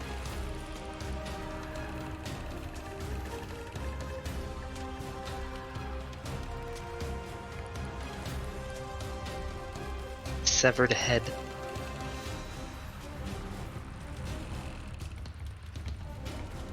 All right, we got Jane, we got Kaz, we got Fetch. Let's go. First act, Jane, you're ready for this shit. Beautiful. Well, here, let me ask you a question about this spell. I'm going to just link it really quick. I don't know how this works. Can I use that to, like if I roll dog shit, put it on an enemy's spell? Glance into the target's future. The target is one willing living creature. And this thing Okay, never appears to mind. be I neither of immediately, those. Yeah. disregard everything that I've just said. Okay, great. Yep. All right, but I do think that's what I'm going to do. This is 1 action, it looks like. It sure is. Yeah, quick spell. Great. Focus spell. First action, I will just kind of grasping onto some of the same magic I used for the Anticipate Peril for Fetch. I'll just take a brief glimpse into the future of this here fight. And actually cast it. I don't know why I clicked it again, but now I'll roll the d20. No whammies, no whammies, no whammies. Whammies. Great. Well, if it really Okay, needs a 5. so I can put a 5 in there at some point if I need to. That's on myself, for the record. Oh, gotcha. Cool.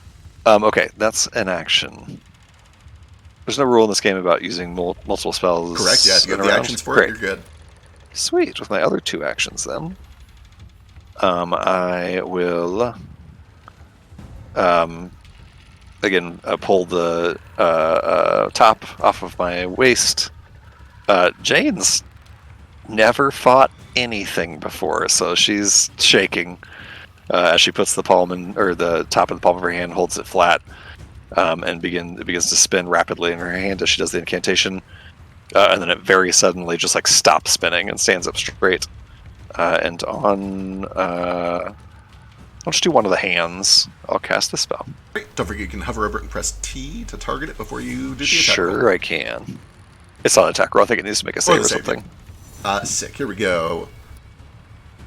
Oh wait, this is a mental thing. This hand probably isn't affected by mental shit. That seems very reasonable. And I'll put it on this thing instead. All right, wonderful.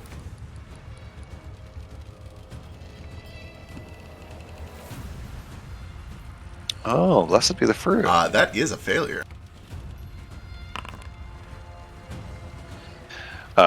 As the top stops spinning in Jane's hand for just a brief moment, he just like stops. He freezes in time for a half a moment.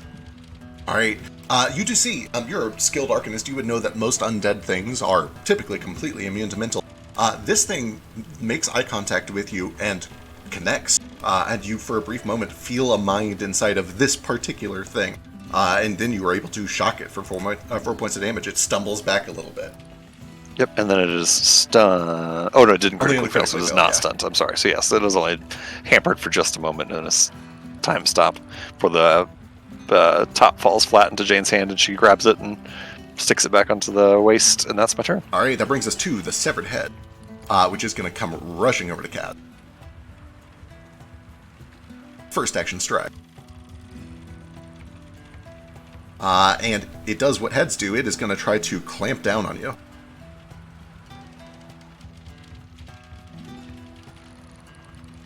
Does a 20 hit? It looks like it does. 4. 2 points of piercing damage, but then with its third action, it begins to gnash and rip. Let's see. Success, it takes an additional slashing and some bleed if it hits. So this second attack has map. Still hits through map for an 18, so that is a total of 3 plus 1, 4 points of slashing damage, and you begin to take 1 point of persistent bleed damage. Which I hope I can just drag over. Oh, never mind, it's just 1 flat damage, so 1 point of bleed damage. That brings us to you, Kaz. Ow. Is this what I look like up close?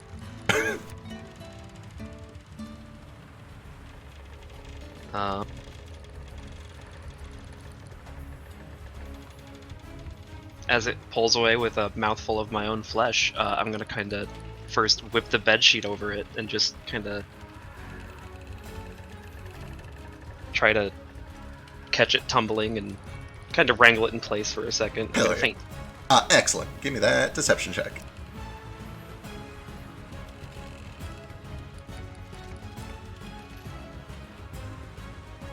DC here is 16. I should have a +1 to this from my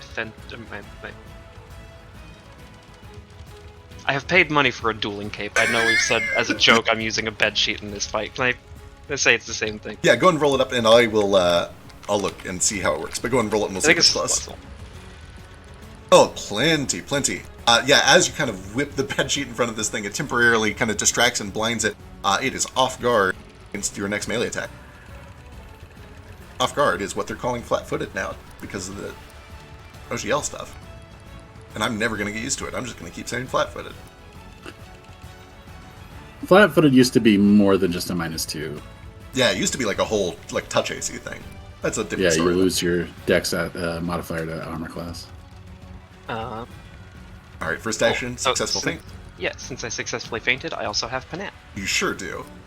Hell yeah. So I wrap the bed sheet around it, kind of catch it around, and with the same nimble twirl, I position myself, pull up my sword. Honestly, you make it look good. Yeah. And I'm going to try to stab at it.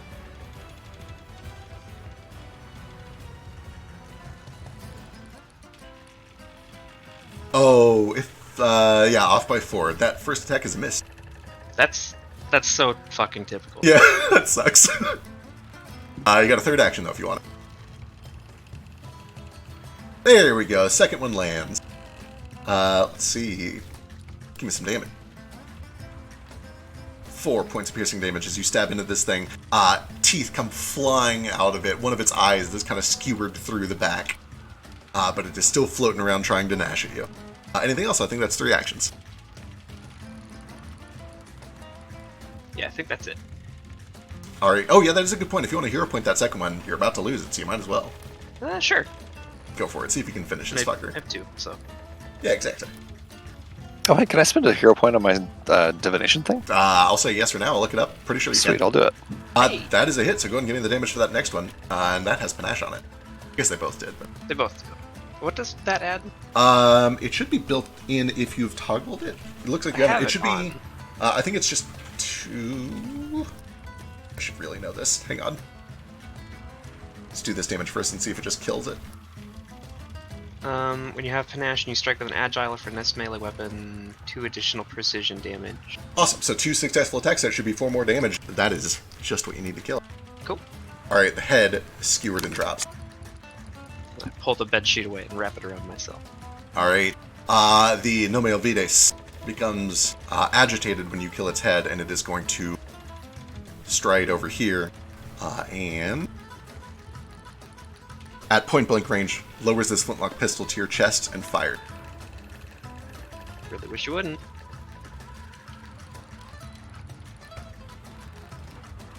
Uh, 12 misses, and that is a ranged attack in your range if you want fetch. Yeah, for sure.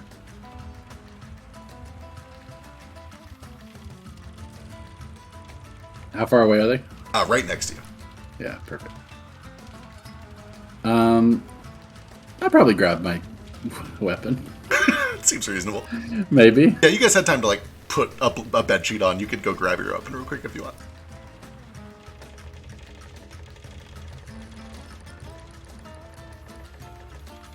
All right, 20 is a hit.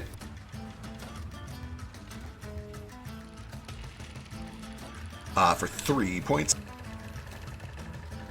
All right, with its second action, it is going to swing over to you, Fetch. With Map, it'll try to slash at you.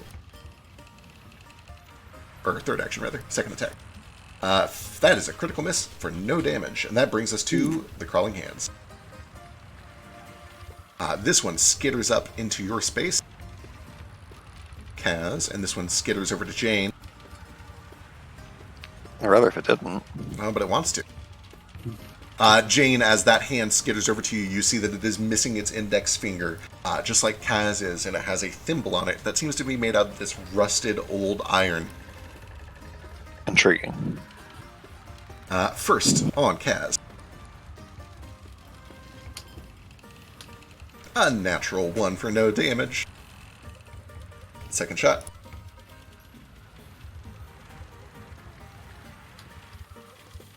Uh, 16 just hits you. For 4 points of slashing damage as it begins to dig its claws into you, Kaz. Then over to Jane. Leave me alone. It wants you. Second action, claw. 21 is a hit for 3 points of slashing damage. Ruh-roh. And then it uses its third action to grab you. You become grabbed by it, but unlike a normal grab, this thing is the size of a hand. You can walk around, it just moves with you. However, you can feel that what it's trying to do is climb its way up to your collarbone and try to get up to your neck. I don't necessarily want it to do that. Does that affect anything? It might eventually. That brings us to Fetch. Hey. Let's start with one of these.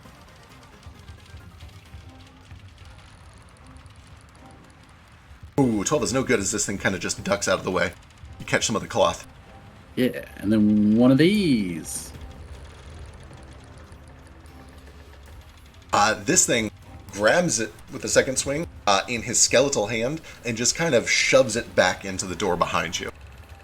It looks at you, and although it has no mouth and no face even, it is just this bright, wide, kind of blue-petaled flower that is sprouting up from its skeletal torso. And though it can speak no words, it kind of gives you this look like you can do better than that. Okay, I'll hero point it. Do it, yeah. Make me regret that. Fucking do it.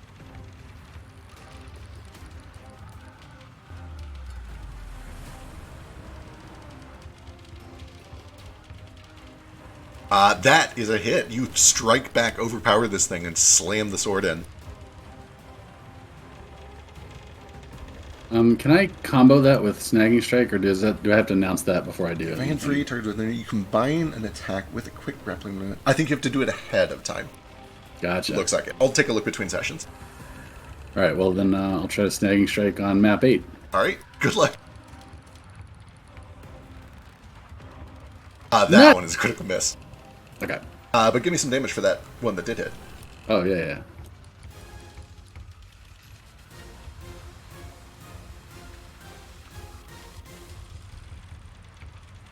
All right. Excellent. Did that take? It did not take. Here we go. There we go. It is just standing. And that brings us back to the top of the round. You guys want to keep playing this out? Let's keep going. All right, Jane. You feel this thing trying to crawl its way up to your throat. I don't like that. I don't like it one bit. Sure isn't a ton that I can do about it, though. Okay, I might be asking for too much for free here. Do I get the sense that because this headless body was not immune to a mental effect, that this hand is not going to be? No, I mean? Boy, what is your passive religion? Ew, not good. Religion's the one thing that I don't have. All right, passively, that's kind of a tight call. If you wanted to spend an action recalling knowledge, you could, but not for free. It's all good. No worries. I will shoot it with my gun. Good call. Because I do not. A little have terrifying, shooting at something that's on your neck, but... Yeah, I have to. But she's a crack shot. I'll do a piddly action to draw my pistol. All right. Which I believe is a piddly action. Yep, sure is. She pulls the 6-shooter off of her belt and tries to just like wedge it between her waist or wherever this thing is grabbed onto, where it's crawling up her, and shoot it. Excellent. Hit me.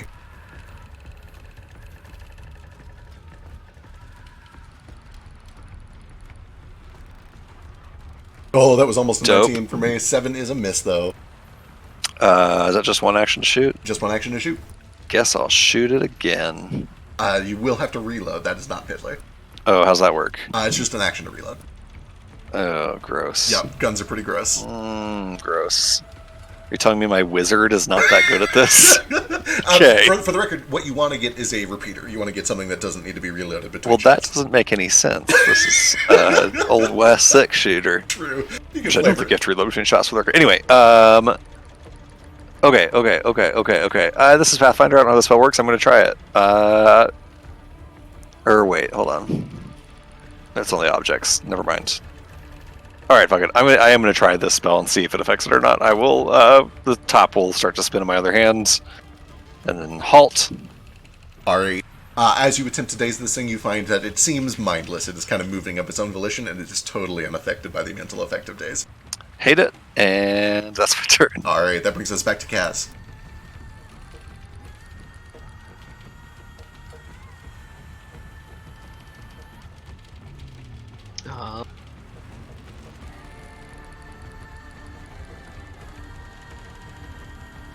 Okay, I'm gonna kind of twirl my sword, turn back toward the hand that's trying to claw my face off.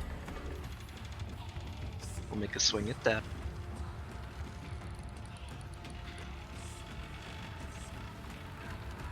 Uh, 12 does hit the hand. Nice. 2 points of piercing as you fire up through it. And it's still. Oh, what? Okay, Oh, and another 2 because of panache, which you still have. You've not done a finish yet. I'll help you get that automatically built in. I think it's there. I'm just. Well, my weapon has like 2 damage and attack rolls. And Oh, stuff. right. I think I'm just clicking the wrong ones, possibly. We'll get it figured out. Oh yeah, because I should. Yeah. Okay. I've been doing the not strikey part of it, so all of these attacks should actually be at a +5 and not a +4. Oh, damn. Nice. So far, but so that hits good. anyway. Yeah. Yep, that is a hit. I already put in the extra sneak for now. Cool. I'm gonna try striking it again. Strike. Good. What was that? Ooh, it's a hit. 18 is good. What did that crawling hand just say to me? Why is it saying things to us? It's because I have it selected, so it types as the crawling hand, and apparently it did it in common and put weird notes for it. Anyway, What the fuck did that hand just say to me? 5 points of damage is enough to obliterate this hand. It Sweet. crumples to the ground and begins to roll kind of away from you. All Kind of right, curls up like a dead spider. Then yeah, I gotta go for this. With my last action, I know it's gonna be map and everything, but then I twirl back to face. I don't know how to say that name. Nomeilvides? Nomail Vides, which you would Nomail know Vides. full mono for Forget Me Not. Oh. Wonderful. Yep. I course, you turn don't really back see to its face name and character anyway. Right, But yeah. I turn back to face him with a very elegant and showy twirl of my bedsheet. And I'm going to strike it. I'm going to try to do so as part of a confident finisher. hell yeah, fuck it up.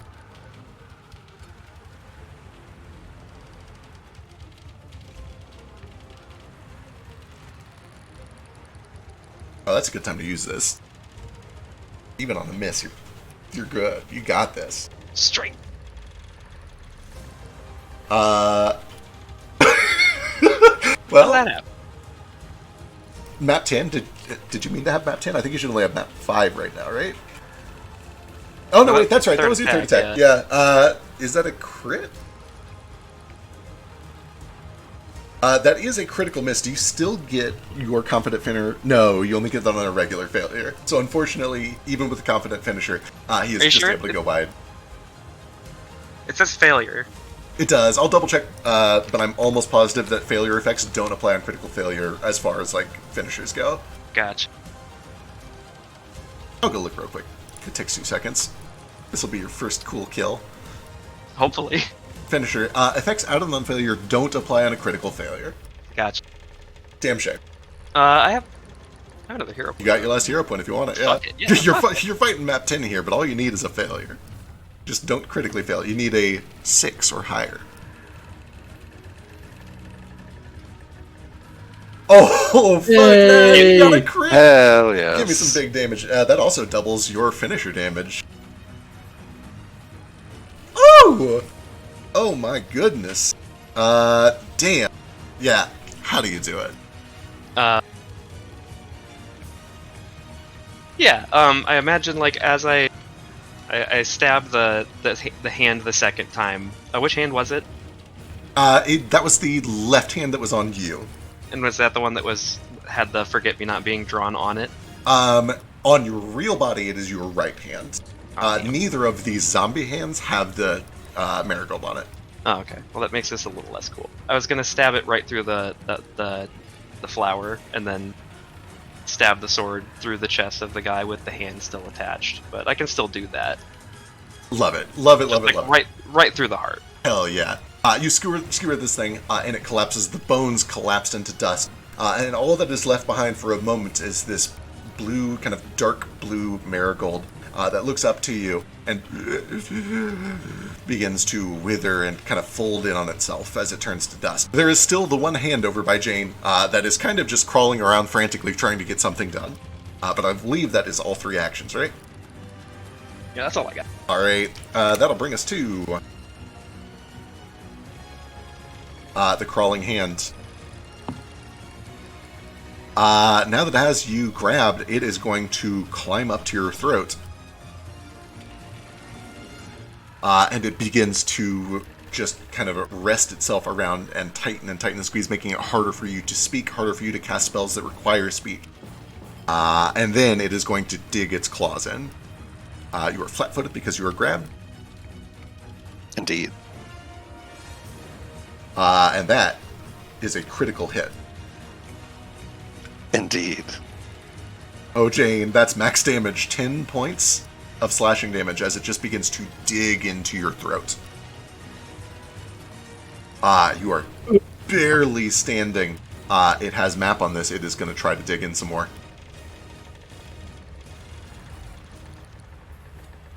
That's another critical hit.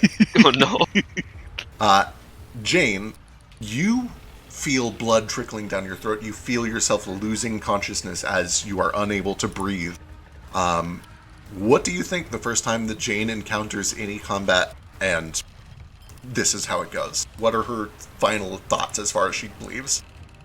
Jane lives every moment in the paralyzing fear that she buries away deep in her mind, unwilling to wrestle with it for any reason, which is that what she's trying to do isn't possible, and that's the only explanation for why it hasn't happened yet.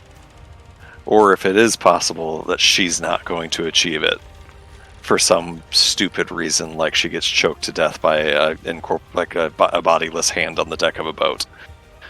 Her thoughts are It's not even like a base human need for survival that fills her mind. Her mind is filled with this can't be how this ends. Just a paralyzing fear of like, so this was it. This was why this didn't work. This is the dumb shit that finishes me off, that makes it all not work. All of the years of research, all of the intelligent plans laid to waste by some dumb fucking zombie hand on a ship. Yep. As I think as she's drifting off into unconsciousness, she, like, her last thoughts are like, Rita was wrong, Booker was wrong. It is possible. It's just I don't make it because I die on this ship. You're not the one. That tracks, and those are the last things that you remember for now. We move on to Fetch.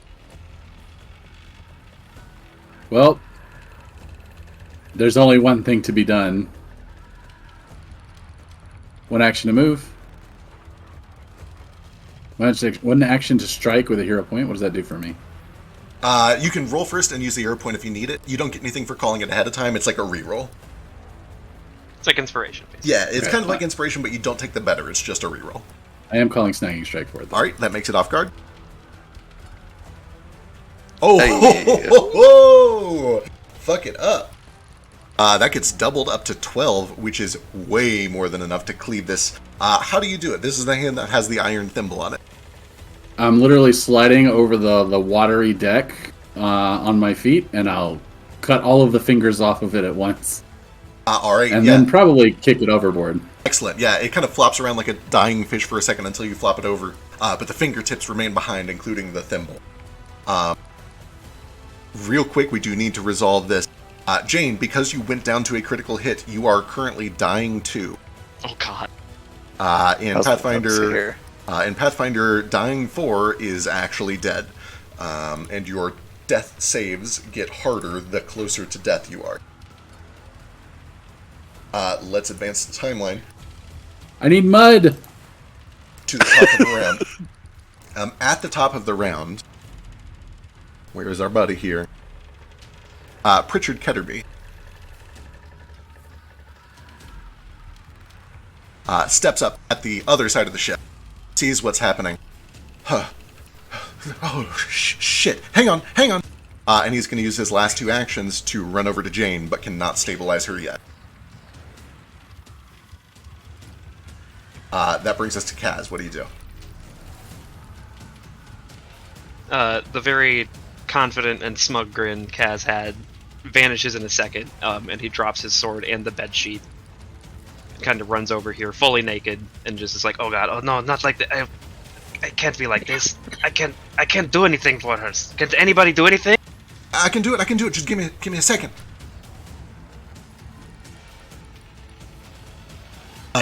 I literally got nothing. Understandable. If you don't have it, you don't have it. Totally fine. Let's see. I have a +0 to medicine. I'm not even going to try to stabilize. Absolutely. And in don't want to kill her. PF2, you could make it worse, that's for sure. Yeah. Fetch, what would you like to do?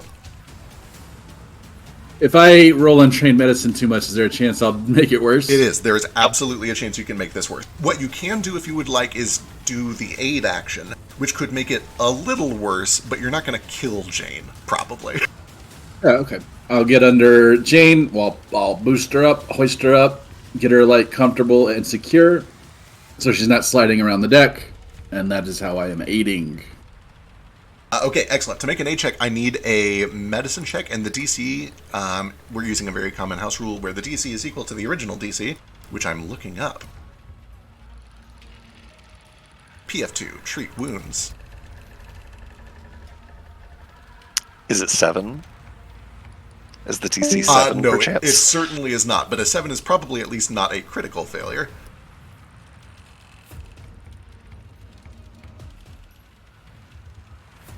Alright, stabilize is equal to 5 plus the recovery roll DC. Okay, so it is a DC 17. You just barely did not critically fail that. Hang on, didn't Jane cast a spell on me that gives... What did that spell do? That helps your That's just your yeah. initiative. Oh, just for initiative, okay. Alright, that brings us back to the top of the round, and Pritchard Ketterby. Pritchard Ketterby is going to start with a single action battle medicine. Good luck. Wait, I'm sorry. We missed the important part. Jane, Yeah. I need a death saving throw. Before you make this death saving throw, do you have a hero point? I do not. Alright. Good luck. What kind of roll is this? It is just a flat d20. You're looking for a 12 or higher. Understood.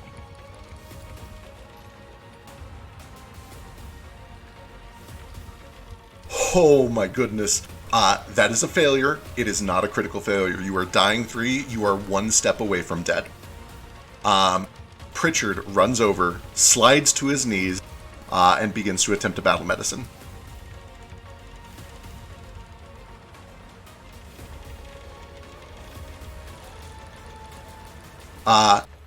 You guys watch as Ketterby leans over Jane and begins to work. You see that he unfurls bandages, he begins to pull out toxins, he pours liquids over the wounds, but then he rolls Jane over to get a better look at what the injuries are and what is going on around her throat. And he stops, and he stares for a moment. And at first you're confused at why he's not doing anything else. But then you look down and it becomes pretty clear to you why he is taken aback. Jane isn't bleeding. And as Pritchard bandages some of the wounds and starts to pull a claw free from her neck, you can see that there's this almost rubbery-like texture to her skin. She'll be alright, but Captain, she ain't one of us. And that's where we'll pick up next week. Oh my fucking god! Woo! Holy shit. I don't get it. My god. She a goddamn Sith? But she is just skin. I knew it was a bad idea to keep going with that combat. Oh my god. Went 2 crits back to back. I didn't know how long it was going to take to get to any of that. Yeah. Wild, crazy stuff, gang. P fucking Dicky saving the day. P. Dicky is my guy. He likes P. Dicky.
Eastward of Eden, where the clouds meet the dirt, we left our poor mother and seeded the earth. Gates, they were shuttered, the latches were locked. Oh, eastward of Eden, where men become gods.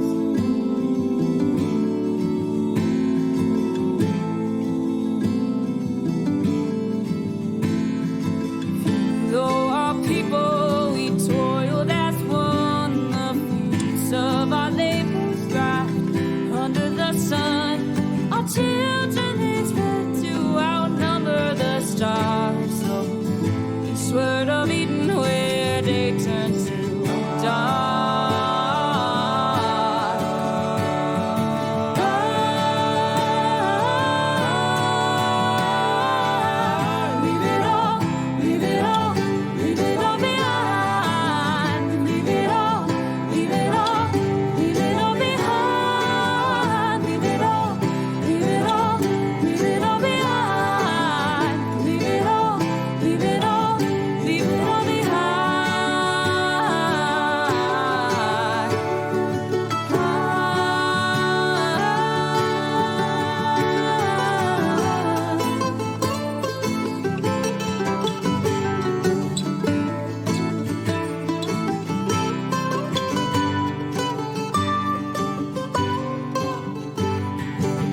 watered our forests with fire and flood, and fed our own egos with our brother's blood.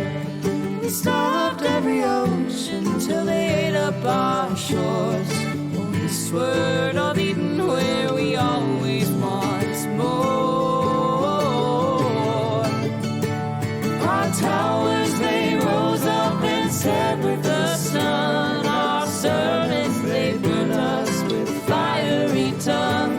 We run our wings of metal, surprised when we fell.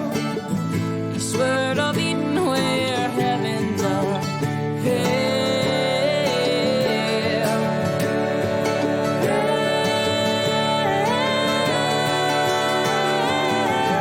Leave it all, leave it all, leave it all behind. Leave it all, leave it all, leave it all behind. Leave it all, leave it all, leave it all behind. Leave it all, leave it all, leave it all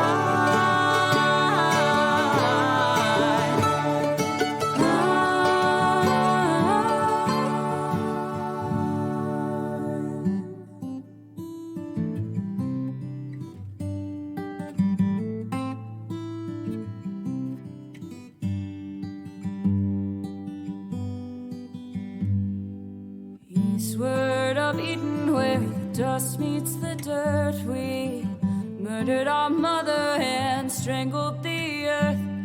Forgive us, oh mama, whose face we forgot.